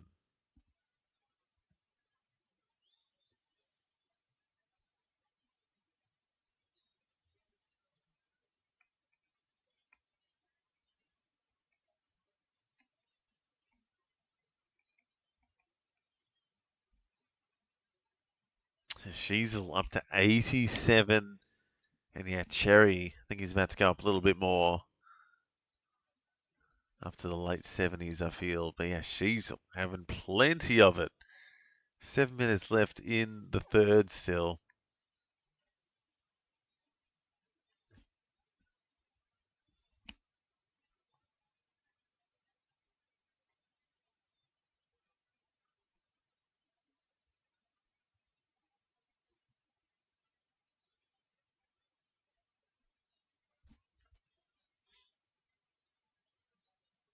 A little bit of junk for North Melbourne. A couple of defenders, making it difficult for themselves. Harvey, sorry, trying to do something, but not very good stuff.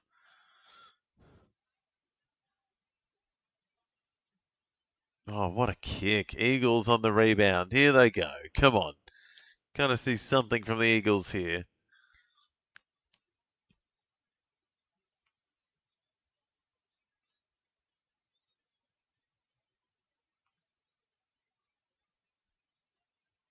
There's Herbert. Love it. Leading out the halfback.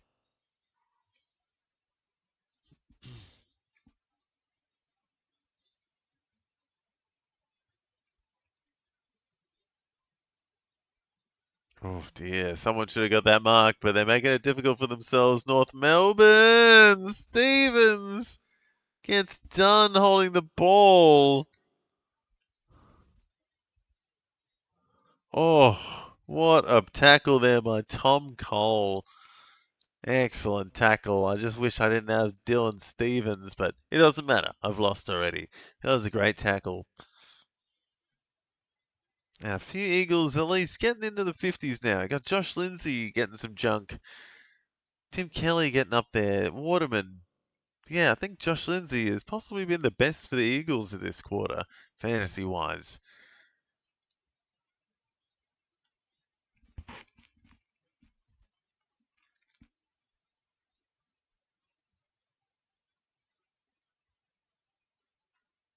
And there he is, Tom Cole, trying to get the Eagles out of it.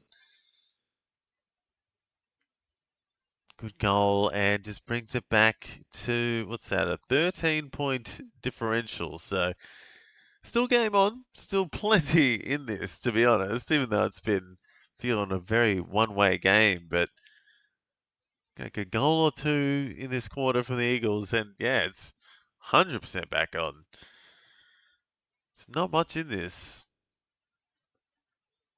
Sheasel's trying his best. Up there on 89. Having an absolute day out. 23 disposals, 5 marks, 3 tackles. A goal. Could have had more. He had 2 behinds. So could have turned up already. Harry Sheasel.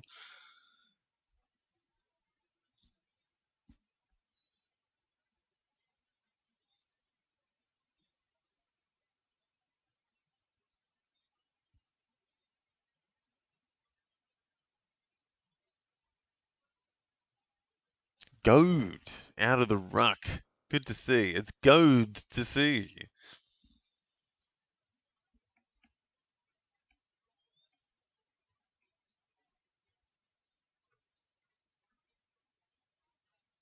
Yeah, interesting little ruck shift they've got going there, North Melbourne. Cherry not starting in the ruck, but as soon as there's congestion, he gets in there.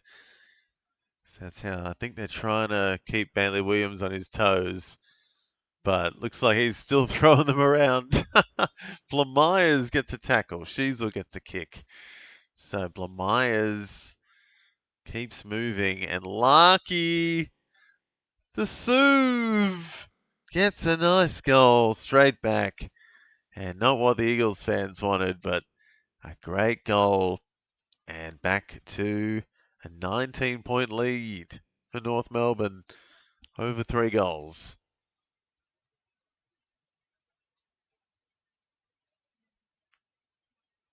Yeah, Sheasel out the back, and then, yeah, Cherry's been good.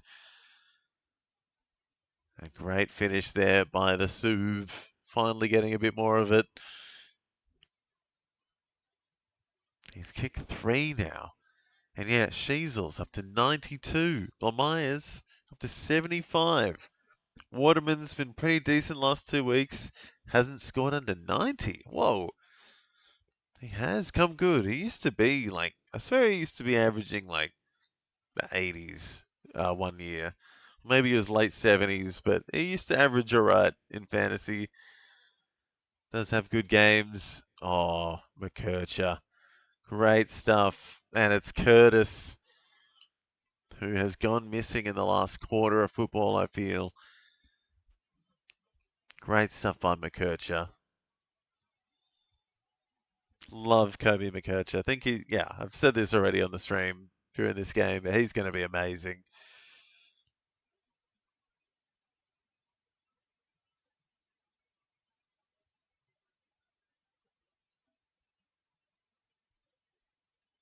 And Curtis missing, struggling ever since halfway through the second quarter. He hasn't really done much.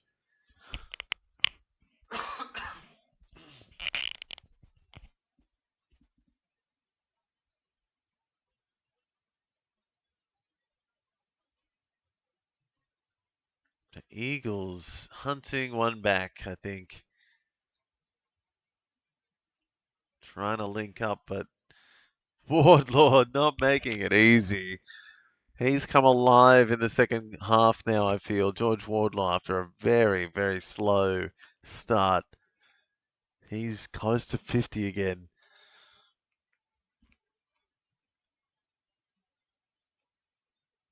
Oh my God. So ball getting turned over, then turned straight back over. Eagles have it now. Almost smothered off the boot. And I think Logue is going to get that mark. Waterman tried. But Logue getting it. And my goodness, Harley Reid was on, he was on 42, right? At quarter time, he was right up there at quarter time. 42 or 44. And he's had 6 points since quarter time. 4 frees against.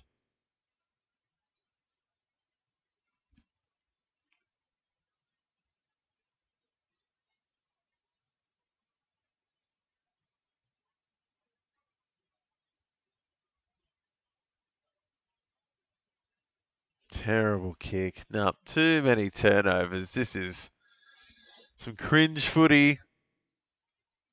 Cringe footy.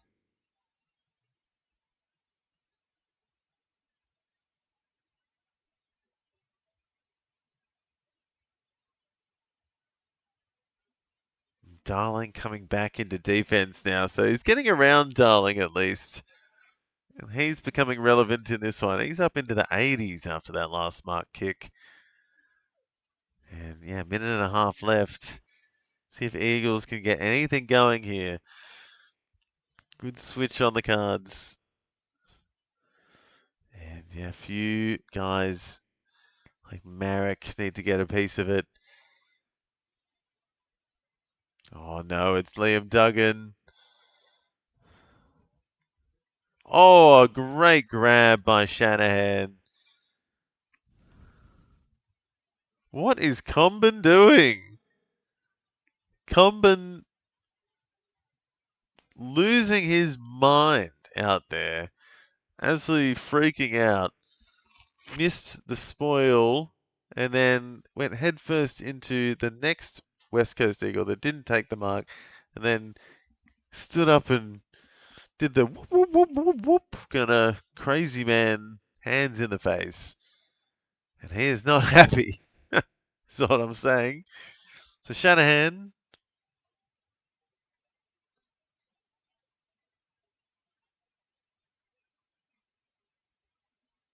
oh, what a kick. Charlie Comben is going to be bald next week because he's going to be pulling his hair out after that one. Great kick by Shanahan. And the Eagles get one back, so it's 14 points in it. Not over Red Rover just yet. Still plenty in this. And what? Yeah, Comben was not happy.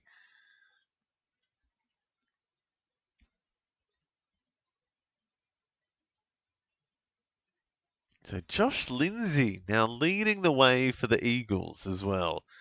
And yeah, I might just add, no Eagles look like they're going to ton up today at this stage. Yeah, it's been a tough day out fantasy wise for any West Coast Eagles. But Josh Lindsay coming good.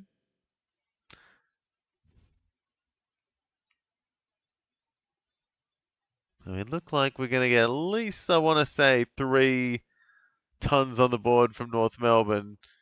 Oh, yo, running too far.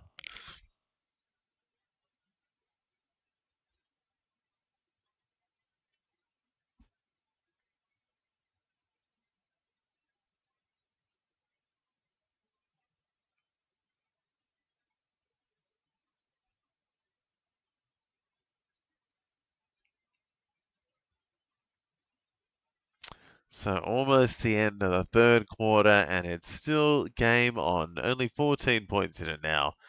But yeah, a few North Melbourne guys looking good. Harry Sheasel, the best of them, 92. And Jack Darling, the next best. He's kicked 4.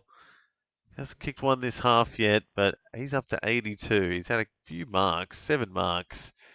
And then Tom Myers as well, 21 disposals. Going all right. Fingers crossed he can get the ton today. I think that would be a nice silver lining to this otherwise pretty average affair, you've got to say. It's been just like, lukewarm at best. Wake up, Tommy Blast. Yeah, seriously. Tommy. Need the ton, please, Tommy.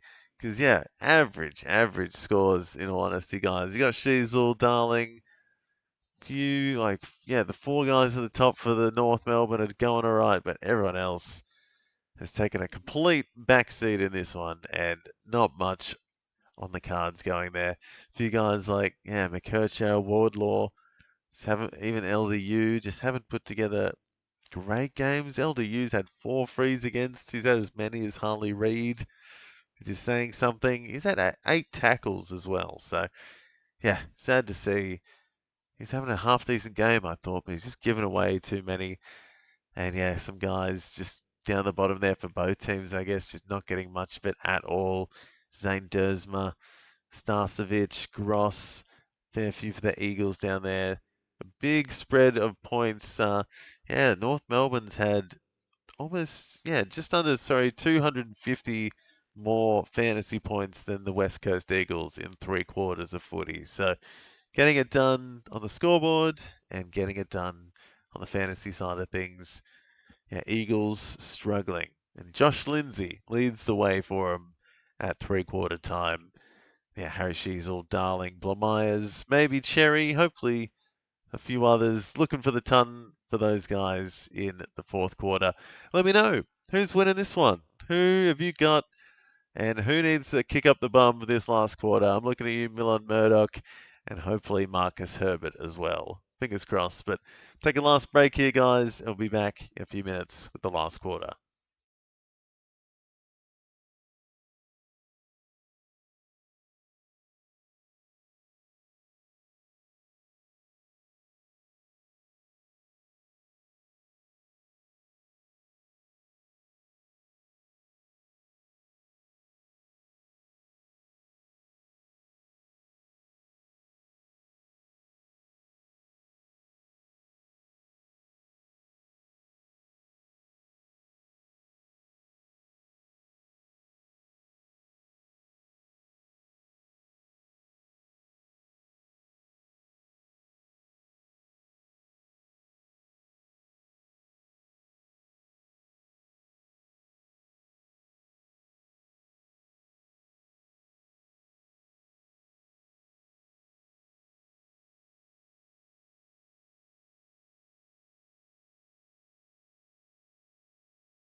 Alrighty, guys, here we go with the final quarter of North Melbourne against West Coast Eagles, and it is North Melbourne up by 14 points in this final break, and Harry Sheezel is on fire. He's had 92 at three-quarter time, and Jack Darling has wound back the clock, and he is up to 82. He's kicked 4, he's missed 1. He's been alright though. And Bruce is back in the chat. How we doing, Bruce? Who are you going for in this one? It is a weird game, and it's been a pretty average one at best, I'd say. At least both teams have kicked some goals, but lots of errors, lots of both teams shooting themselves in the foot, and not much on the side of fantasy scores, especially for the Eagles, I'm saying. Yeah, it's just been tough going for them, and few North Melbourne guys going alright, but then a lot going pretty averagely as well. So it's been weird. It's been a weird one at Optus Stadium for North Melbourne's home game. It was probably, you could tell it was a weird one straight off the bat here, but see what we get in this final quarter. See if any Weagles can get anywhere near the ton. I don't know if anyone will, but Sheezel surely, and Jack Darling 82. He should be getting another goal or two, you'd think. And Blamires, maybe. Maybe a sneaky good score for him would be nice. Cherry as well, if he could stop giving away. Well, he's had 4 frees, sorry. He's only given away 1. But if he can keep it clean, he might get to the ton as well. But yeah, I think it's going to be hard to see any Eagles turning up in this one, if I'm honest. But I would love to see a bit more Herbert, a bit more Murdoch, maybe a bit more Hewitt. He's been alright. And goodness me, Harley Reid, after a really big first quarter, has just fallen off a cliff in these last 2. So 4 frees against for him. There's Sheezel straight away.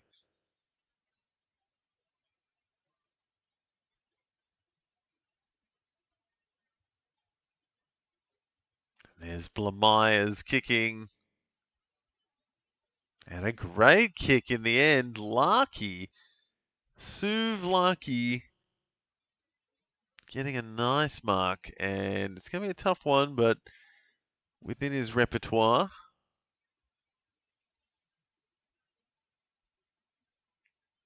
Yeah, Blamires moving. Sheezel moving. Let's see if Suvlaki starts moving.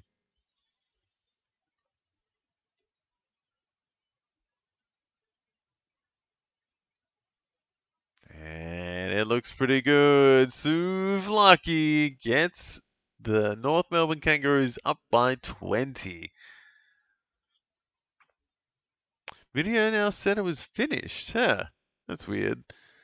Has said when we end this, it'll be going for 9 hours.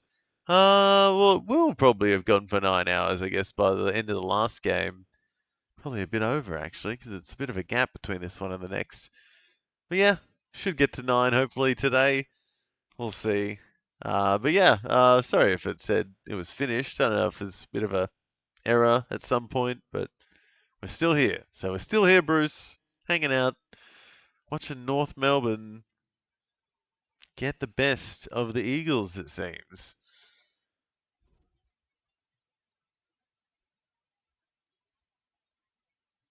So Sheezel very, very close to the ton. Oh, couldn't get the tackle there.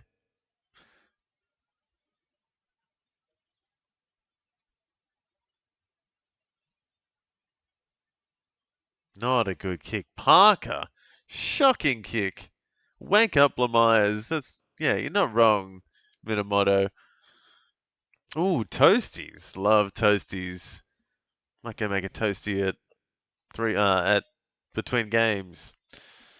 Who won the other game? It was Melbourne by a lot. I think it was like a 45-point win in the end for Melbourne. And this one's a little bit tighter, and hopefully the next one's going to be somewhat tight, but I'm expecting Sydney to get up in the next one, I'm thinking, even at Adelaide.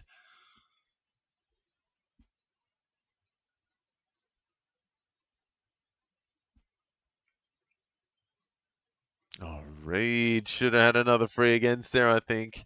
Yeah, there's another game after this one, Bruce. It's Port Adelaide against Sydney after this at Adelaide Oval. And that one starts in about an hour's time, just over an hour from now. So there'll be a little bit of a gap after this one, probably a half-hour break at least.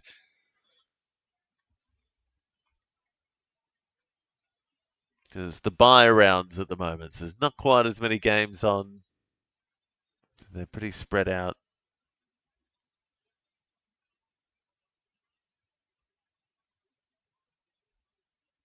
Sheasel can't get that last little bit. Go Port Adelaide, go Bombers, and go West Coast. Oi! Going for some dark horses today there, Bruce. Going for all the underdogs, I think. Yeah, Port Adelaide, Bombers, and West Coast. Yeah, I'd say. Or maybe West Coast should have been underdogs. I'd say they're at home, so I'd say West Coast should be winning, to be honest. But North Melbourne are putting them to the sword at the moment.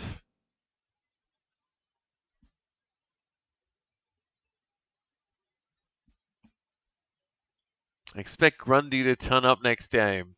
Yeah, against Jordan Sweet. So, I don't know, Sweet's been alright, and Grundy was not that great last week, I don't think, but I think he's due. I think he's definitely due for a good game.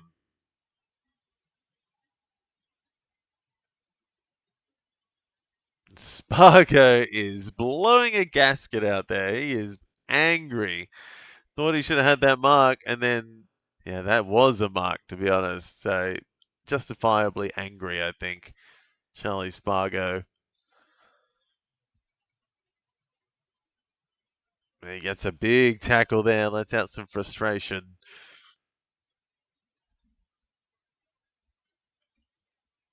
According to my calculations, I went for the Bombers, they're lost. Then West Coast is losing, so does that mean Port Adelaide's going to lose? Well, I don't know, track record doesn't guarantee the future, so yeah, you never know. We'll have to see after the game if you were psychic or not. But yeah, it's 0 from 2 to start off at the moment. But I am with you in that one. Oh, against you, sorry. Yeah, I think Port Adelaide will lose. But I don't know. It could be a good game. At home, the Sydney have been very, very good.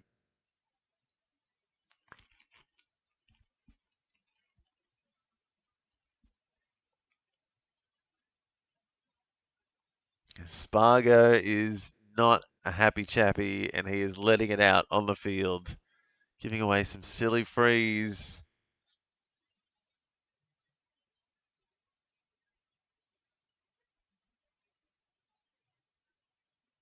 Oh, not the most desperate behind for North Melbourne, but they'll take it. So never trust me. No, I trust you, Bruce.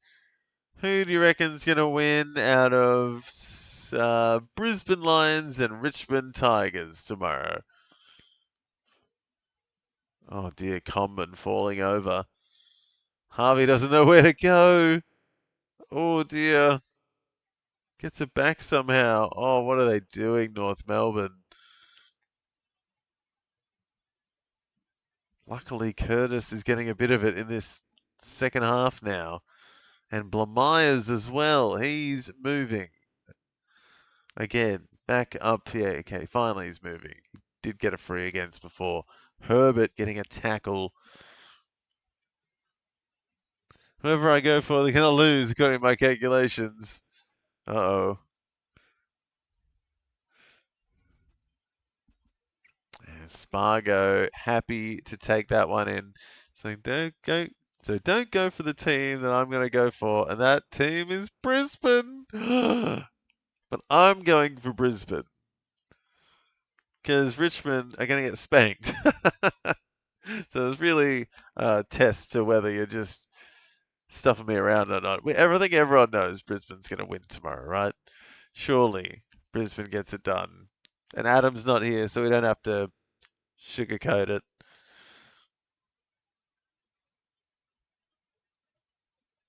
Nah, no worries, Bruce. Have fun on Roblox. Simpkin missing. And Harry Sheasel looking for a ton.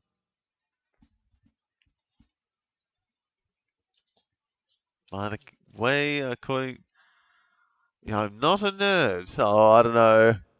Nothing wrong with that, though. Being a nerd's awesome.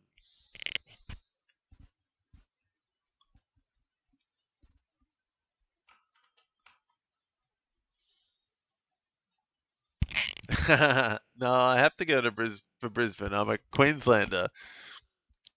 Well, I was brought up in Queensland. Kind of had to go for them.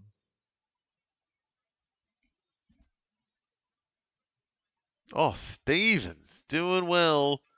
Getting a piece of it now. Into the 70s. Wake up, Tom. I am waiting for my turn. Me too, Minamoto. Tomorrow, if you're right, you have uncursed me. See you, Briz. We'll see. I reckon Brisbane's going to get it done, though. Where is Blamires? Oh, Herbert. Oh, getting a bit of it at least. Weagle's trying anything. And it's working for him. Waterman. Here he goes. Come on. Nice kick. Shanahan. Definitely within his range.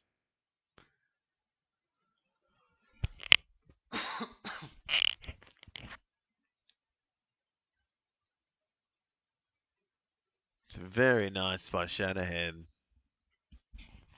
And very nice by Waterman. Good Eagles play there. No, there's a lot of things that go into being a nerd. Kind of like a lot of things that people give you the look like, huh? Job Shanahan gets a nice goal. That's it, Bruce. So, Eagles back in this, down by 15 again. So they're back in it. It's within reach. Still no Eagles over 70 though. Which is crazy. Like, it's just slow fantasy game today. Happy with Marcus Herbert. He has come good after that first quarter struggle. I think he had 6 or 8 after the first quarter, and now he's up to 53. So I think he's been alright for a first gamer. He's showed some good stuff.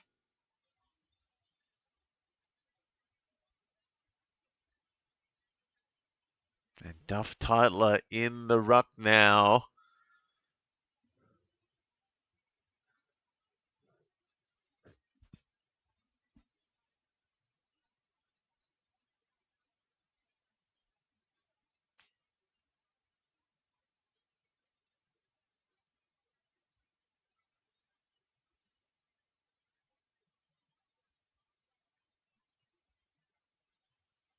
So Yo had to come off because of the blood rule. Alright. Pressure in the middle of Optus now. It's a bit more of a game now. See if we can get anything exciting happen with this one. Will it come down to the wire? Can North Melbourne hold on? It's not looking good because Waterman is kicking for goal. And if he gets this, it's going to be a 9-point game.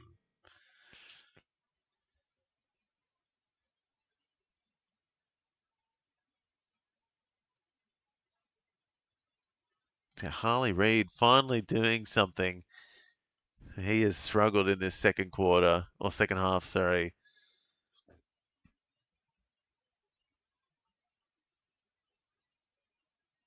And Waterman gets one back and will be the first Eagle to get into the 70s now. Very, very nice. No, you can keep watching, Bruce. Keep hanging. Gonna get the game on if you want to see this Eagles comeback that is potentially on the cards. 9-point game and Jake Waterman cruising up to 75. And yeah, Harry Sheasel, sorry, getting up to the ton just before. So he's up to 102, Harry Sheasel. So big game from him.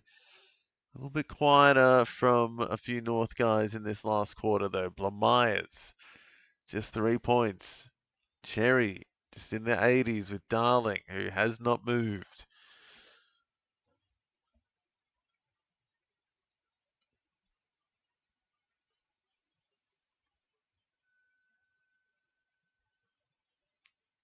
And the umpire's blowing the whistle, and it's an Eagles free again. So here they come. Oh dear. No, they've butchered it.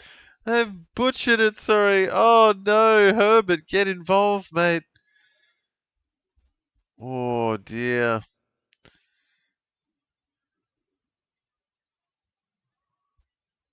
Oh. Marcus Herbert is animated out there. He wants a piece of this, I think.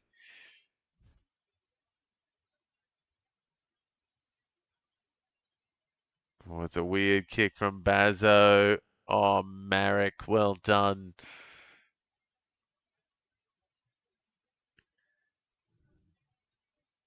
Eagles controlling it a bit better here, getting some marks at least. Struggled for marks today. They've had 20, what's that?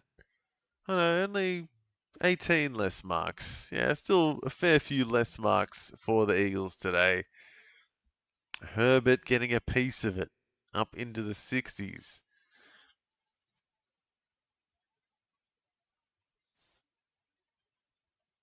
And Shanahan coming alive again. So he is quickly becoming one of the most important forwards at the Eagles. Almost up there with Waterman.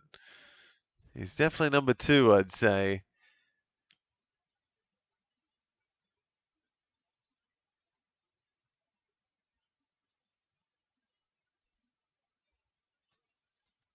Herbert has looked good. So very happy with how Marcus Herbert has been tonight after that slow first quarter. Shanahan, big kick.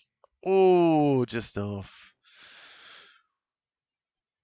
So an 8-point game. 9 minutes left. Sheasel +5. Up to 107.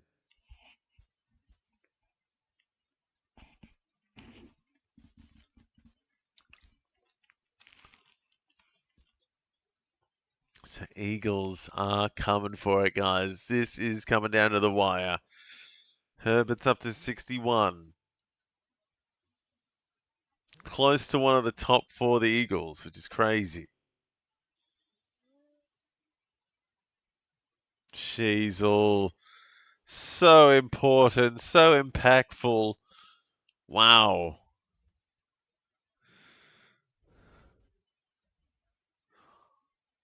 Oh. Eagles holding their ground a bit. It's back to a 9-point game. But they've got the ball back. The Spud getting a piece of it. Duggan, where is he? Way down there. Kicks it straight to a North Melbourne player. What do you know? Oh my God. Every kick from Duggan goes to the opposition, it feels. And now it's Waterman again. He's going up into the 80s. Up to 81. And Cherry is plucking off some junk at the end here. Quick +12 for Tristan Cherry. Or it might have been 11, sorry. Might have handballed one of them. But Cherry gonna a late charge for a ton now after a slow start. Up to 94. So it was a +12. Bailey Williams coming alive again. Up into the 70s. Where is Blamires? And look, there's Tristan Sherry again. And if he kicks this, which surely he will, it will be a ton. It is. So Tristan Sherry out of absolutely nowhere. Plus 18 in about a minute. Jeez. Oh, Tristan Sherry getting some serious late time junk. And Sheasel giving it back to West Coast. So drama at Optus Stadium now. It's a lukewarm affair that is slowly simmering now. Oh.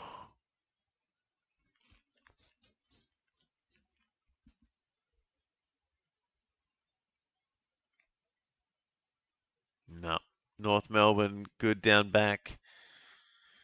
Out wide, Blamires moving up into the 80s finally. It's been a bad last quarter from him. And Starcevic getting involved. Shanahan might be a bit sore. I can't tell. He might be a little bit off. I don't know what's going on. But Starcevic, great spoiling.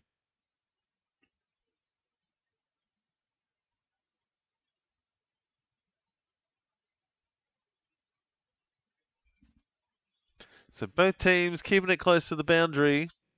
There's that Sherry ton. So Tristan Sherry gets, that quick plus 18. That was amazing.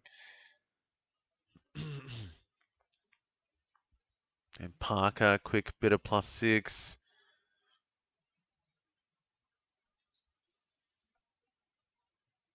So North controlling it again. But Harvey has been a little bit jittery in the halfback roll. But then he pulls off some nice kicks like that. LDU gets on the end of it. She's on another plus 6. So he's moving up to 119. My opponent got rid of Josh Dacos, Nick Dacos, and Sicily just to bring in McKercher, Dawson, and Cherry. Oof. Well, McKercher not working out for him. Cherry is working out for him now, and Dawson certainly did work out for him. So, yeah, I guess all those other guys are on the buys. Sacrificing a lot, though, for the buy rounds. So, pretty silly to sacrifice all 3 of them, I'd say. And yeah, McKercher, not the play. As much as I hate to admit it, because I really want McKercher to be good, but he's just not getting the role this year.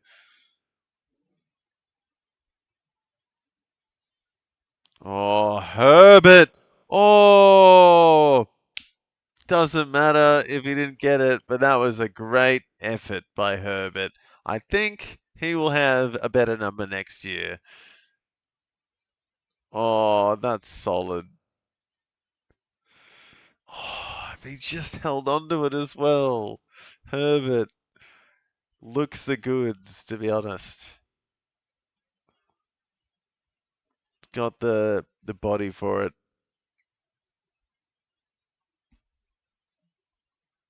It is a messy last 5 minutes here. It's going to get exciting, I reckon. Yo, important kick. Wow, what a kick. Shanahan, 20 out. Oh, what a last quarter he's had.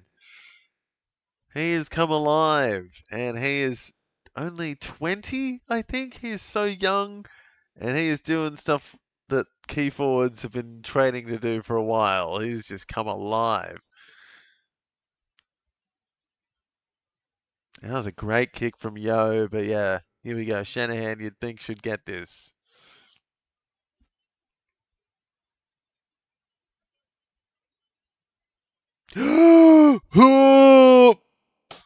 Okay, my bad. Sorry. Commentator's curse. That was a shocker. And I blame myself. I should have touched wood. Should have. Yep, my bad. McKercher kicking in though.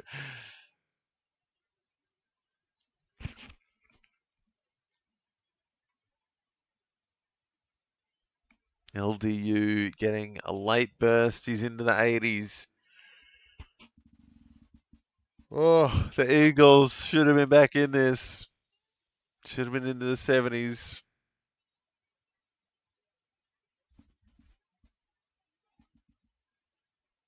Uh-oh, it's Duggan. And the Eagles fans know that he shouldn't even have it. Sheasel getting plenty. And secretly, Dylan Stevens is into the 90s as well. So, strangely enough, I have Dylan Stevens. And he is actually going to be one of my best players this week at this point, which is really sad. Duff Tightler coming alive.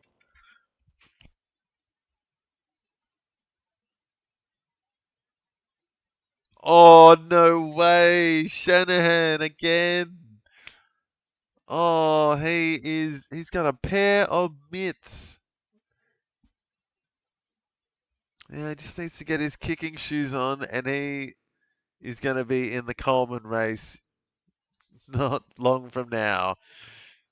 He is a big key forward that means business.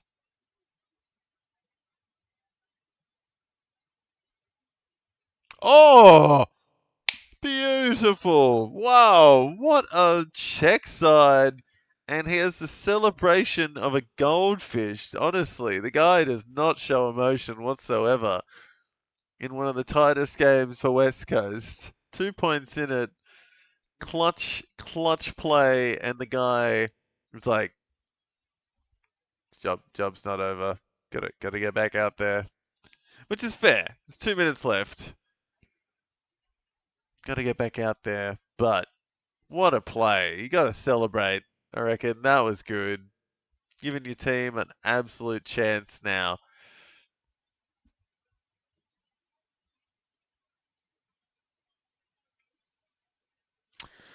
Oof.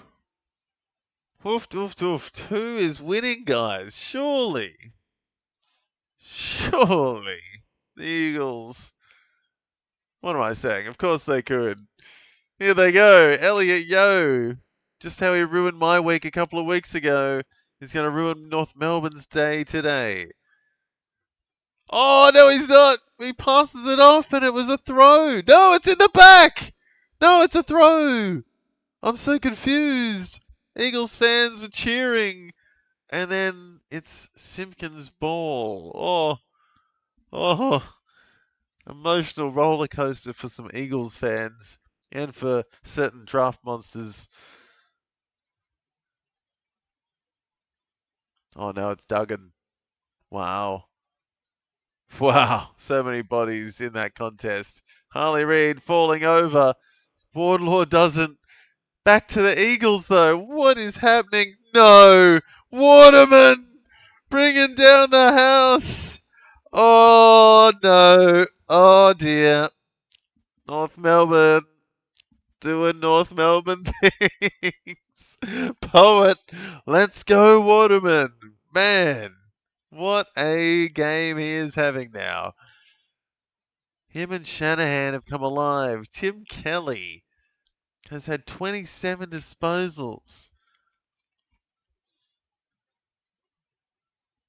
No. Waterman. Can he? Oh, you are kidding me. A poster. Oh, no. You are joking. The drama. Wow. And a big mark by Lucky.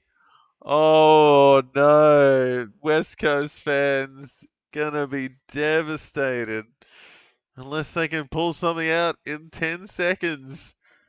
But it's not to be because Tristan Cherry has golden mitts for hands, and that is the clutchest mark of the game, potentially.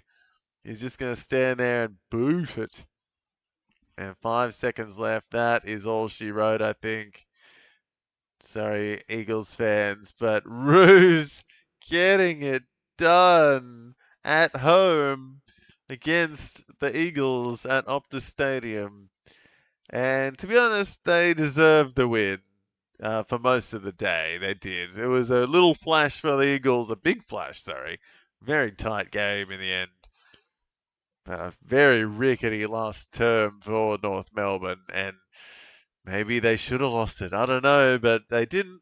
They just held on, and that Waterman goal is going to haunt him for a while. That was brutal. Waterman missing that last chance, hitting the post, and it's probably still shaking. It was that recent, and it's going to be, yeah, what a lot of Eagles fans think about tonight.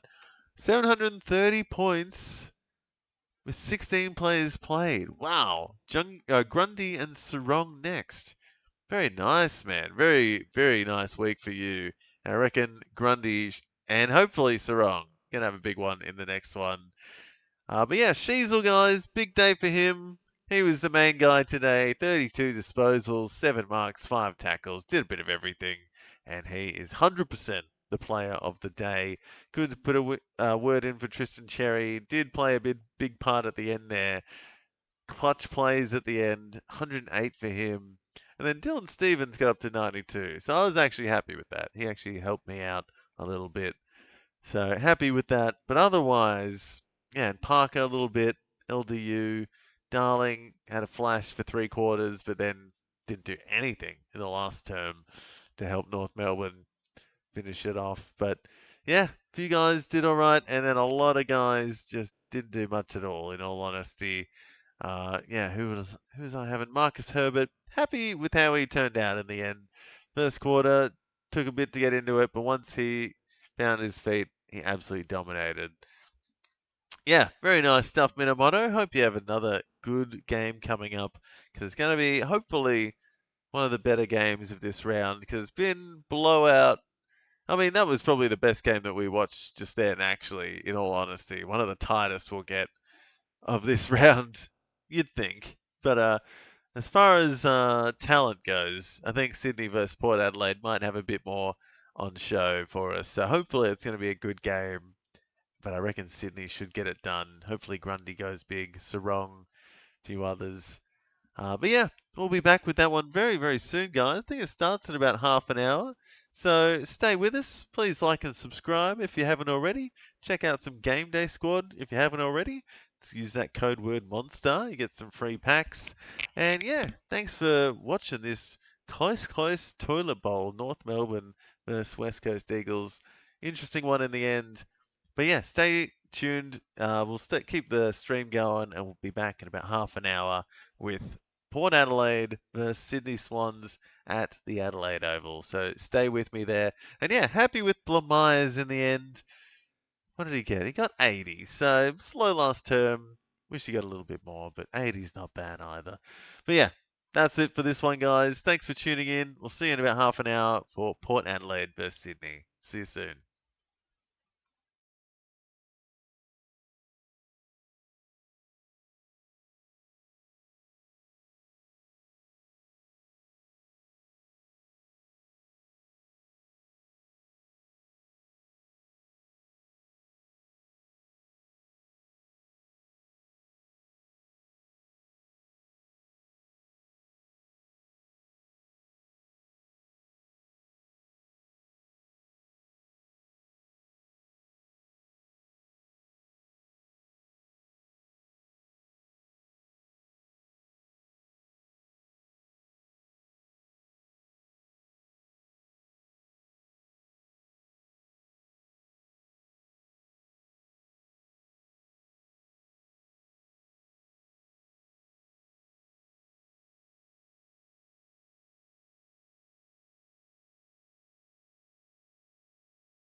Alrighty, guys, here we are. It is the final game of the Saturday lineup, and it is Port Adelaide at home against the Sydney Swans, who have been in some pretty good form, you've got to say. And Charlie Curnow on screen there, he's been in a decent bit of form as well. So, a couple of goals for him recently, but at Port Adelaide's home could be a tough ask for him, even though I believe Port Adelaide is in a weird place right now. I think obviously Rosie being out most of the year and just a bit of a weird midfield transition time, I think. Butters trying to hold it together with Horn Francis and maybe who's the other one in there? Drew as well, but other than that, it's been tough going for Port Adelaide. Wines has been off and on. They can't rely on him much longer, so it's just a strange time. A lot of good defenders, I feel, for them. Alia, Burgoyne down back, Kane Farrell's in there. So there's a few decent defenders, and maybe Jordan Sweet usually has a decent week, but he's up against Brodie Grundy this week, so it's going to be a tough ask for him. Swans wise, I mean, where do you start? You got Heaney, obviously, that's where you start. And he's been amazing this year, as always, absolutely dominating. Chad Warner's been good as well. Mills has been a little bit off, but maybe with that Justin McInerney injury, expecting someone to step it up today and get busy. As every week, and same thing we do every week, Pinky. We go for Angus Sheldrick, and we are hoping Gus Sheldrick can get amongst it. And firstly, needs to start by getting the time on ground. So he's going to start on the bench, which is always a iffy sign. But I'm hoping Angus Sheldrick can get close to the ton this week. Come on, Angus. Let's do it. Swans v Port. Grundy looking like an absolute warrior out there. He's ready to go. And Horn Francis puts his head straight in the grass. Strange start from him.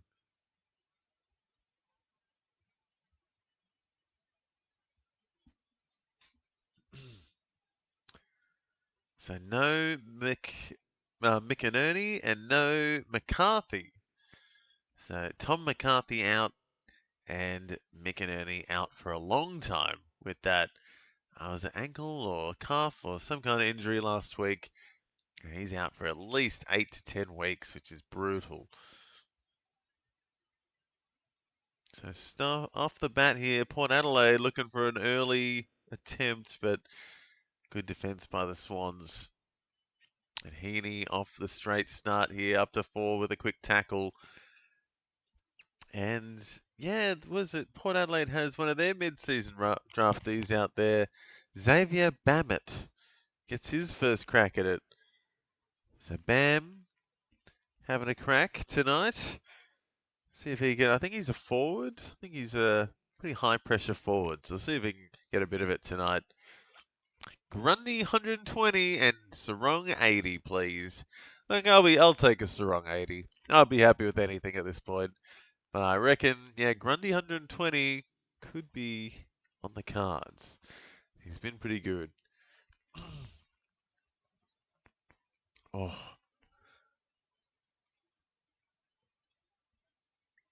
Horn Francis has been good the last couple of weeks. He's getting busy early here. He's had 3 disposals and almost got a goal there, not quite. Blakey also getting amongst it early.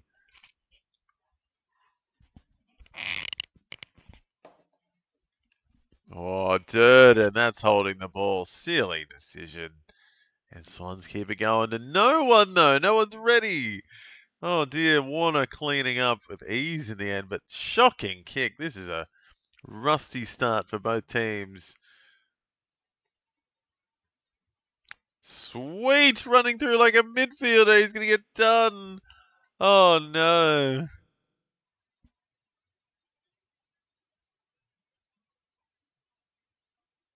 Sweet, straight away, down into the negatives.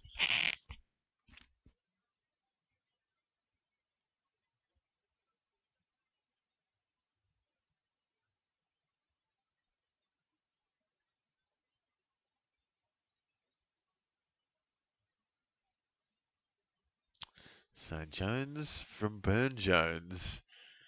And Bammett getting his first touch early. Very nice. So Xavier Bammett in it. He's on the wing a bit.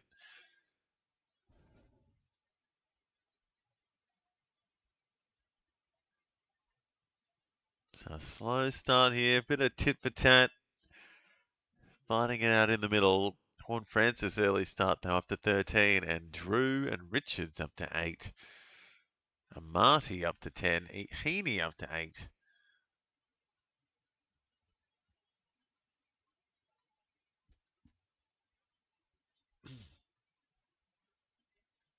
So Xavier Bammett up there already for Port Adelaide.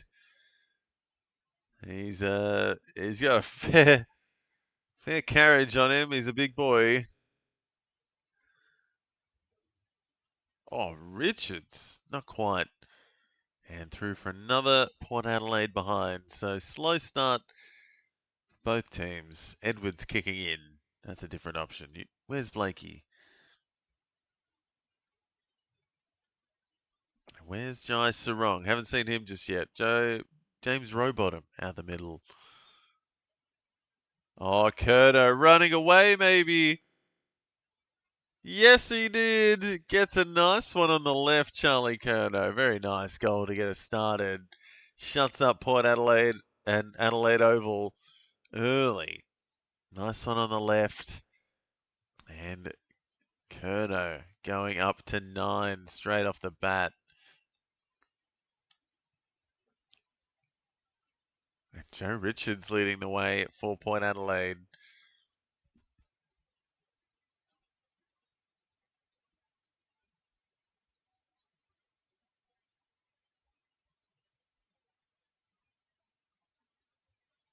So nice start for the Swans. Good start for Curto, Amati, Heaney. Yeah, Richards looked lively, but then it just turned on its head by the Swans very quickly. And they are in front. Grundy to Butters, though. Butters getting his first touch. And there's Sarong. Good last week. Not good right now, though. Straight out of bounds. Oh, dear. Lucky it's not Supercoach. And there's Butters getting busy now. He looks ready to go. Lively, nimble.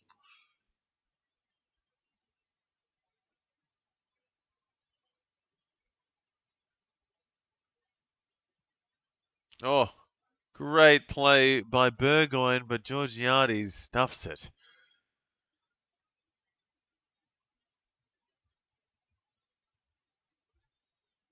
Yes, I also thirds that poet. Yeah, Grundy 120 would be pretty cool for my keeper. And Sarong, yeah, Sarong, I just need anyone to do well this week. Just to give me something to cheer. It's been an overwhelming loss for me this week in the bye rounds. And there's Kane Farrell getting his first touch.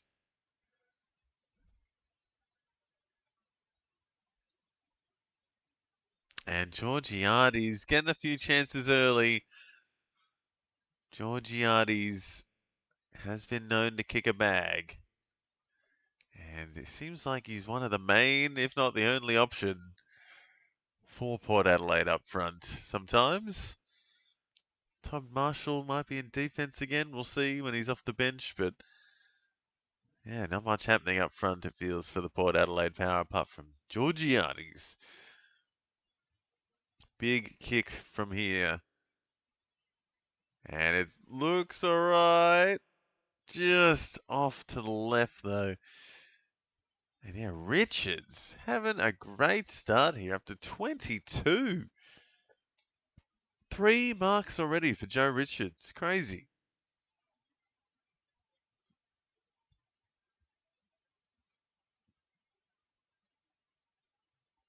Oh, not a good kick by Bammett. But he's getting a bit of it. Georgiades up to 15.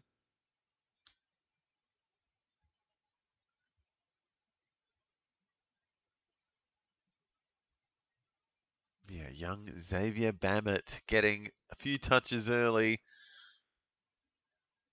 Butters moving. Oh.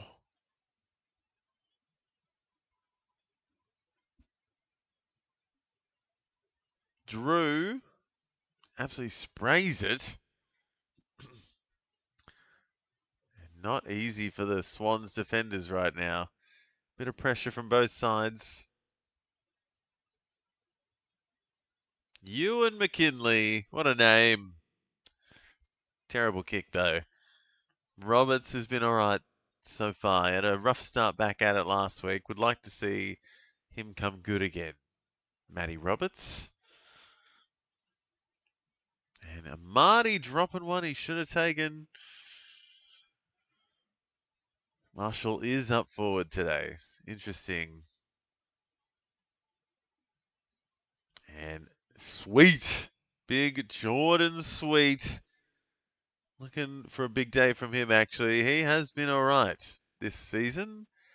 Last couple of weeks, I think he's averaging closer to 80 or 90.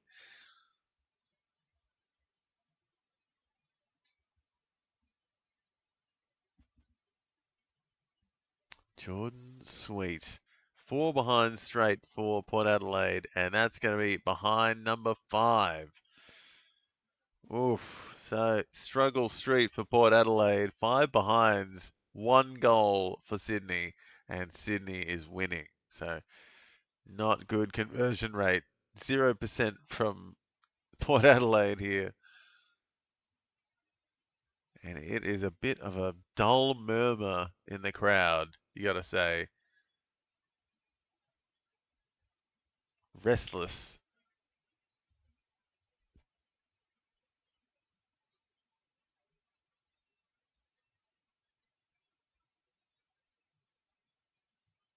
Oh, Matty Roberts. Good big tackle. Big tackle from Matty Roberts. Oh, Radicalia running at you and you take him on. You got some balls. Radicalia is a big boy.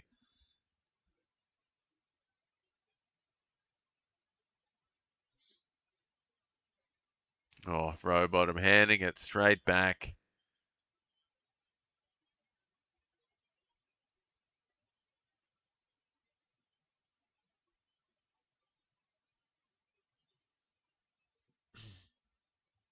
Sheldrick on straight away, making an impact. Love it. Where is Cleary? Very nice hands. Samadi. Not a good kick. Darcy Burn-Jones could be out for one of his rare decent games. Oh. So pretty even affair. You'd say Port Adelaide should be well in front, to be honest. But even in the middle, just scoring, accuracy just costed Port Adelaide right now. And now it seems like they're getting suffocated. High pressure stuff, getting long looks at it when they do get looks at it, and not accurate. Horn Francis moving up now, got his first tackle.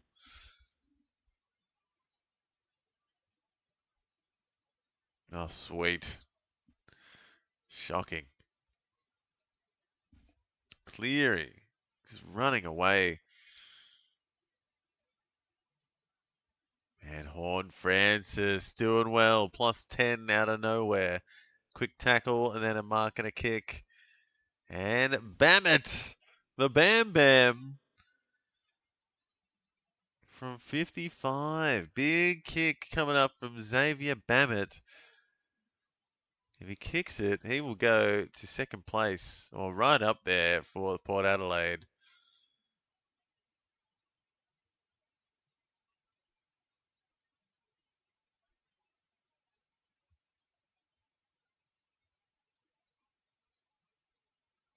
And it's not quite going to make the accuracy, but yeah, 6 behinds, plays 1 goal. So it's 6-6 to start us off.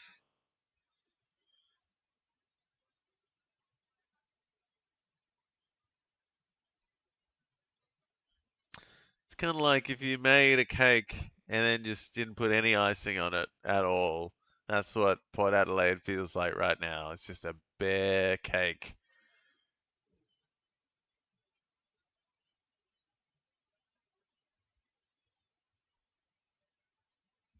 Oof.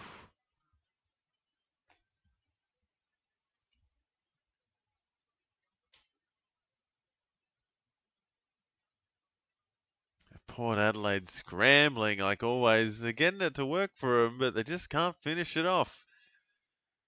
And picking it off at the back. A few Swans with ease. Warner just waltzing through the middle.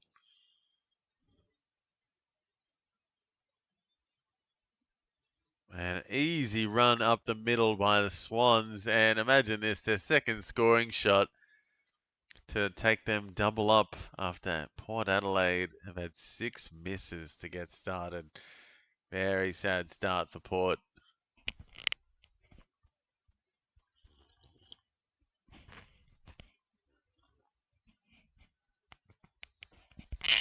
So Jakey Lloyd turned forward after starting his career as a defender and a wingman.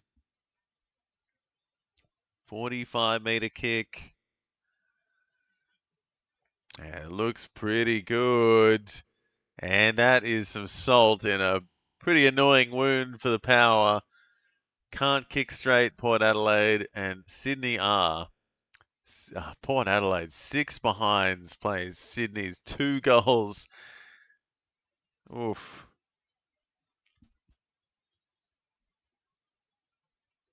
So Blakey kicking on, Roberts kicking on, and yeah, Richards for Port Adelaide having a great one with Horn Francis, and then Bammett, the mid-season draftee, getting plenty of it as well early, up to 17.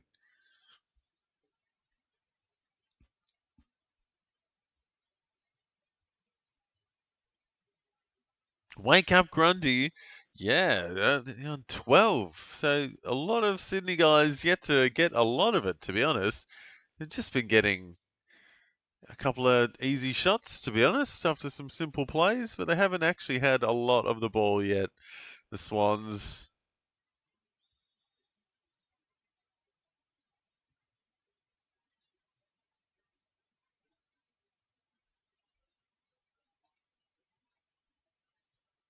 Logan McDonald down back. Strange.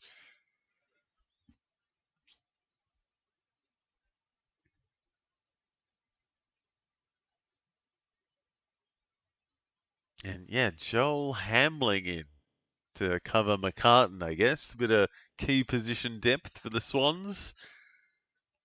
McLean coming back as well.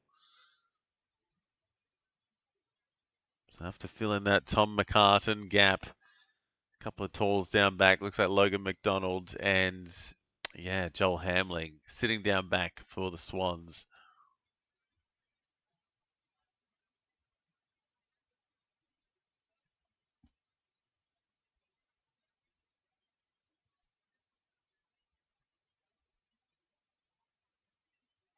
So Alia now getting one of his, what's his third touch now? No one takes it. So Swans on the rebound straight away. Sheldrick, last hands, might get it back here if he follows up.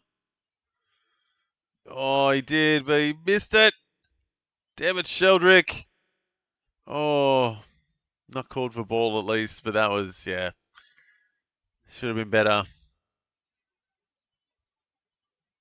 Ewan McKinlay doing all right tonight. Getting a little bit of it early. He's had 4. Georgiades. I'm going to get Port Adelaide their first goal, hopefully, at some point. It's a bit far out at the moment. Oh. Oh, there we go. A couple of quick handballs and Durden point blank. Can't miss that, surely. And they even it up with their 7th scoring shot to get up to 12. Oof. That is a rough thing to say. 7 scoring shots and you're on 12. That is rough. But nope, they finally get their first. And after a good bit of fast hands at the front, Durden gets their first. So nice one. Port Adelaide on the board. And it's an even game. So they're in this. Port Adelaide, finally. Hoping Sheldrick can get higher than 60% time on ground this game. Yeah, me too. That would be lovely if Sheldrick could actually do something and stay on the field. Sheldrick, 61% time on ground at the moment. Looks like he just came on before. And 3 disposals. No tackles yet, though. He's getting CBAs, though.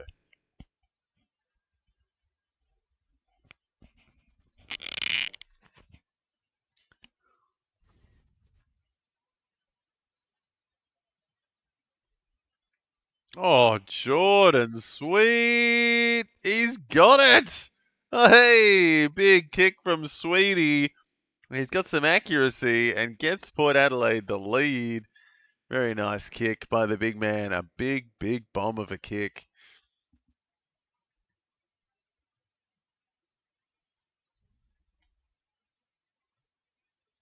Yeah, 8 scoring shots for Port off the bat here. Crazy numbers. Grundy and Sarong not moving.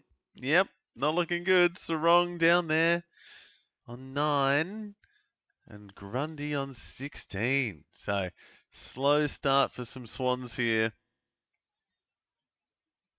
Sharing it around a bit, but no one is taking charge, it feels. Yeah, Rowbottom down there on 3. Wicks, Sheldrick.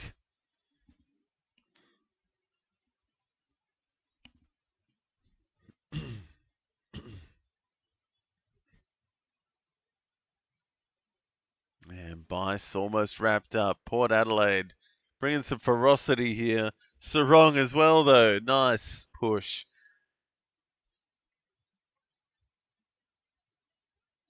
Oh, clear. He gets smashed off the ball. He's all good. Alia, out of bounds. Tough goings for both teams here. Adelaide, you'd think should be further ahead. Swans keeping them just at bay.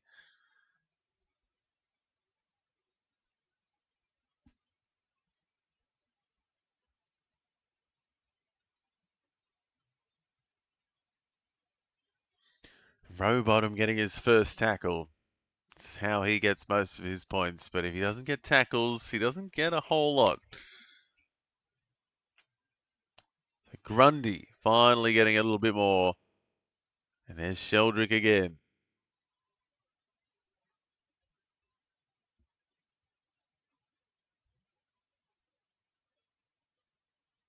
Oh, Lear. Can't keep it in. He's got the long sleeve on Alia, so I love the long sleeves. Port Adelaide's probably got one of the most boring long sleeves, though, so yeah, not the best. Any Swans with long sleeves on tonight? It'll be a chilly day in Adelaide. Kane Farrell kicking in, nice.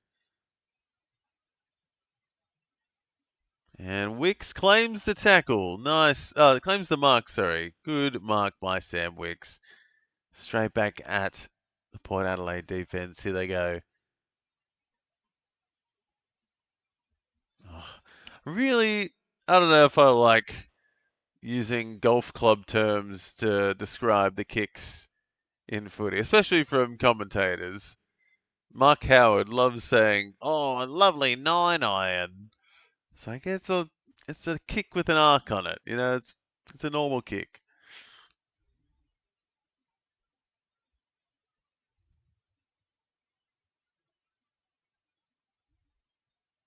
And Blakey, 7 disposals.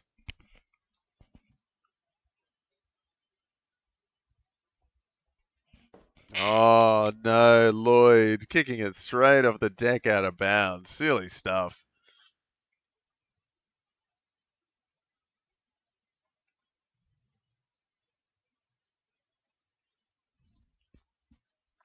So weird game here, guys.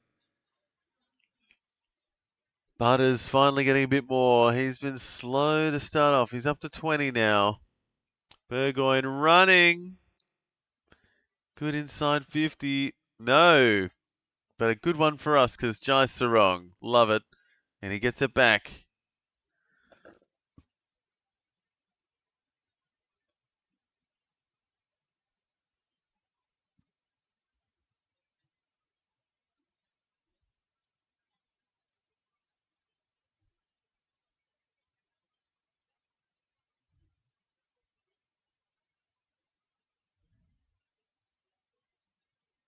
That's a weird one. They thought it was a free beforehand, but if it didn't go to Horn Francis, they would have brought it back, but they just let Horn Francis have the mark. That's a weird one.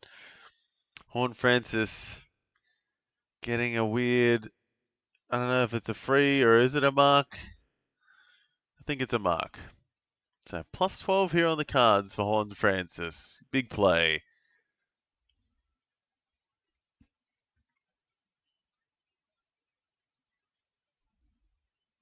And he's straight as an arrow. Great kick by Horn Francis, doubling up on the Swans. Or almost, sorry. Swans up to 14. 10 ahead, sorry. And so, nice goal needed there by Port Adelaide after a very inaccurate start. But you got to say they've got the wood over the Swans for the most part. And now on the scoreboard in particular, Horn Francis surging on up. He's up to 34. Richards up there on 29. Sweet on 28. Bammett on 22. Georgiades and Butters into the 20s. Blakey, Grundy, Heaney, some familiar names at the top for the Swans. Logan McDonald, though. Matty Roberts and Kerno, the next best there. So still hoping to see a little bit more from Sheldrick. And I don't know who else for Port should be kicking on. Maybe Burgoyne. I'd like to see him get a bit more. I do like Burgoyne.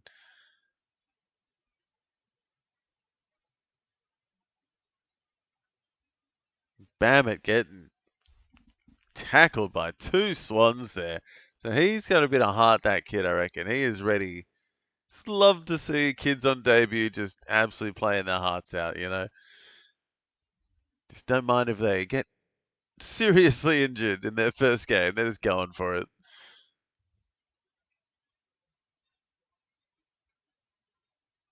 Grundy has a bit of time. Does well.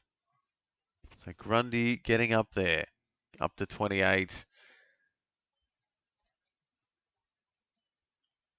So some fast plays here by Port, but it's not paying off for them.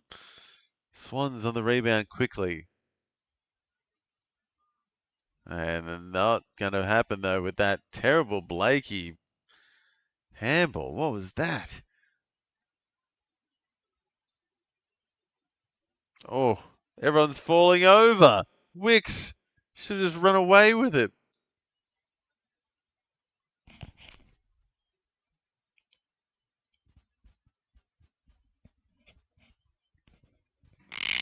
So Hamling is doing well down back.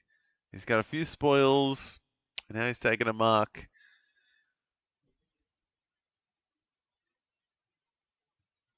Heaney and Warner in the middle. Very nice.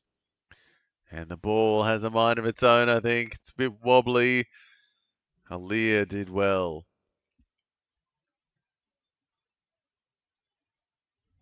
But that's not a good kick. Oh, bad drop. Butters should have taken an easy mark. It bounced right off his chest. So not a good play by Butters. He's really letting it fall by the wayside a bit.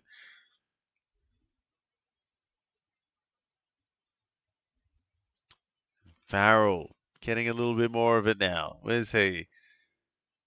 He's up to 25. So a few Port Adelaide guys getting busy. Not a good kick inside 50 though. Georgiades easily spoiled away.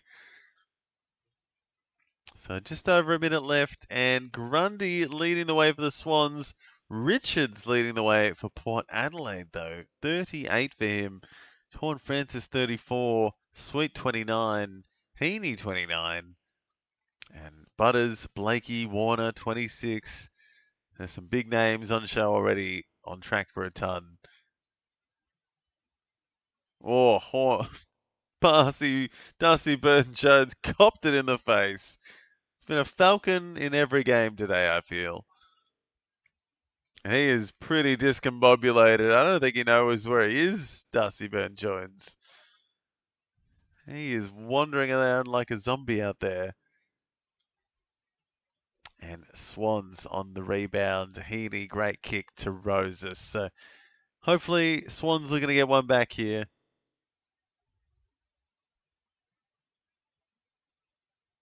Heaney up to 32. Mills having a good game. He's been off this year, but he's up to 28. Sweet up to 30.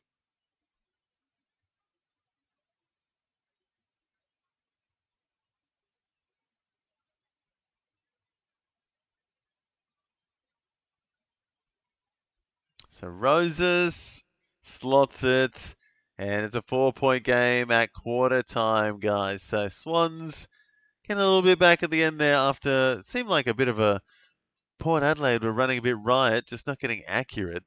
And they should have been more ahead, I think, but it's only 4 points in it. Joe Richards, 38, leading the way, 9 disposals, 4 marks. Good stuff from him. Horn Francis and Sweet, the top there in the 30s for Port Adelaide, and Heaney and Grundy for the Swans. Mills not far behind with Butters and Blakey and Warner. And yeah, a few guys into the 20s for both teams as well. So sharing it around a bit. But my boy Sheldrick down there on 59% time on ground is not happy. He's on 9. Other than that, yeah, Sarong also not getting much of it. He's on 14. And yeah, a few struggling ones there for me, in all honesty. I think, if I remember, I think I have Jordan Sweet somewhere as well. So that's actually going all right. Jordan Sweet having a good game.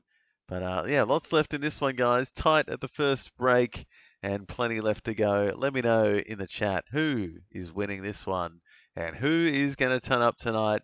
Let me know who you've got and how you're going in your matchup. And yeah, we'll take our first quick break here, guys. We'll be back in a few minutes for the second quarter of Port Adelaide versus Sydney. See you in a sec.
Alrighty, guys, here we go with the second quarter action. Port Adelaide against the Sydney Swans, and it's a 4-point lead for Port Adelaide, and a few guys kicking on. Joe Richards up to 38, Horn Francis up to 34, Isaac Heaney up to 32, and Jordan Sweet up to 30, Callum Mills 28 there, and then Blakey, Grundy, and Butters all up to 26, and Warner as well. So plenty of guys technically on track for a ton already. And yeah, interesting affair we've got here at Adelaide Oval. Tight game, and yeah, you can see that on the screen it's saying handball meters gained. Port Adelaide -1 with their handballs in this game. They've gone backwards, and Sydney has had 222 meters gained from handballs so far. So that's a weird stat and a big difference from both the teams. So handball happy Sydney might be why they don't have quite as much scores on the board, but feels like they've had more of it, you know? Just a bit handball happy. The Swans? But no, interesting one. Let me know in the chat who you got. And yeah, I've got Sarong, as do a few people I know in the chat. He's off to a slow one, so would like him to kick on. And yeah, I do have Jordan Sweet though, so happy with him so far. He's up to 30 against Grundy, which I did not expect. But Jordan Sweet having a nice day out.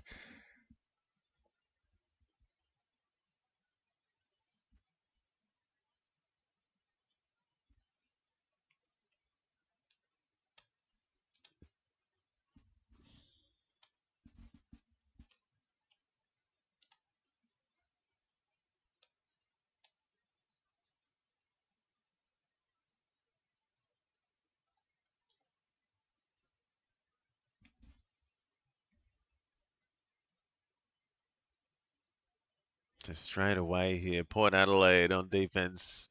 They got the possession. What's happening with my KO? Come on, KO. Get with it. Grundy, looking for him to get a bit more involved in this one would be nice. Got a decent start, but would love him to have a big night tonight. Another handball from the Swans. They are moving it with the hands a lot. And that's almost perfect from Mills, but not perfect, so it puts the other teammate under pressure. And Sweet free against with that tackle. Really? What? What? How is that? What? That's a fine tackle in my eyes. Jordan Sweet absolutely robbed. Sorry, that's a nothing tackle. I'm on the Port Adelaide side with that one. Warner, Grundy, Mills into the 30s early. And now Caden Cleary. Big kick needed. I think he's got it in him. And he's just pushed it right. Grundy moving back. Oof, hopefully not. But yeah, he's just cruising at this stage. That was such a soft free for Caden Cleary before. I don't know what that was about.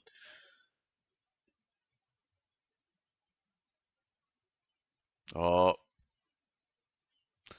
Swans struggling now. Port Adelaide shutting them down, it feels like.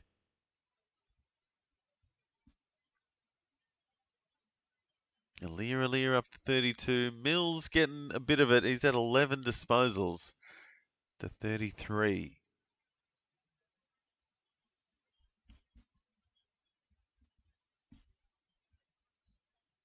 Grundy with 10 disposals, 5 hitouts. So Sweet getting it done in the rucks, to be honest, but Grundy sometimes just taking it away himself.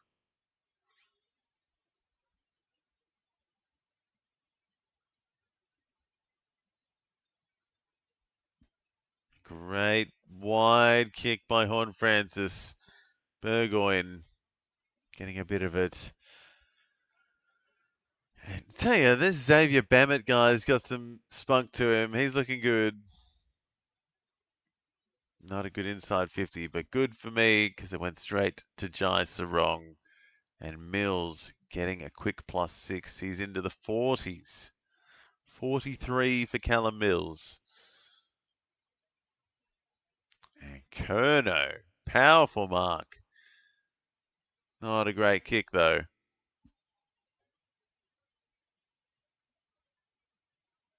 Oh, Charlie gets Radaglia again. So Charlie Curnow, a quick, what's that, plus? Like 16 there or 13 or something. Big play from Charlie Curnow. He's just got a bit of it.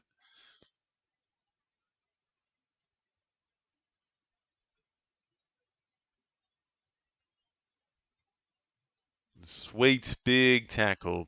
So I'm telling you, Sweet might be in for a good night tonight if the umpires will give him some slack.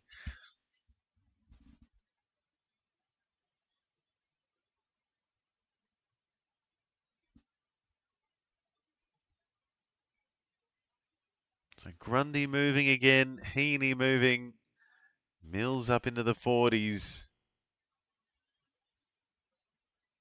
And Sarong missing what seems like an easy mark, but yeah, not getting much of it here. Sarong struggling a bit.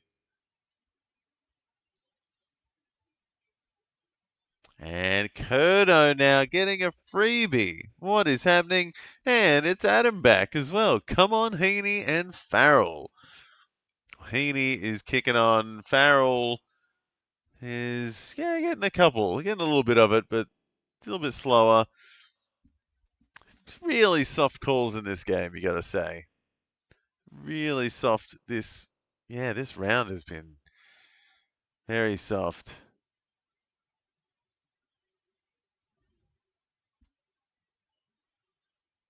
Oh my God, this girl's screaming. And Kurto in the background is clearly just effing miss. And he sure misses that. A nice collective sigh of relief from the crowd. Kane Farrell kicking in though, so every miss is going to help Adam with his Kane Farrell kick-ins. And after the Swans starting accurate, they've gone off the deep end a bit. Butters free again. So, tell you, Butters has been struggling the last few weeks. He is not doing what we expect Butters to do. But now he is. There he goes again. Good second efforts. And then high. He's getting tenderized out there.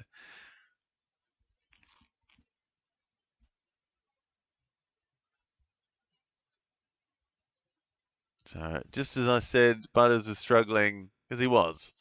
Comes out, gets a quick plus, 5 or 6 there. Farrell getting a bit of it with Sweet. And Georgiades, good mark. Very nice. Come on, Swans, more behinds. Yeah, fingers crossed for you, Adam. You should have seen Port Adelaide start. They kicked 6 behinds to start off tonight. And so lots of kick-ins for Mills and a few others there. Nice. It's a slow start in this one, though, I feel. Just no teams can quite click into gear.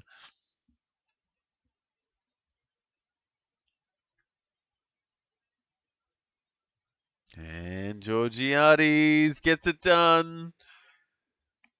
So, Port Adelaide now ahead by 8. So, over a goal of lead. And Swans probably looking to rebound, you'd think. Need some Heaney magic, some Blakey magic, maybe some Sheldrick magic. That would be nice, but does not seem to be happening right now.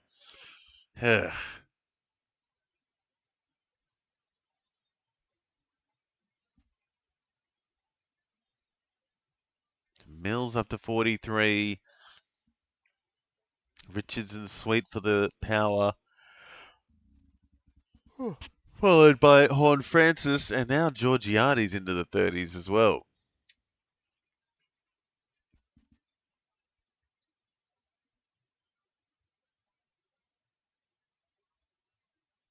Heaney getting chased by Butters. Terrifying. Fast hands by the Swans. Go, Sheldrick. Just kick the goal. Go. Oh, God damn it. Just kick it. Just kick that goal. Would love to see Gus Sheldrick just crack open one game. Just have a blinder.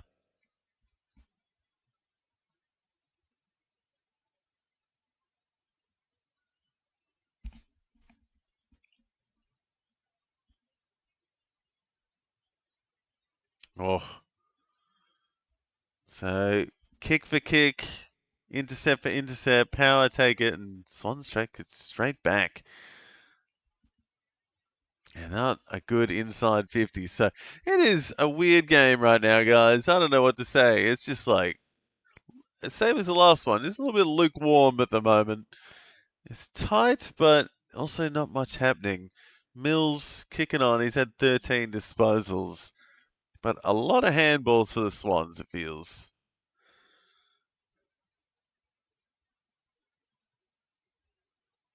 Mills, another handball, as another dodgy one.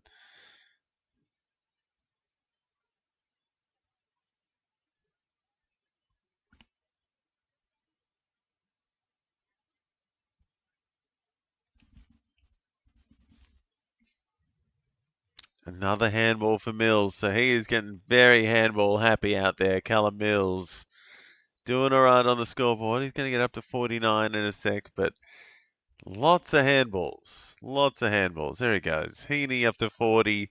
Alir up to 40. And Sweet up to 39. Alir another +6. So Alir up to 47. Farrell moving.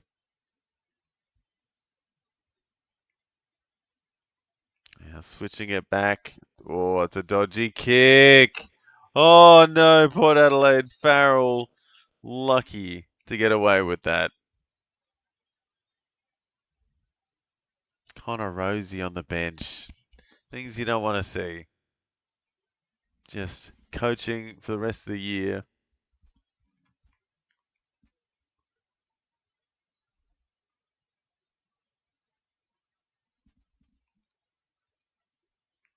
So Port Adelaide's opened it up a bit here. Georgiades fakes. And a fantastic kick. Oh no! Bammett getting in the way of Burgoyne. He makes up for his mess, but should have been an easy set shot there for one of them. Oh, oh, Bammett, I think it was, just getting in the way. Oh, not what you want in your first game. And what is happening here with the Swans kicking? This is atrocious. And again, a smother through the goals for Port Adelaide. What is happening? Swans well and truly on the back foot here.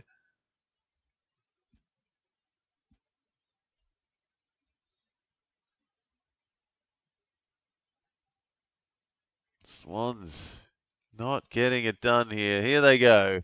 Something connecting. Oh, momentum just not with them. Butters just gets the kick away and a good Mark Marshall. And a very nice kick. Cochrane getting was that his first touch? The second touch for the game.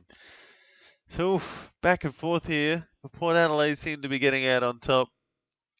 Alir's on 47. Farrell up to 42. Nice one. Heaney cruising. Blakey and Mills. Yeah, Mills up to 51. So big numbers now.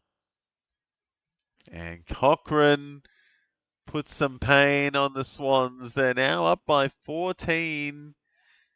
And it's going to be alarm bells ringing for some Swans, I think. Just not connecting, not even getting it out of the defense, it feels.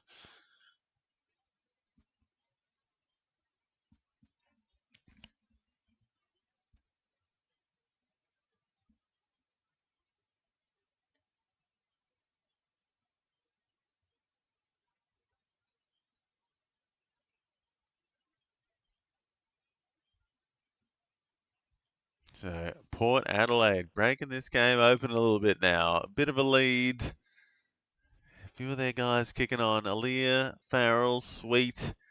Richards hasn't actually moved much this quarter. He had a good first one. Slowed down a bit. Is that Marshall against McLean in the ruck? No, Whitlock, sorry, against McLean.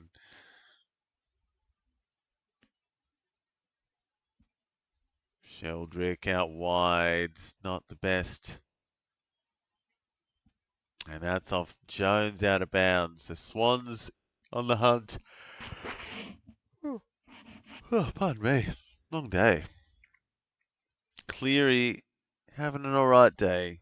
Would love to see Cleary have a breakout game as well.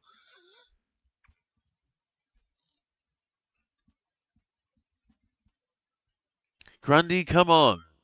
You're not wrong. Where is he? He's up there, 36. Expecting a bit more from him today. Sweet seems to have his number just.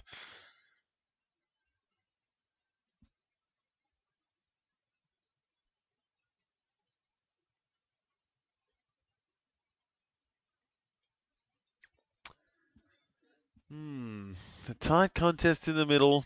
No one's getting much space. Everyone is. How is that not a free against Horn Francis? What? Heaney just putting the knee into the back on the ground. That was weird. Swans missing their targets. And Port Adelaide kicking it into the back of each other. What are they doing? This is some real rough and tumble footy here, guys. Nothing clean about it.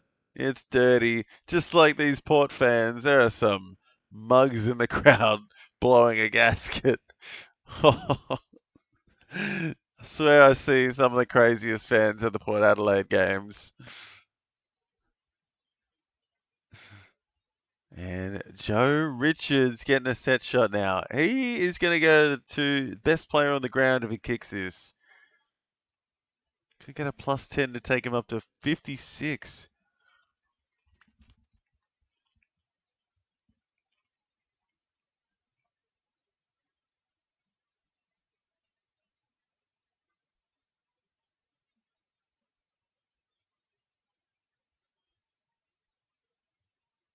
Joe Richards, good kick. And it's a 20-point lead for Port Adelaide. What is happening? Sydney have fallen off a cliff in this second quarter. So Port Adelaide getting it done. Joe Richards up to 56.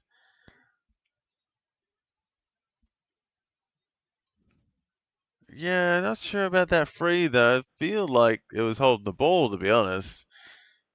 But alright, here it is. Richards gets the points. He's up to 56.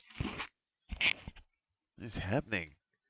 Port Adelaide dominating the Swans right now.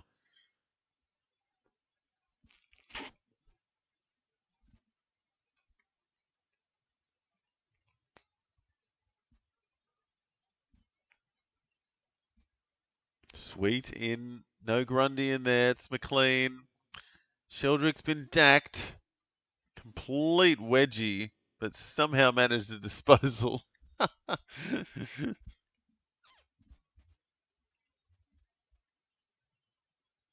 No one can pick up the ball, it feels. Sweet does, but he holds onto it. Oof. It is some contested footy out there. Close stuff. Sweet. Big play. Getting plenty of it. Actually winning the Grundy Sweet battle, it feels. Oh, Sarong, nice hands. He needs to do a bit more. Sarong up to 26, I think, in a sec.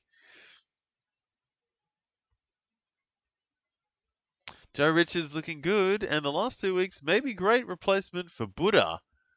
Yeah, and Port Adelaide have had their bye as well, so free run from here. No buys for Port Adelaide anymore. So that's another reason I don't mind the Port Adelaide picks.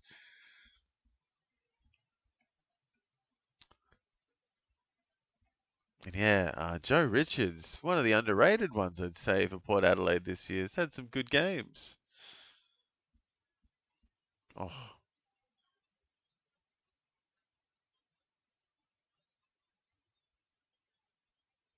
a Marty free against Radagalier. Again, I don't know. It just feels so soft today. And this weekend. Very, very soft stuff. I can't actually tell what some of these frees are for. It's not much. And my cat has arrived. Hey, buddy. Good. It's my cat Merlin. Say hello, buddy. Oh, he's quite shy. Anyway. But no, there is a Marty kicking his first. Let me get the painting back in. Ugh, that'll do.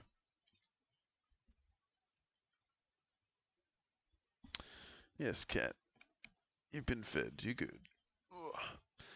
But a Marty getting one back at least for the Swans. There's a cheap one, but they'll take it at this point. 14-point lead for Port Adelaide at this point. Oh, cat, what you doing?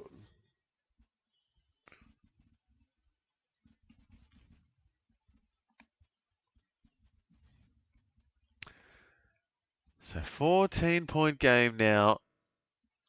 Back to a bit of game on at least. Butters out of the middle. Hasn't happened much today, but he's up to 37. And not quite from Mead.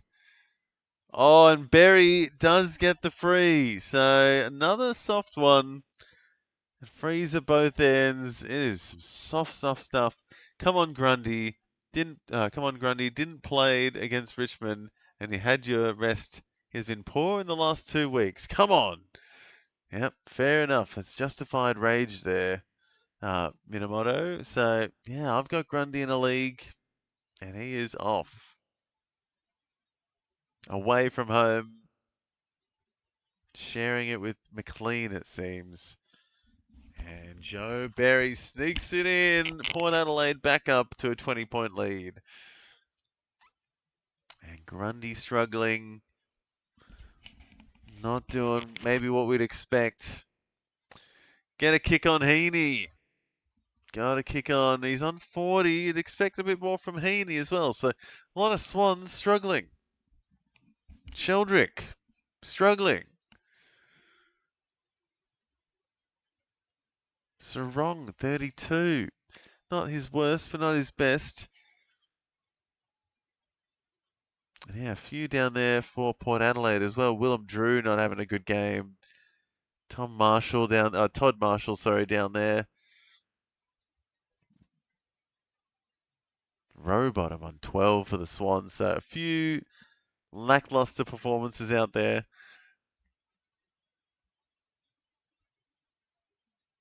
Grundy chaining plays.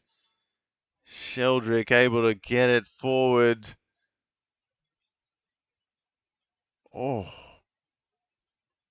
Wow. Big, big hit on Lloyd after that kick. So he's going to get a freebie.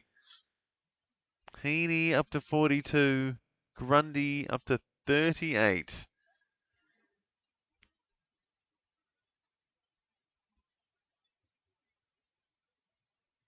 So Lloyd having a set shot. Oh no, sorry, it's McDonald's, not Lloyd. What happened there? All right, McDonald getting a freebie instead of Lloyd. I definitely thought that was a Lloyd free kick, but okay. So Swans get one back. 14-point deficit. 5 minutes left in the first half. So still on, still game on. Joe Richards leading the way, 56. Callum Mills up to 50 now, 51. And Heaney, the next best for the Swans, 42, with Blakey 41. And Alir up to 47 for Port, with Kane Farrell on 42. So Adam's team's going all right, probably cruising. Farrell and Heaney kicking on.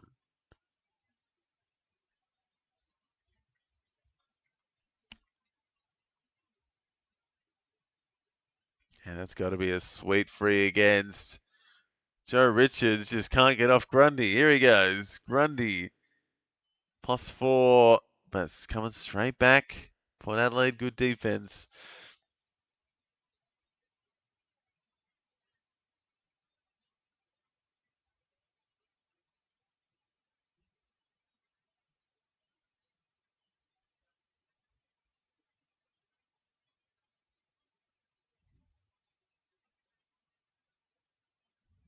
Now, I don't think Mark Prosciutto understands any ruck rules,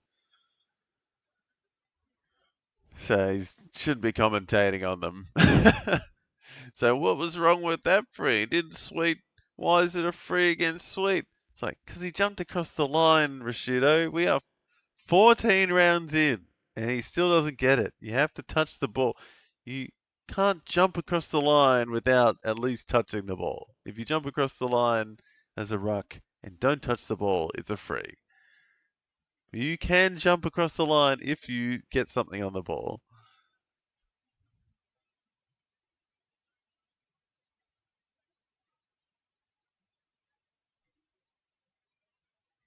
Some slow full forwards in the commentary box tonight, I think. Here's Blakey, the lizard, slithering out of the back half. Mills, a rare mark, but he's up to 57. Joe Richards up to 62. Having some fun out there. 3.5 minutes left. Sarong getting a bit of junk. Up to 38.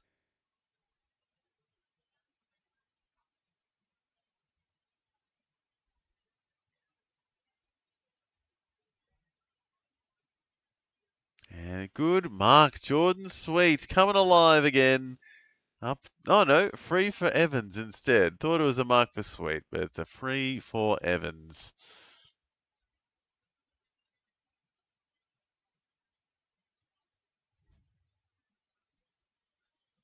So it's real back and forth here for Port Adelaide and Sydney. Jones might even get a free kick, which is strange. Key defender having a crack, but it is a lot of back and forth here from both teams. No one able to put a cherry on it.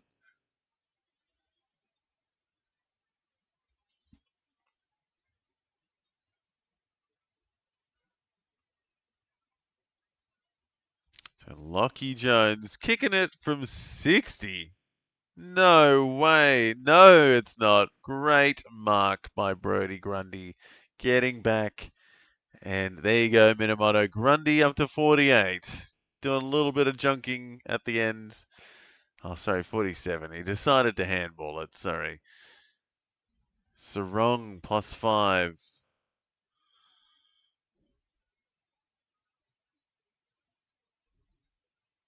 Oh, a good kick by McDonald. And Rowbottom getting another free against not having a good game. Port Adelaide on the rebound. Burgoyne finally getting a bit more.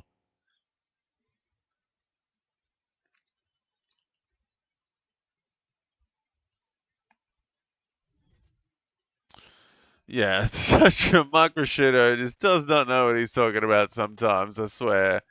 He's just a little bit slow on some of the rules and some of the interpretations.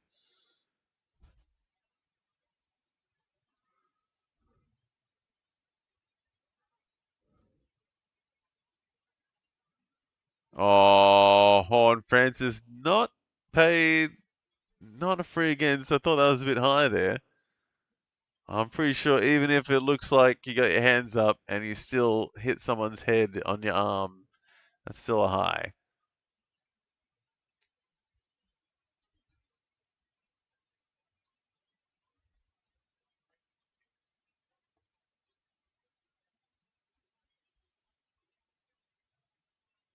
I think it's a pretty tight game, to be honest. I don't know if, like, I know it's 15 points up for Port Adelaide, but it's been very back and forth, and it could have been easily going the Swans' way, in my opinion. It's a tight game fantasy-wise, only 50 or 60 points in it between the teams.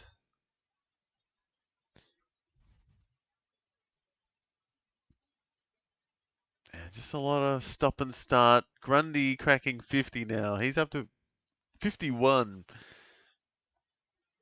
Yeah, it's a lot slower in this quarter. Not many guys looking like turning up at this stage. Just the 3 guys above 50. Oh, and some sloppy stuff to finish off here. 30 seconds left. Anyone's ball. Oh, Swans come away.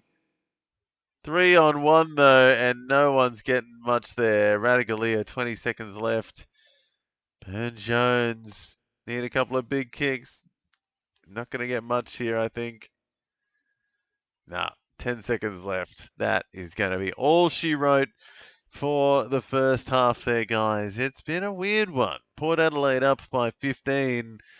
But yeah, Mills, Grundy getting it done on the fantasy side of things. And yeah, Joe Richards actually leading the way here at halftime. Farrell, the next best for Port. Alia, Butters, Sweet, Horn Francis, all into the 40s at least. And then, yeah, Blakey, Heaney, Sarong getting up. Logan McDonald and Kerno all into the 40s. And yeah, just a weird one. No one's really dominating. I know Port Adelaide's ahead, but no one is really taking control of this game yet, it feels. It's been a lot of flair, but no finish. Nothing really solidifying this just yet. And it's been a hard-fought game, to be honest. Not many marks for the Swans, it feels. Port Adelaide been junking it a little bit more, and maybe just a little bit more control, but other than that, it's been just an absolute rabble, it feels. So, weird stuff and some weird scores. I wish Sheldrick would kick on. I'm happy Jordan Sweet's on 42 at least. And yeah, Grundy kicking on as well.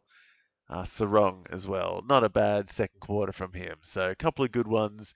And Adam should be happy. He's got Farrell 48 and he's got Heaney, 46. So, could be better, but not bad. Not bad at all. Nothing to cry about just yet. They're kicking on.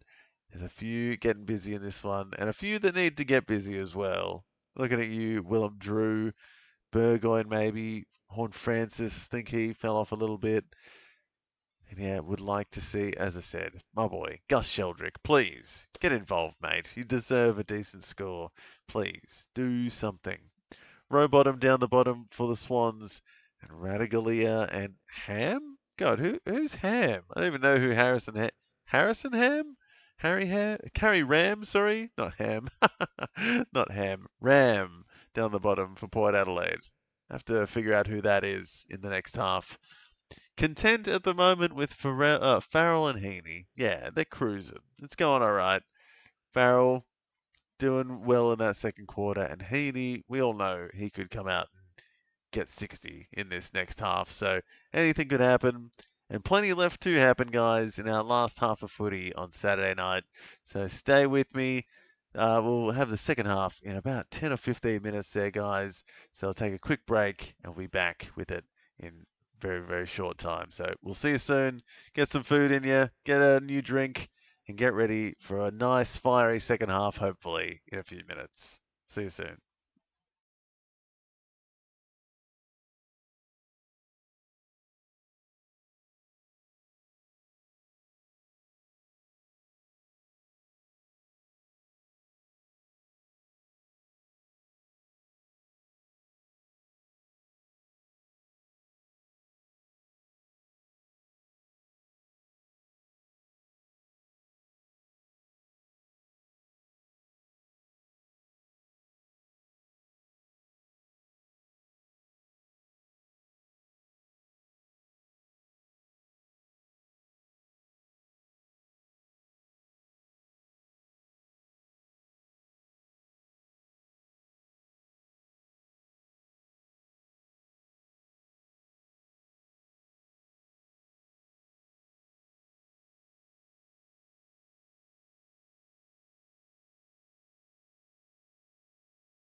Alrighty, guys, here we are for the final half of Saturday night footy for round 14, and it is Port Adelaide up 15 against the Sydney Swans at Adelaide Oval. Joe Richards leading the way fantasy-wise, though, on 62 at half time, 14 disposals, 5 marks, a tackle, 1 free, and 1 goal. And then Alir there on 53 as well for the Port Adelaide Power. 6 marks, 12 disposals, mostly kicks, I'm assuming. And then Callum Mills for the Swans kicking on. He's having a good one for a change. 17 disposals, a lot of them handballs as well, I'm feeling. But he's still up to 57 with a couple of marks, 3 tackles. And Grundy came back into it as well. Got up to 54 at half time, which is excellent to see as well. So plenty happening in this one, guys. Plenty happening.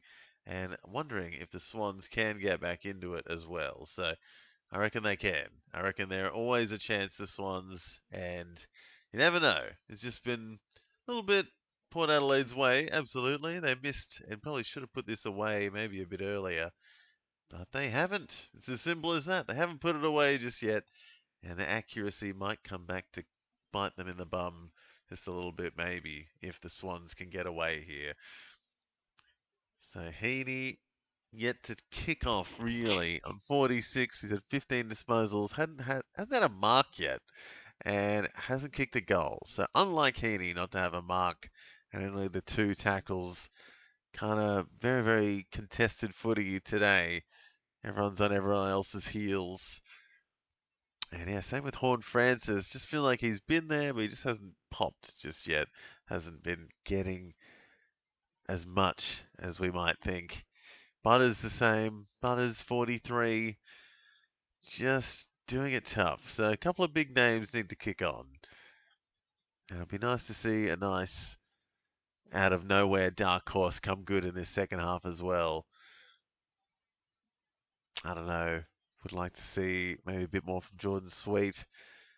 Yeah, Sarong cruising on 43. So here we go. Grundy versus Sweet. Chad Warner in the middle. Jordan in the middle as well. I don't know if he's tagging.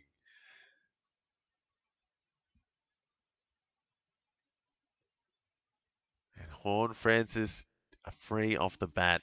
+4 straight away. No one really doing much. He's waiting. And a great mark. Guess who it is? My guy, Jai Sarong. Very good read. There's one the Hawks might think they let get away, I think.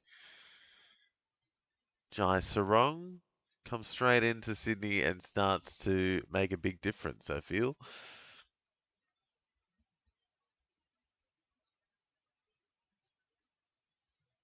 There he is again. So +9 early for Sarong. Going to go straight up to 52 off the bat here. And Farrell kicks it straight back towards the defense for the Swans.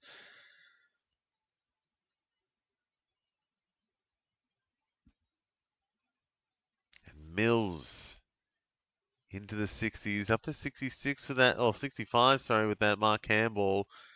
And another handball. So 66, Heaney getting a bit of it too.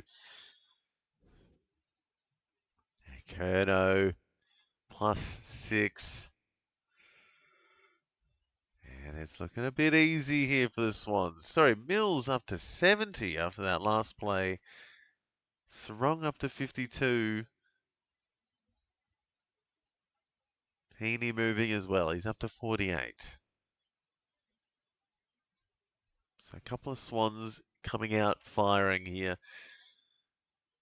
Farrell into the 50s as well. Logan McDonald, the only Mick on the Swans this week. No McCartan, no Mick and Ernie.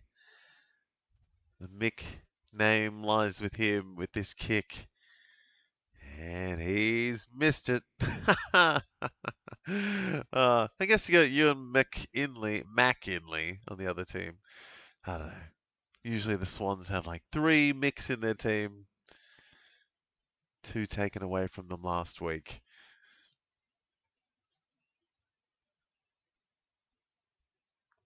Port Adelaide. Kind of struggling off the bat here. Ranked 76 so far for this round, Minamoto. Wow. If my big three all turn up tomorrow, Sinclair, Ash, and Wilkie, which, by the way, very likely, I would say, maybe 2,000 points and rank 1. Oh, wouldn't that be amazing? Seriously. Well, make sure, yeah, you let us know. I'll be live tomorrow during the St Kilda Giants game, and that's going to be a big one for you. Sarong, another kick, but this one's not very good. But he's got plus 12 for the quarter already, has Jai Sarong. Yeah, that's crazy, Minamoto. That's some crazy numbers, especially in the bye rounds.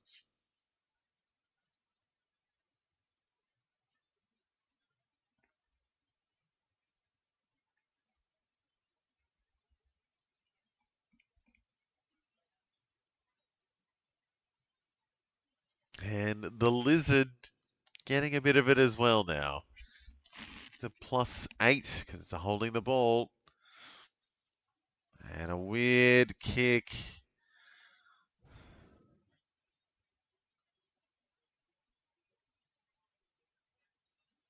Oh, Swans on the attack. And McDonald. Great forward pressure.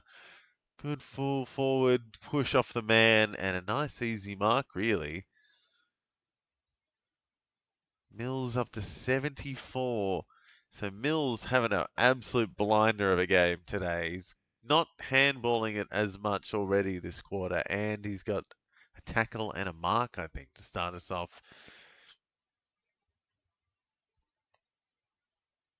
Logan McDonald, if he kicks this, will go up to 60.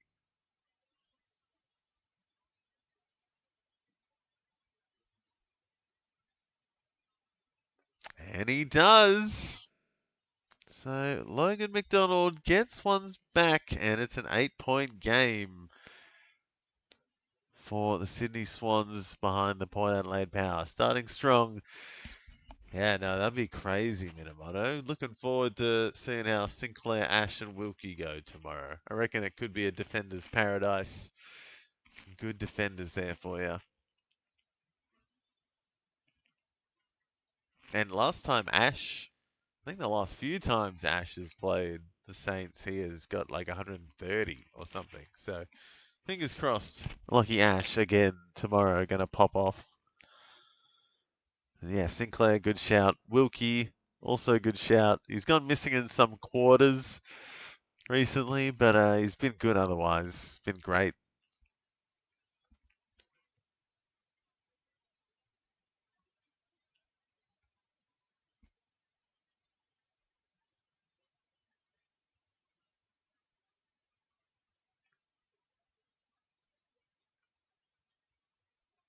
Swans with the chaos ball. I mean, there's no other kind of ball right now. It's all chaos. Don't know about some of these umpire calls tonight.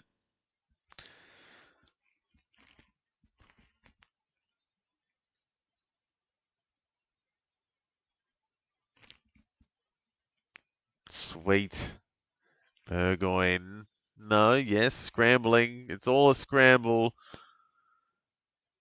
Warner, you could see him mouthing after he tackled there. He's like, that wasn't high. But yes, it was, Warner. Sorry.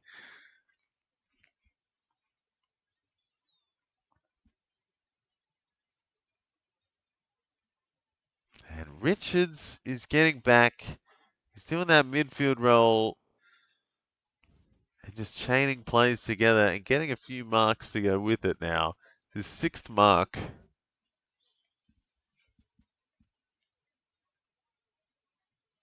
And Horn Francis, very easy mark, but is he going to go for it? No. Who's that? That's Berry. No, it's the new guy, Bammett. Xavier Bammett, drafted only 19 days ago. He started well in the first quarter. Haven't seen him much since, but I reckon he's got this in him. Love when they zoom in on the family. Oh my God, the mum is praying hard. Come on, kid. Yes! Yes! The stadium goes crazy for Bammett. He goes bam, and mum is clearly going to be tearing up in the stands. Dad looked like a stone, like statue. Just like it was not moving an inch. Mum's clearly tearing up. Joe Richards up to 68. Kane Farrell up to 60. So I expect Sarong to get me 80 and a ton up for Grundy. That will leave me 19k, 1900k points and 18 players played. Interesting. And then yeah, whatever your lowest score, or in the buy rounds they take the lowest scores. So whatever your lowest scores are the scores you want to beat tomorrow. I guess with Lockie, Ash, Wilkie, and Sinclair, which I reckon, yeah, they should probably beat your lowest scorer. Hopefully, all three of them.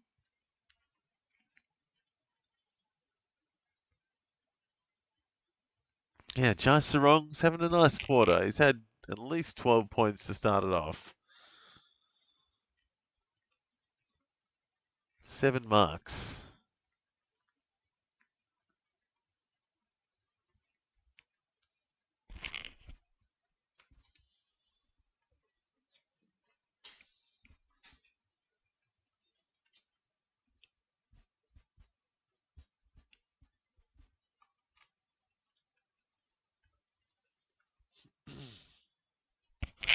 So yeah, enjoying the mid-season draftees this weekend. We've had a few. We've had a few today in every game today. We've had mid-season draftees. We had two for the Demons. Don't know if no, didn't have the Essendon one. Might be next week with Artemis. And then had Herbert in the West Coast game, and he came good. And now Bammett has come out, and he's had a little bit of it too. I think he's a forward. Maybe not the biggest fantasy game, but he's looked all right. He's looked in place.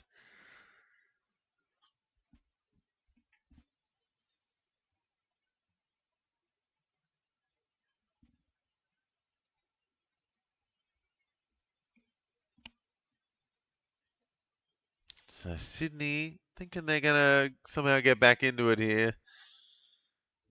Oh, not with handballs like that, Grundy. No. Whenever I say stuff, I should really touch wood. Jai Sarong might get a tackle there at least. And Sweet getting a tackle.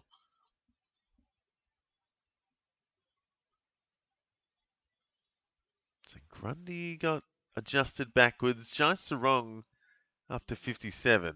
Drew, nice spin. Oh no! Oh, Bammett dropped it right in front, but Butters doesn't, and he misses. So Bammett, so close to having a crack at his second, and he just dropped it. Just dropped it, got the jitters.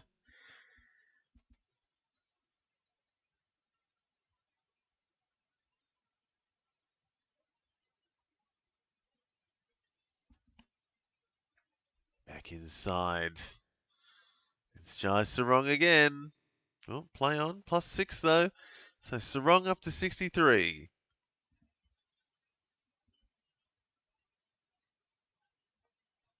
And did I hear a rumour that Goulden could be back after the bye for the Swans?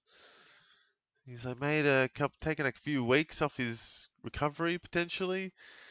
Or Curnow, right on the boundary line, takes a mark. It's going to be a very tight angle. I can't remember if he's a left footer or a right footer. I think he's a lefty. Yeah. So with the snap.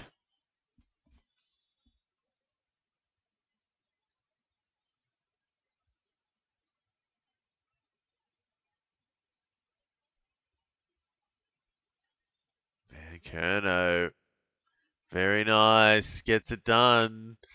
And it's back to an 8-point game again. So Swans are still in it. Halfway through the third quarter. And we've got Callum Mills well on track for a ton at this point. 76 for him. And Joe Richards for Port Adelaide up to 68. He's having fun. Kane Farrell 64 with Nick Blakey and Jai Sarong now. Up to the fourth or fifth best on the ground now, Jai Sarong with 8 marks, 15 disposals up to 63. Grundy 61. Logan McDonald's up to 60. And a whole host of guys in the 50s and 40s. Haven't seen much of Angus Sheldrick this quarter. So, makes me sad.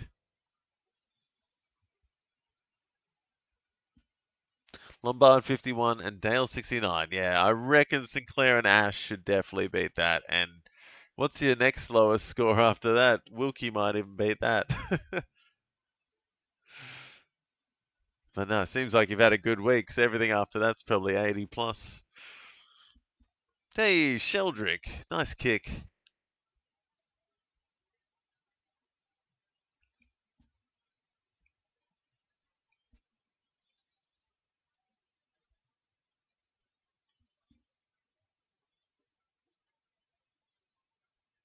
And Bice. Haven't said his name as much tonight, but he's pulled off some important plays. And a 50! Bammett didn't know what he's doing. I think he heard play on,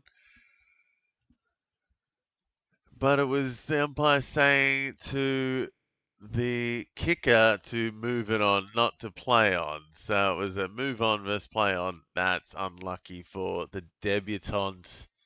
Oh, that's rough. Welcome to the AFL, Bammett. The umpires are going to F you.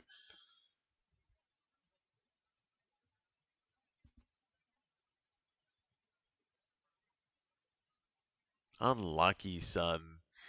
I thought you said this. No. I said this.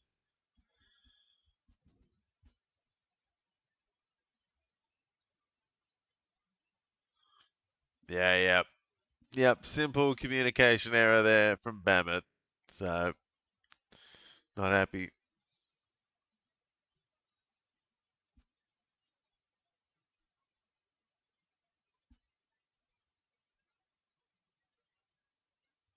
No, not fun, especially your first time debutant game, and clearly unhappy with himself. A big old F-bomb because he's not happy. But oh well, that's how you learn. We'll give it to him. Give him a break since it's his first game. The Swans are on the rebound now. They've got some heat. Heaney kicks to no one though. That's a bit weird.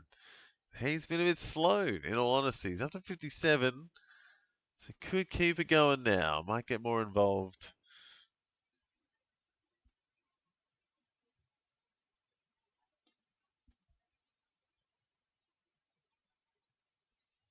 You gotta love that Adelaide scoreboard. I always loved the scoreboards. I love the scoreboards, cricket grounds and things.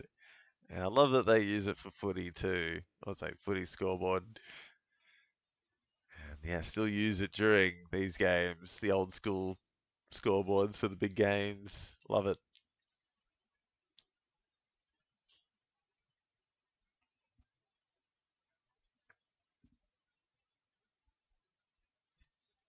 Oh, oh my goodness. Heaney just throws his opponent away and takes an easy mark. And Joe, you can never doubt Heaney. You have to think he can kick it from literally anywhere in the arc.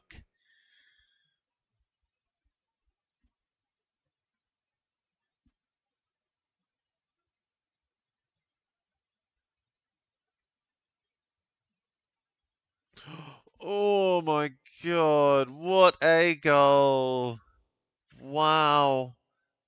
Like level that's a 99 AFL 26 player right there. Like just what an easy mark in the end and makes the kick just look so easy. Left foot snap. Does it every day, apparently. Heaney. Exploding. 70 track my next lowest. Yeah, I think people might, yeah, Sinclair or Ash could beat that one as well. Heaney, Brownlow, Smokey, I reckon so, man. Don't think has he missed any games or, yeah, I don't think he's missed much. So I reckon he could be on the cards. Heaney up to 69. Second best on the ground now, behind Mills, fantasy-wise. And the Swans have taken the lead for the first time since the first quarter. Oof. Rough and tumble. Swans again. Here they go. Oh, a fantastic drop there by whoever. I think that was that McDonald? Who was that in the ruck? No, McLean. Like if he grabbed that, he would have got tackled, but he dropped it, and the other Swans grabbed it. So it was a great little drop.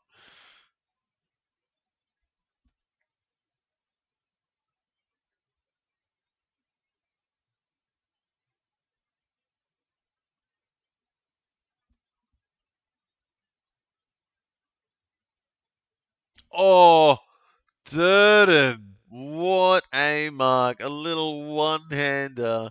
Just coils it in. Just give me that ball like it was meant to nestle in his grasp. Very nice take.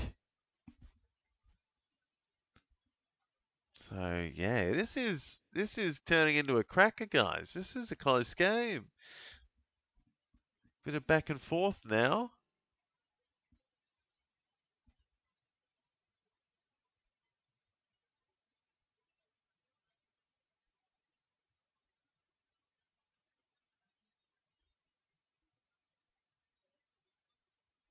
Durden gets it done. And yeah, Joe Richards up to 75 now. He's had a cracking game for the Power. He's been getting in the middle. He's been getting on the wing. He's kicked a goal. 6 marks, 2 tackles, 16 disposals for Joe Richards. Good game so far. And yeah, Mills over there on 76 now. 21 disposals, 4 tackles, 4 marks. Heaney not far behind on 71, 21 disposals. Only 1 mark and 2 tackles. That 1 mark was the 1 goal he got. So that's pretty great. So 1 mark, 1 goal, and then a behind for 71. Blakey also kicking on up to 64. Curnow, Sarong, Grundy into the 60s. And Kane Farrell on the other side there for the Power. And it really feels like the Swans have turned it up in this quarter.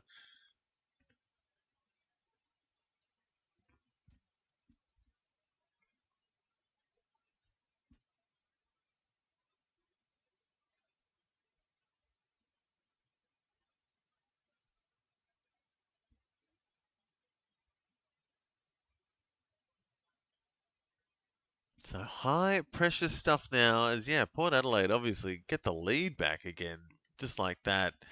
So tight game.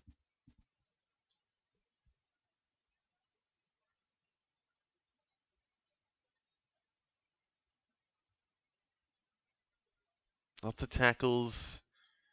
Everyone is on everyone else's heels. It feels no one's getting an inch. Oh, Georgiades with a bit of kung fu kick. Don't know if that Jai Sarong tackle will count. That would be nice.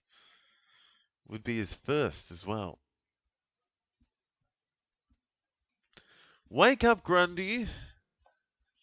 Yeah, again, not wrong. He has had 13 hitouts. Very unlike him. Sweet has had 21 hitouts. He's up to 58. Grundy's on 62 though. So Grundy a bit more impactful with the ball. Sweet better in the contest. And it feels like Sweet's been tackling a bit.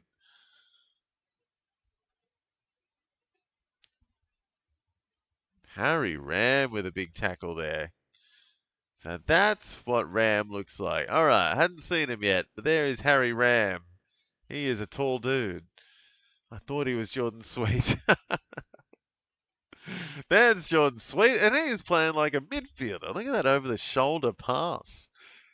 Butters. Oh, Heaney couldn't get him, and Butters easy, like a hot knife going through some butter. Just cuts through. And an easy goal puts Port Adelaide up by 9.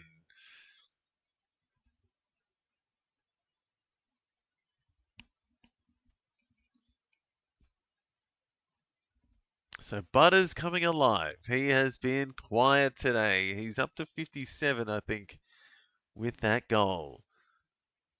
There he goes, 57 for Zach Butters. They need someone like him because, yeah, just hasn't been much of that today. It feels like they've been getting it forward, Port Adelaide, but their midfielders haven't been getting forward, if that makes sense. I don't know. Georgiades or bust. Durden, Berry, a couple of their small forwards, Crumming, Horn Francis. So everyone's got a little piece. They've got 1, 2, 3, 4, 5, 6, 7, 8, 9. Is that 10 goal kickers for the game? No, 9. 1, 2, 3, 4, 5, 6, 9.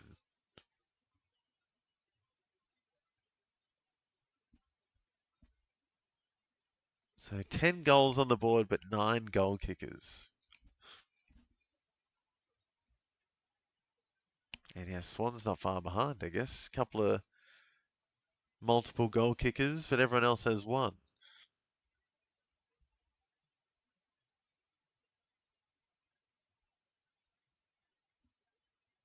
Yeah, 5 minutes left. Plenty of Swans look like they're getting close to being on track for the ton, but no one is popping, apart from maybe Callum Mills, you might say. He's the main guy.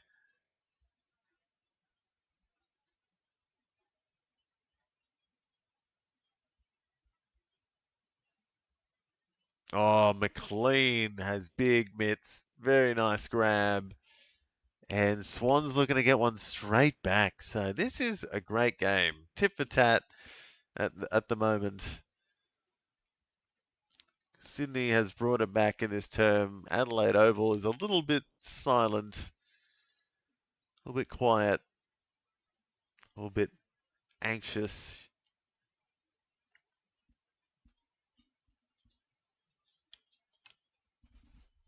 Oh no, the commentator's curse from, is that Jared Waite? No, Jared Healy.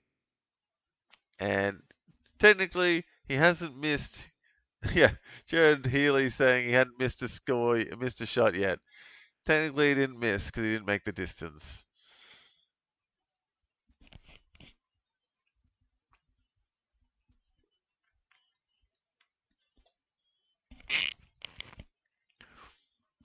And again, McLean having another crack at it. Uh-oh, Port Adelaide fans going to be booing hard. It's Harry Ram. A silly arm chop. A few Swans kicking on now. Blakey, Heaney. I think Sarong got a piece of it there. Yep, he's up to 70.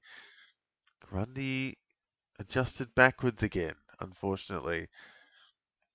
But McLean getting another shot at it.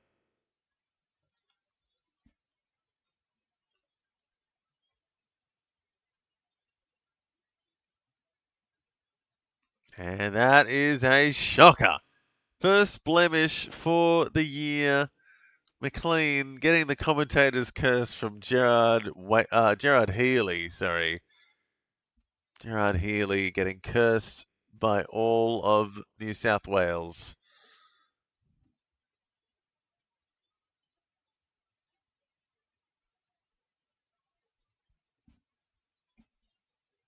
Hamling playing that McCartan role. And Blakey can't find a target, it seems. Roses flailing like a wacky waving inflatable arm tube man.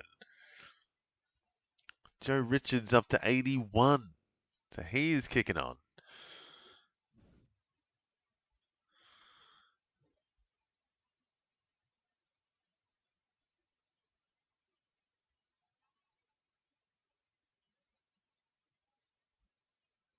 Oh, Roberts got tripped up, I think, by a rolling. Oh, he can't believe it. Joe Berry. How? He was just writhing and rolling, trying to get away, and someone just happened to be behind him and got tripped. Tough sub. That's also ball. Surely, yes. Harrison Ram or Harry Ram getting a piece.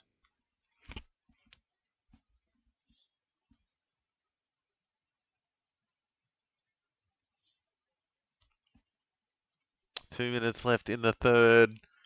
Tight contest. Bodies flying. Butters to Burgoyne.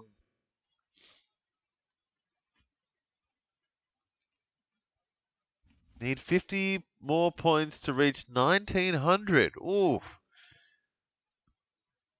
Who have you got again? You got. Is it Sarong? No. Grundy.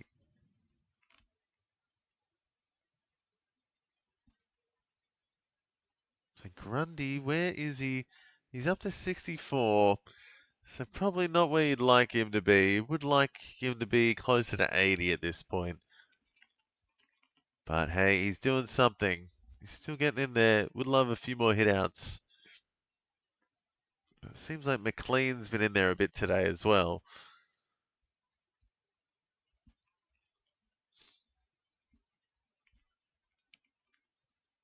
And sweet, down the back, getting some junk.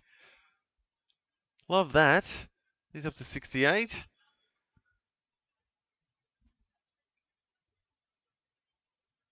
Oh, Grundy can't do the same though.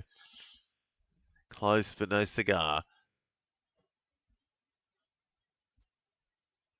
Oh, Horn Francis gives them a chance. Yes. And it's Berry again, getting a bit of redemption. Great play there by Port Adelaide, to be honest. Very nice, slick play from the boundary. Bam it to Horn Francis, and then Berry. Another pretty high draft pick, I think, from a couple of years ago now. He was like one of the best small forwards in his draft class, Joe Berry. And that will be the last kick here by Berry for the quarter. And he's pushed it a bit left, so just the point. And a 9-point lead for Port Adelaide. So Sydney brought that back. And Kane Farrell leading the way now for Port Adelaide.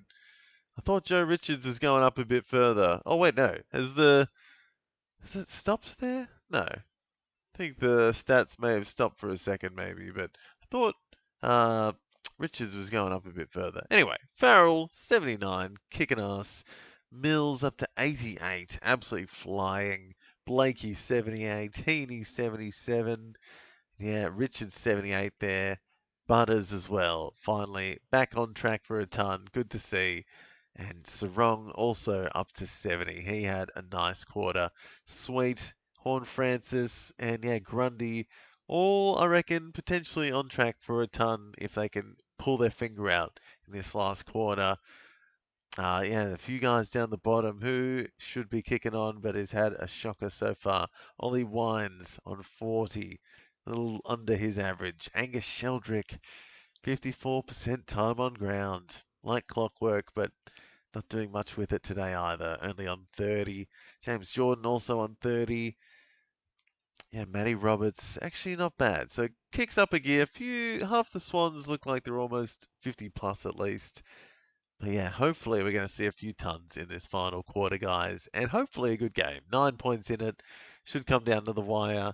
Stay with me, guys. We'll take our last quick break here, and we'll be back for the final quarter of Port Adelaide versus Swans in just a sec. See you soon.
Alrighty, guys, here we are for the final quarter of Saturday night footy, and the AFL fantasy scores looking alright. Got a couple of guys on track for tons.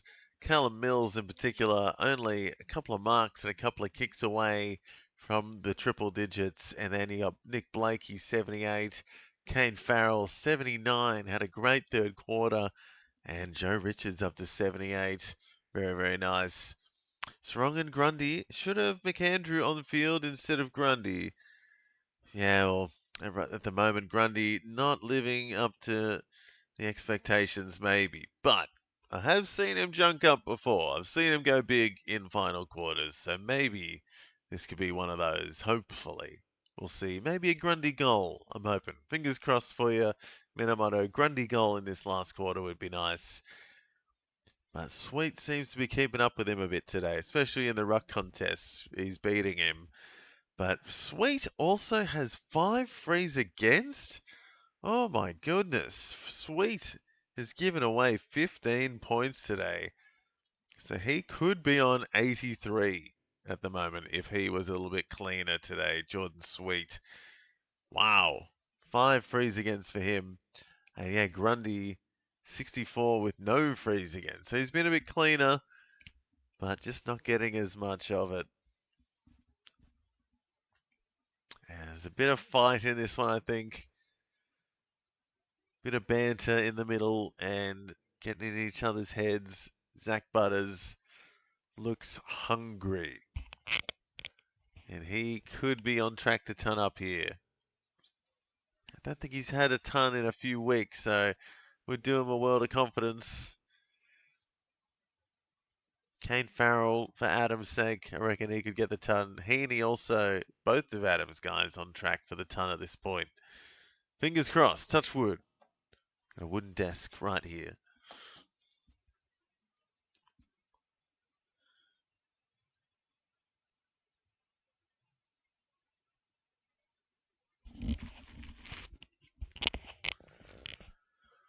Whew, so a tight game to finish off Saturday night, guys. Good to have a close one to start the third quarter. Butters hungry, but he can't remember to pick the football up. Deary me, it looks like he's going to just dominate and then just just going to fall over and possibly kicked it out here as well. Oh, that came off Butters' shoe. Sorry. That is last disposal. Silly stuff. And then they get a free back. So it's all right. Grundy moving. +4. No? Yes. Roberts. Also a half decent comeback for him. He's been a bit off to start the year.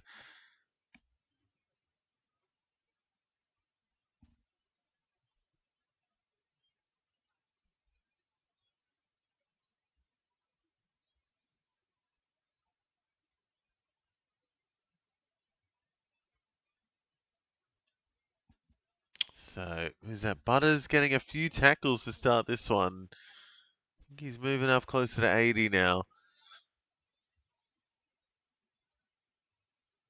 And Grundy as well moving. He's up into the 70s. I think that's a tackle for him. So Grundy up to 76.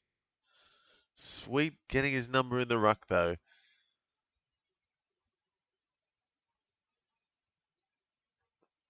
Lots of tackles, lots of stoppages.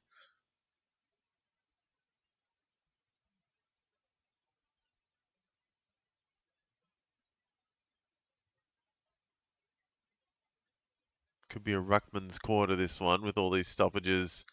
And Sweet giving away, no, getting a free. Grundy free against Grundy going backwards.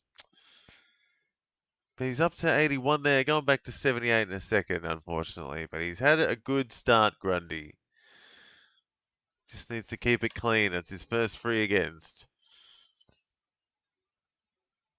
Oh, Georgiades has given away a 50. And so Bice going to charge on up. Georgiades getting roughed up. Here's game on here. Swans, I reckon, could get going in this last term.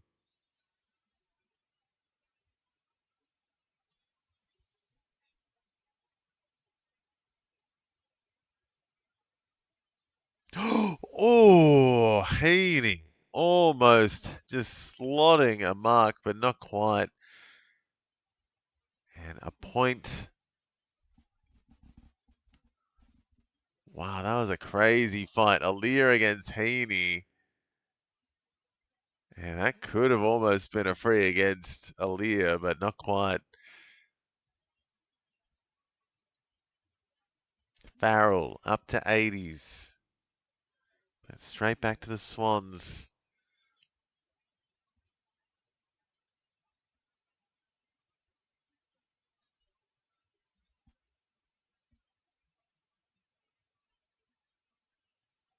No, Swans can't quite connect. Heaney gets away!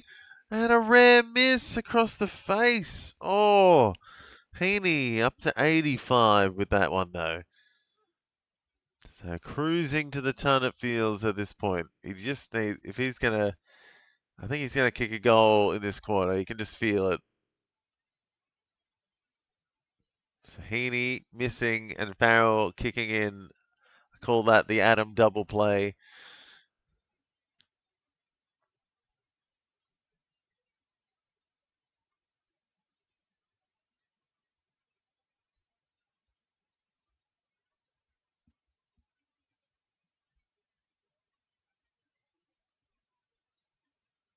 There's another one. Joe Richards kicking on into the 80s, in up to 84. That's a wobbler.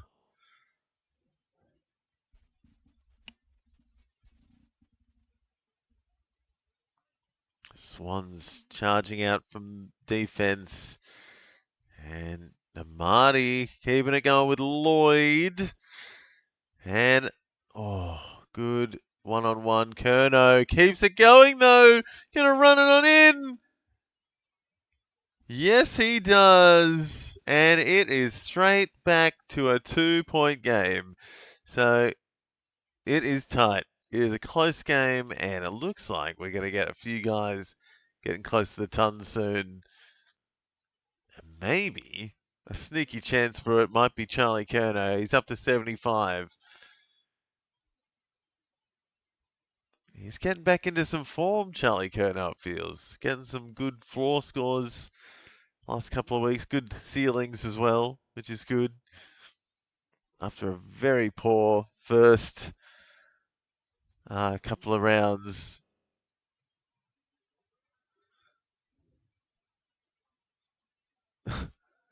All right, 2-point game. Saturday night, tight stuff. Farrell leading for Port with Richards and Mills and Heaney at the top for the Swans. Grundy flailing. Butters getting busy. Wines aging poorly.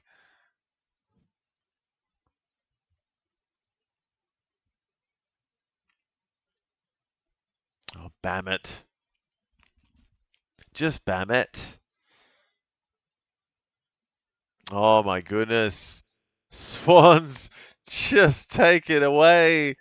Warner, oh dear, what a terrible kick inside 50. Oh, shocker. Absolute shocker. Bice gets it again though, and that's a bit better. Warner is gonna need a breather.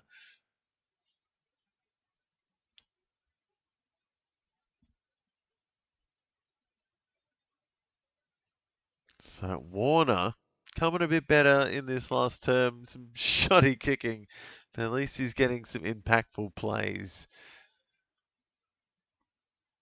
And this, to put the Swans back in front, is a 55-metre kick.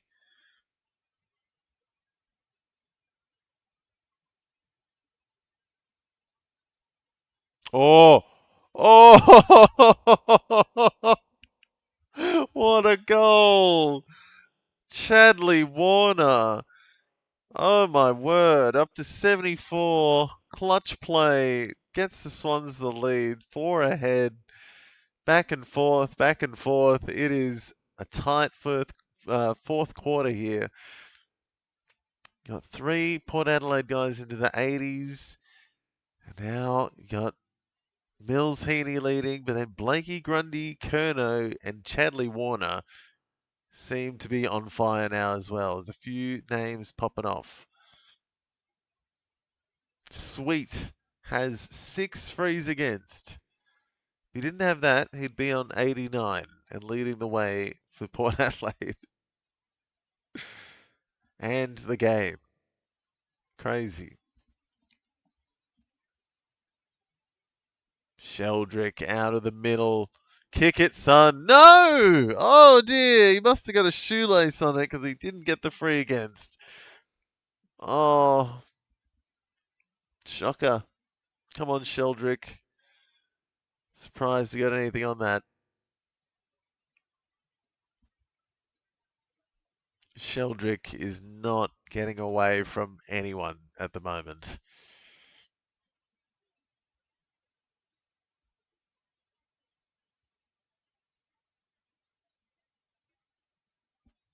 So writhing and flailing, bodies just going in all sorts of contortions. This is some high pressure stuff in the middle here at Adelaide Oval. Grundy, finally a bit of dominance out of the middle. Oh, the ball has a mind of its own.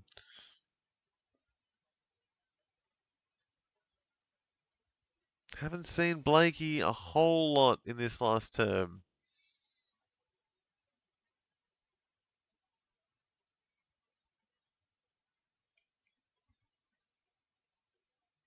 So tight stuff. Wines getting a couple of pieces of it in this quarter. Slow day. Richards, what a huge handball. And Richards up closer to 90 now.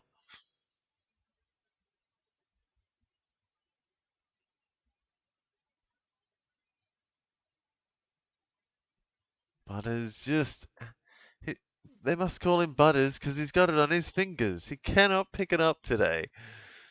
Here he goes. A little chipper. Too cute. Swans out on the wing. Tell you, I haven't seen Jai Sarong this quarter either. Would love to see some Jai. Where is he? Roberts getting a bit of it.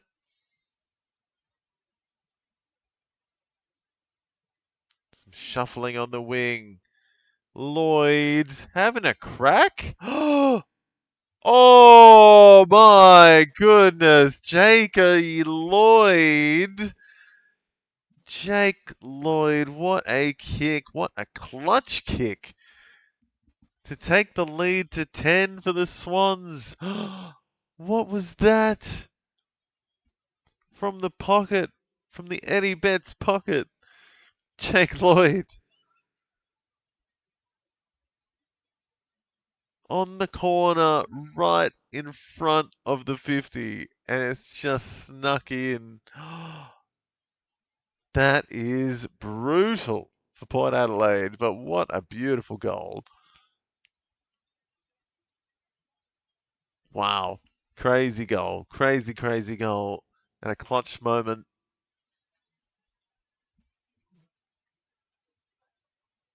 Sydney are back in this well and truly. 10 up after being down by like 20 something. Richards gets a free. That's got to come back. I think it's Richards getting another free, and he's going to go up a bit more here. Go up to 98, I think, after this one.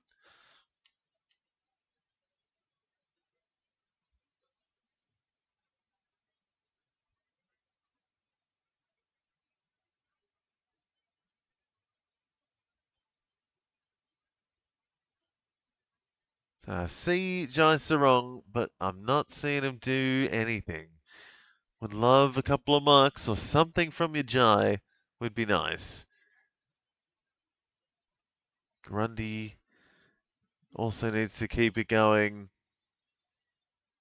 Jason Horn-Francis getting tenderized out there. Ooh, almost got a knee, it looked like. In the ribs, maybe?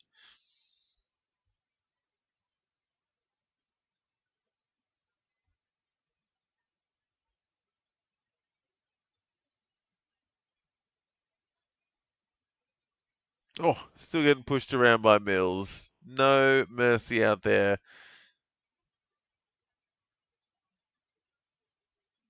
Oh, Berry. Bad decision. Port Adelaide's ball.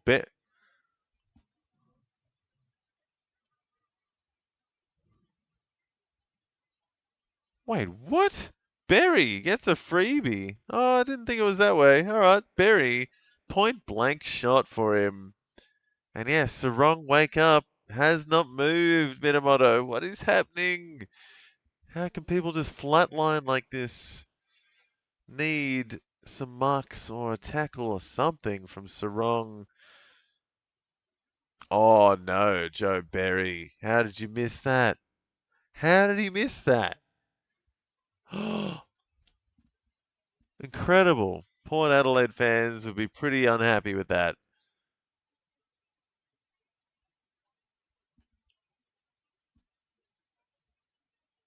Radagalier, clutch mark.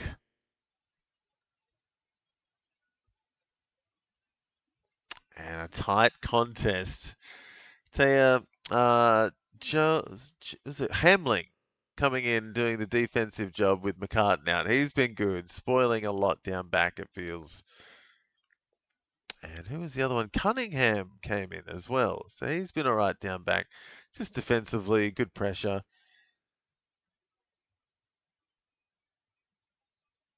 And Grundy getting a freebie. So a quick +4, or maybe just +3 for Grundy here. Yep, handball. Oh, fast hands from the Swans. But big marks by the power. I don't know, is anyone going to turn up? Joe Richards, you going to turn up? Is anyone else going to turn up? Mills hasn't really moved in this quarter.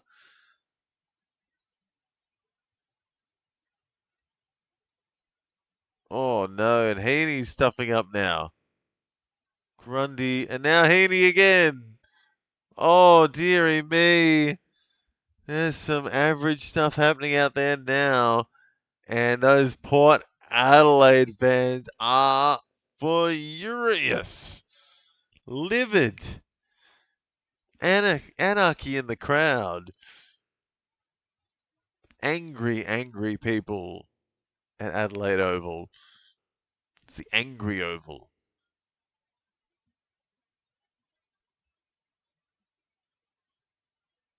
And yeah, fair enough. They had a big lead. Swans have just pulled it out in this last half. Oh no, Radagalier stuffs it, and Logan McDonald puts some 15 points up. Heaney up to 94. Heaney up to 96. Joe Richards up to 95. Mills finally moving up to 90. Incredible Heaney there. Plenty of it. Very nice. And yeah, good finish there by Logan McDonald. Radagalier absolutely mopping it. Getting it everywhere. Should have taken that mark, but just paddled it straight down to the Swans and an easy goal. So, game on. Port Adelaide under the pressure now. It's getting big alarm bells for Port Adelaide. Sweet's been good.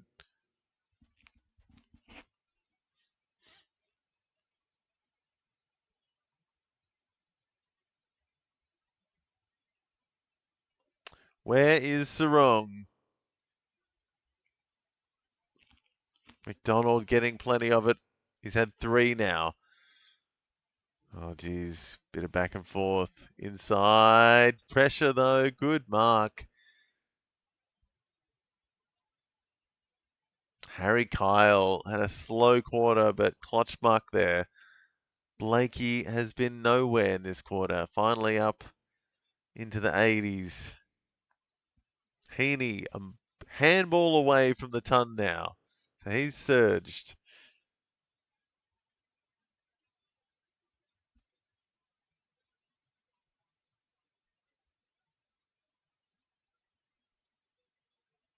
Oh, Georgiades in front of Sarong as well.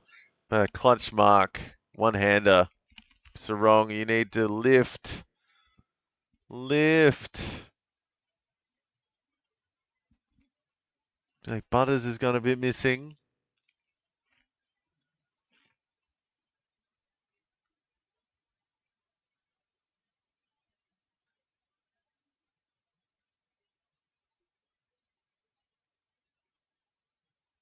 Oh, there's Richards. Doesn't know where to go. Does he kick it? Does he handball? He handballs. Just up to 97. Tight rabble of a contest.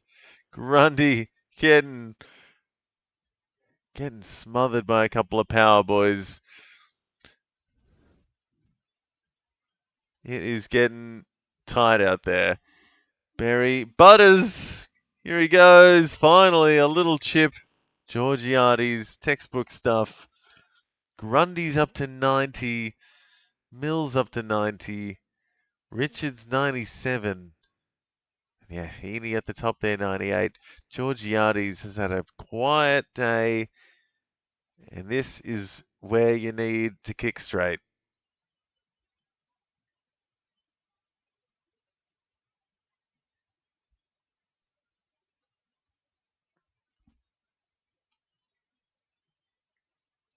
And he does. A beautiful kick. Mitch Georgiades keeps it alive. Back to a 9-point deficit. As for the power to get back into it now after a strong second half by the Swans. Richards getting close to the ton. Heaney very close. Butters doing his thing and also charging, always on the cards for a ton, I think. Farrell's quiet. He's been a bit quiet this quarter, I think, Farrell. Would love to see him get a bit busier. Mills the same. And Sarong the same. So a few guys have just gone missing in this final term. Sarong Minamoto. Where is he?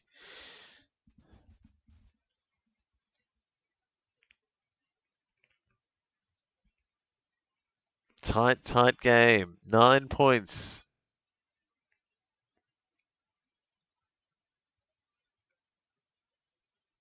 Heaney. There it is. Handball. That is the ton. Warner with the kick. He's up closer to 90. It is all chaos. No easy disposals right here. Unless you have Jason Horn-Francis. He gets nice and open, easy, and that is going to be Joe Richards with a +5, which will take him up to 102.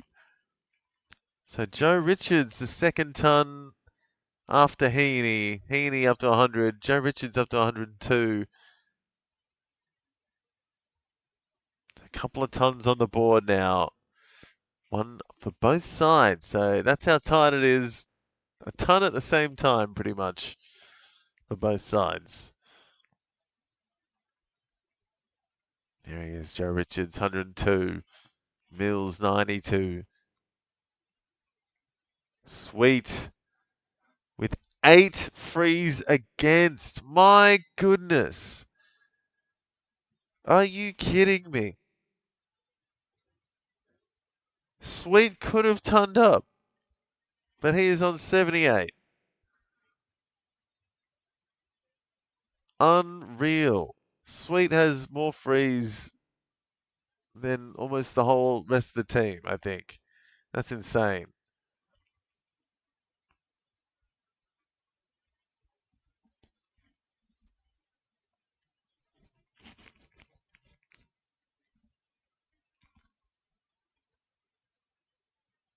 Oh, that is going to be the easiest tackle of Butter's career. Oh, just slide on into you, sir. There we are. Yes, take a +8. Wicks just slipping over and putting himself on a platter there. That was ridiculous. Horn Francis, clutch play, needs to kick this. Honestly, Jordan Sweet, 8 times 3 is 24.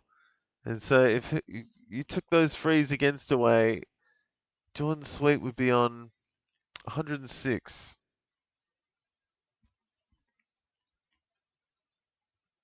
Unreal. Horn Francis. Yep. My goodness. It's getting tight. 3-point game again. Cochrane has less points than all of Sweet's frees against. My God. Oh, my goodness, Jordan Sweet. That's insane. Cochrane. Yeah, so does Ram. Yeah, 24 points he could have had.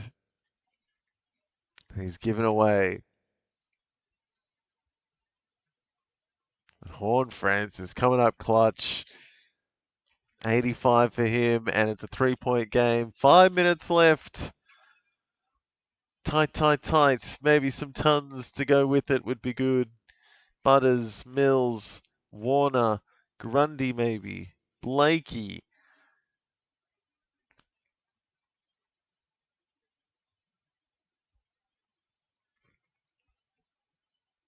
Where is Sarong? 2 points for the quarter. No good.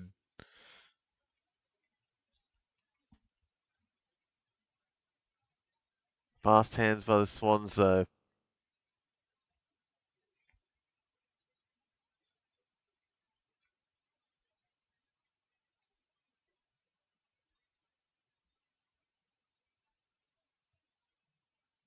Yeah, Blakey just, yeah, a bit slower in this last bit, but he's cruising to a ton as well. Maybe.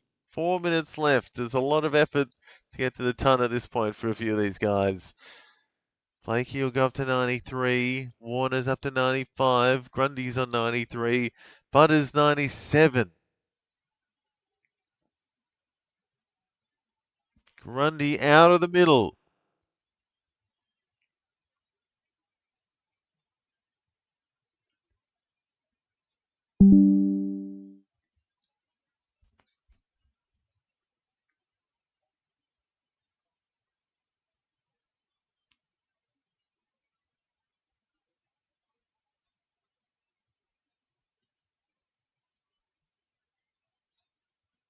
Oh my goodness. Tight, tight stuff.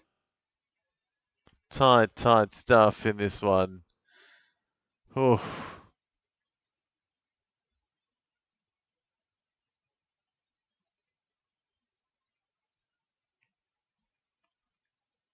My goodness. 3 minutes left. Some tons on the cards. Grundy, Sarong finally getting a piece of it down back. He's going up into the mid to late 70s. 3-point game. That looked like a throw from Burgoyne, but maybe not. Fast, fast hands. Wines. Can't pick it up. And a terrible handball. Sarong again. Good. Keep it going, mate. Bit more, please. Sweet. Tackled by Kerner, and he looks sore after it. That was a very abrupt stop there for Jordan Sweet. Straight back in the ruck. And clearing. Clutch mark.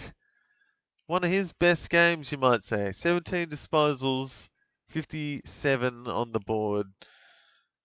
Not the biggest, but for him, pretty good. Rowbottom out the back to put the pain in Port Adelaide. Up by 9 again, the Swans.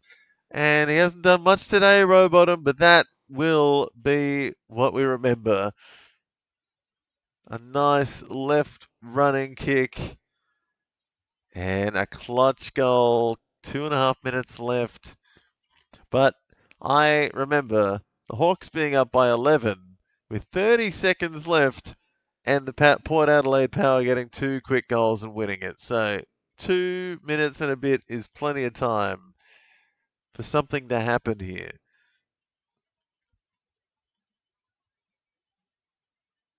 And yeah, Mills, 104 now, getting busy to get the 3rd ton on the board for this last match of the day. Second one for the Swans. Mills deserves it, I'd say. He's been everywhere. Got pretty handball happy, but yeah, got much better in this second half. Warner 98, Butters 97. There's Warner with a kick, so he will go up to 101 as well. Warner tunning up.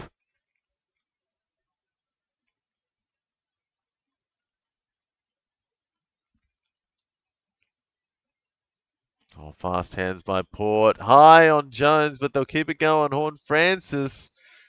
Oh, not a good one. And it's a free from Jordan on Butters. So Butters will ton up with that play, with the free and the kick. So 101 for him. Berry. Terrible kick. That is a shocker. Wow, that is not what you want in the last 2 minutes. And you know they play the last 2 minutes of every game. Last 2 minutes, and that's going to be how it starts. So that's on replay for everyone to see. Butters about to ton up. Warner went backwards with a free again, so that's not good. He's back to 98.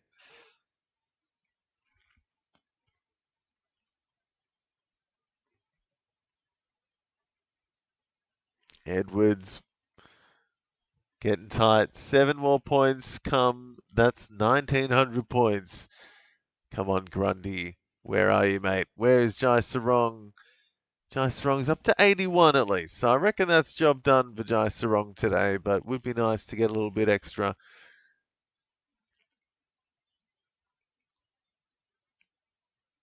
Oh, Roberts can't get on the boot. Marshall can, but it's nowhere near Mills. 107 now.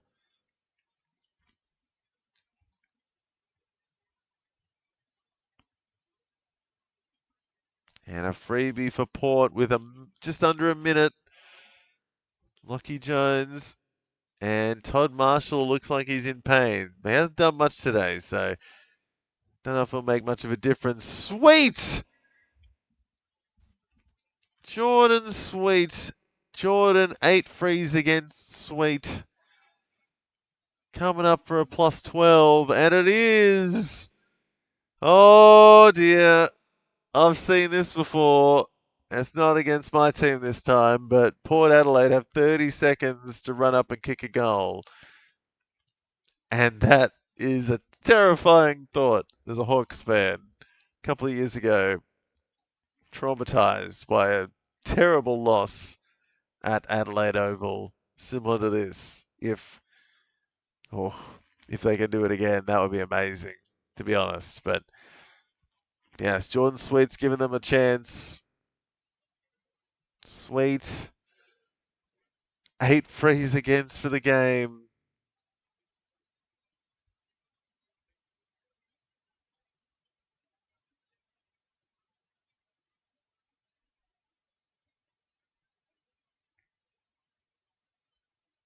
Port out of the middle. Oh no. It's a contest everywhere. Who's got it? Swans. No. Jai Sarong, do something. Heaney. Drew. Tackle. And Jordan Sweet is up to 97.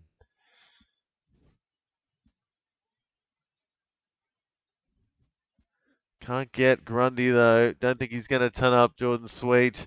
Grundy gets a hit out there. He's also up to 97.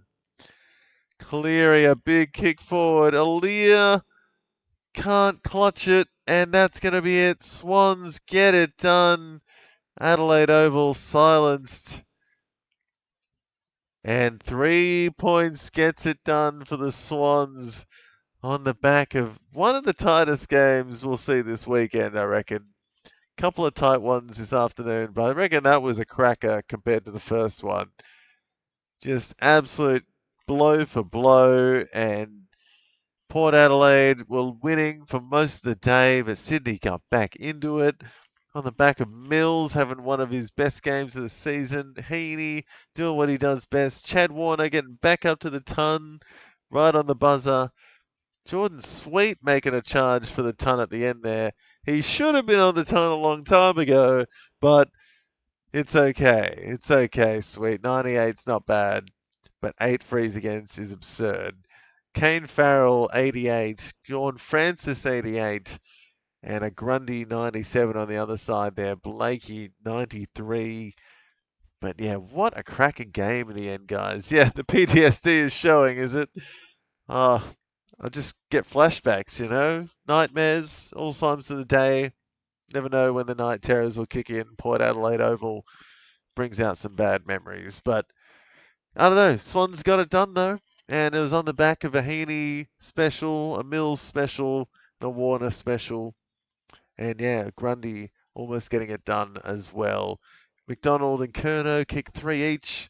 So yeah, Curnow back into a bit of form, it almost feels. Getting some decent scores at least, not just dropping off the last couple of weeks. And yeah, Burgoyne actually got up there a bit in the end, up into the 80s. Darcy Byrne-Jones has been alright the last couple of weeks. McDonald again, yeah, those 3 goals helped. And Jai Sarong, 81. Can't be too mad at him in the end. 9 marks for the game, not bad. But yeah, let me know what you thought, guys. How did you go today? Who have you got left to play tomorrow? Richmond versus Brisbane tomorrow to start us off in the afternoon. In Tasmania as well, which is a weird one. So that's going to be an interesting one to get started. Assuming Brisbane should win, but hopefully we will see the Tigers put up a fight for Adam's sake, Taranto's sake, and Jaden Short's sake. Hopefully some Tigers can go all right. I think I've got James Turazais in that one, actually, so that's going to be weird. And then the big one for Minamoto in the evening, St Kilda, or afternoon, sorry, St Kilda versus the Giants, which I reckon will be another awesome game, actually, to finish off the week. Some big fantasy relevant ones in that tomorrow, guys. So yeah, Ash, Wilkie, Sinclair for Minamoto. And I've got my boy Hugo Garcia. Always love him. Whitfield as well in another league. And I think I've got some other Giants ready to go too. So should be fun. I'll be at it again tomorrow, guys. So stay tuned for that. Please like and subscribe if you've enjoyed today. It's been a big, long 9 hours. So thank you very much for joining me. If you've tuned in at all today and gotten in the chat, it's been awesome. Always fun, guys. And yeah, thank you again for hanging out today. Always fun. And yeah, we'll do it again tomorrow. So until then, guys, take it easy. Check your matchups. Let me know how you're doing tomorrow. Starting off Richmond, Brisbane should be fun. So until then, guys, see you tomorrow.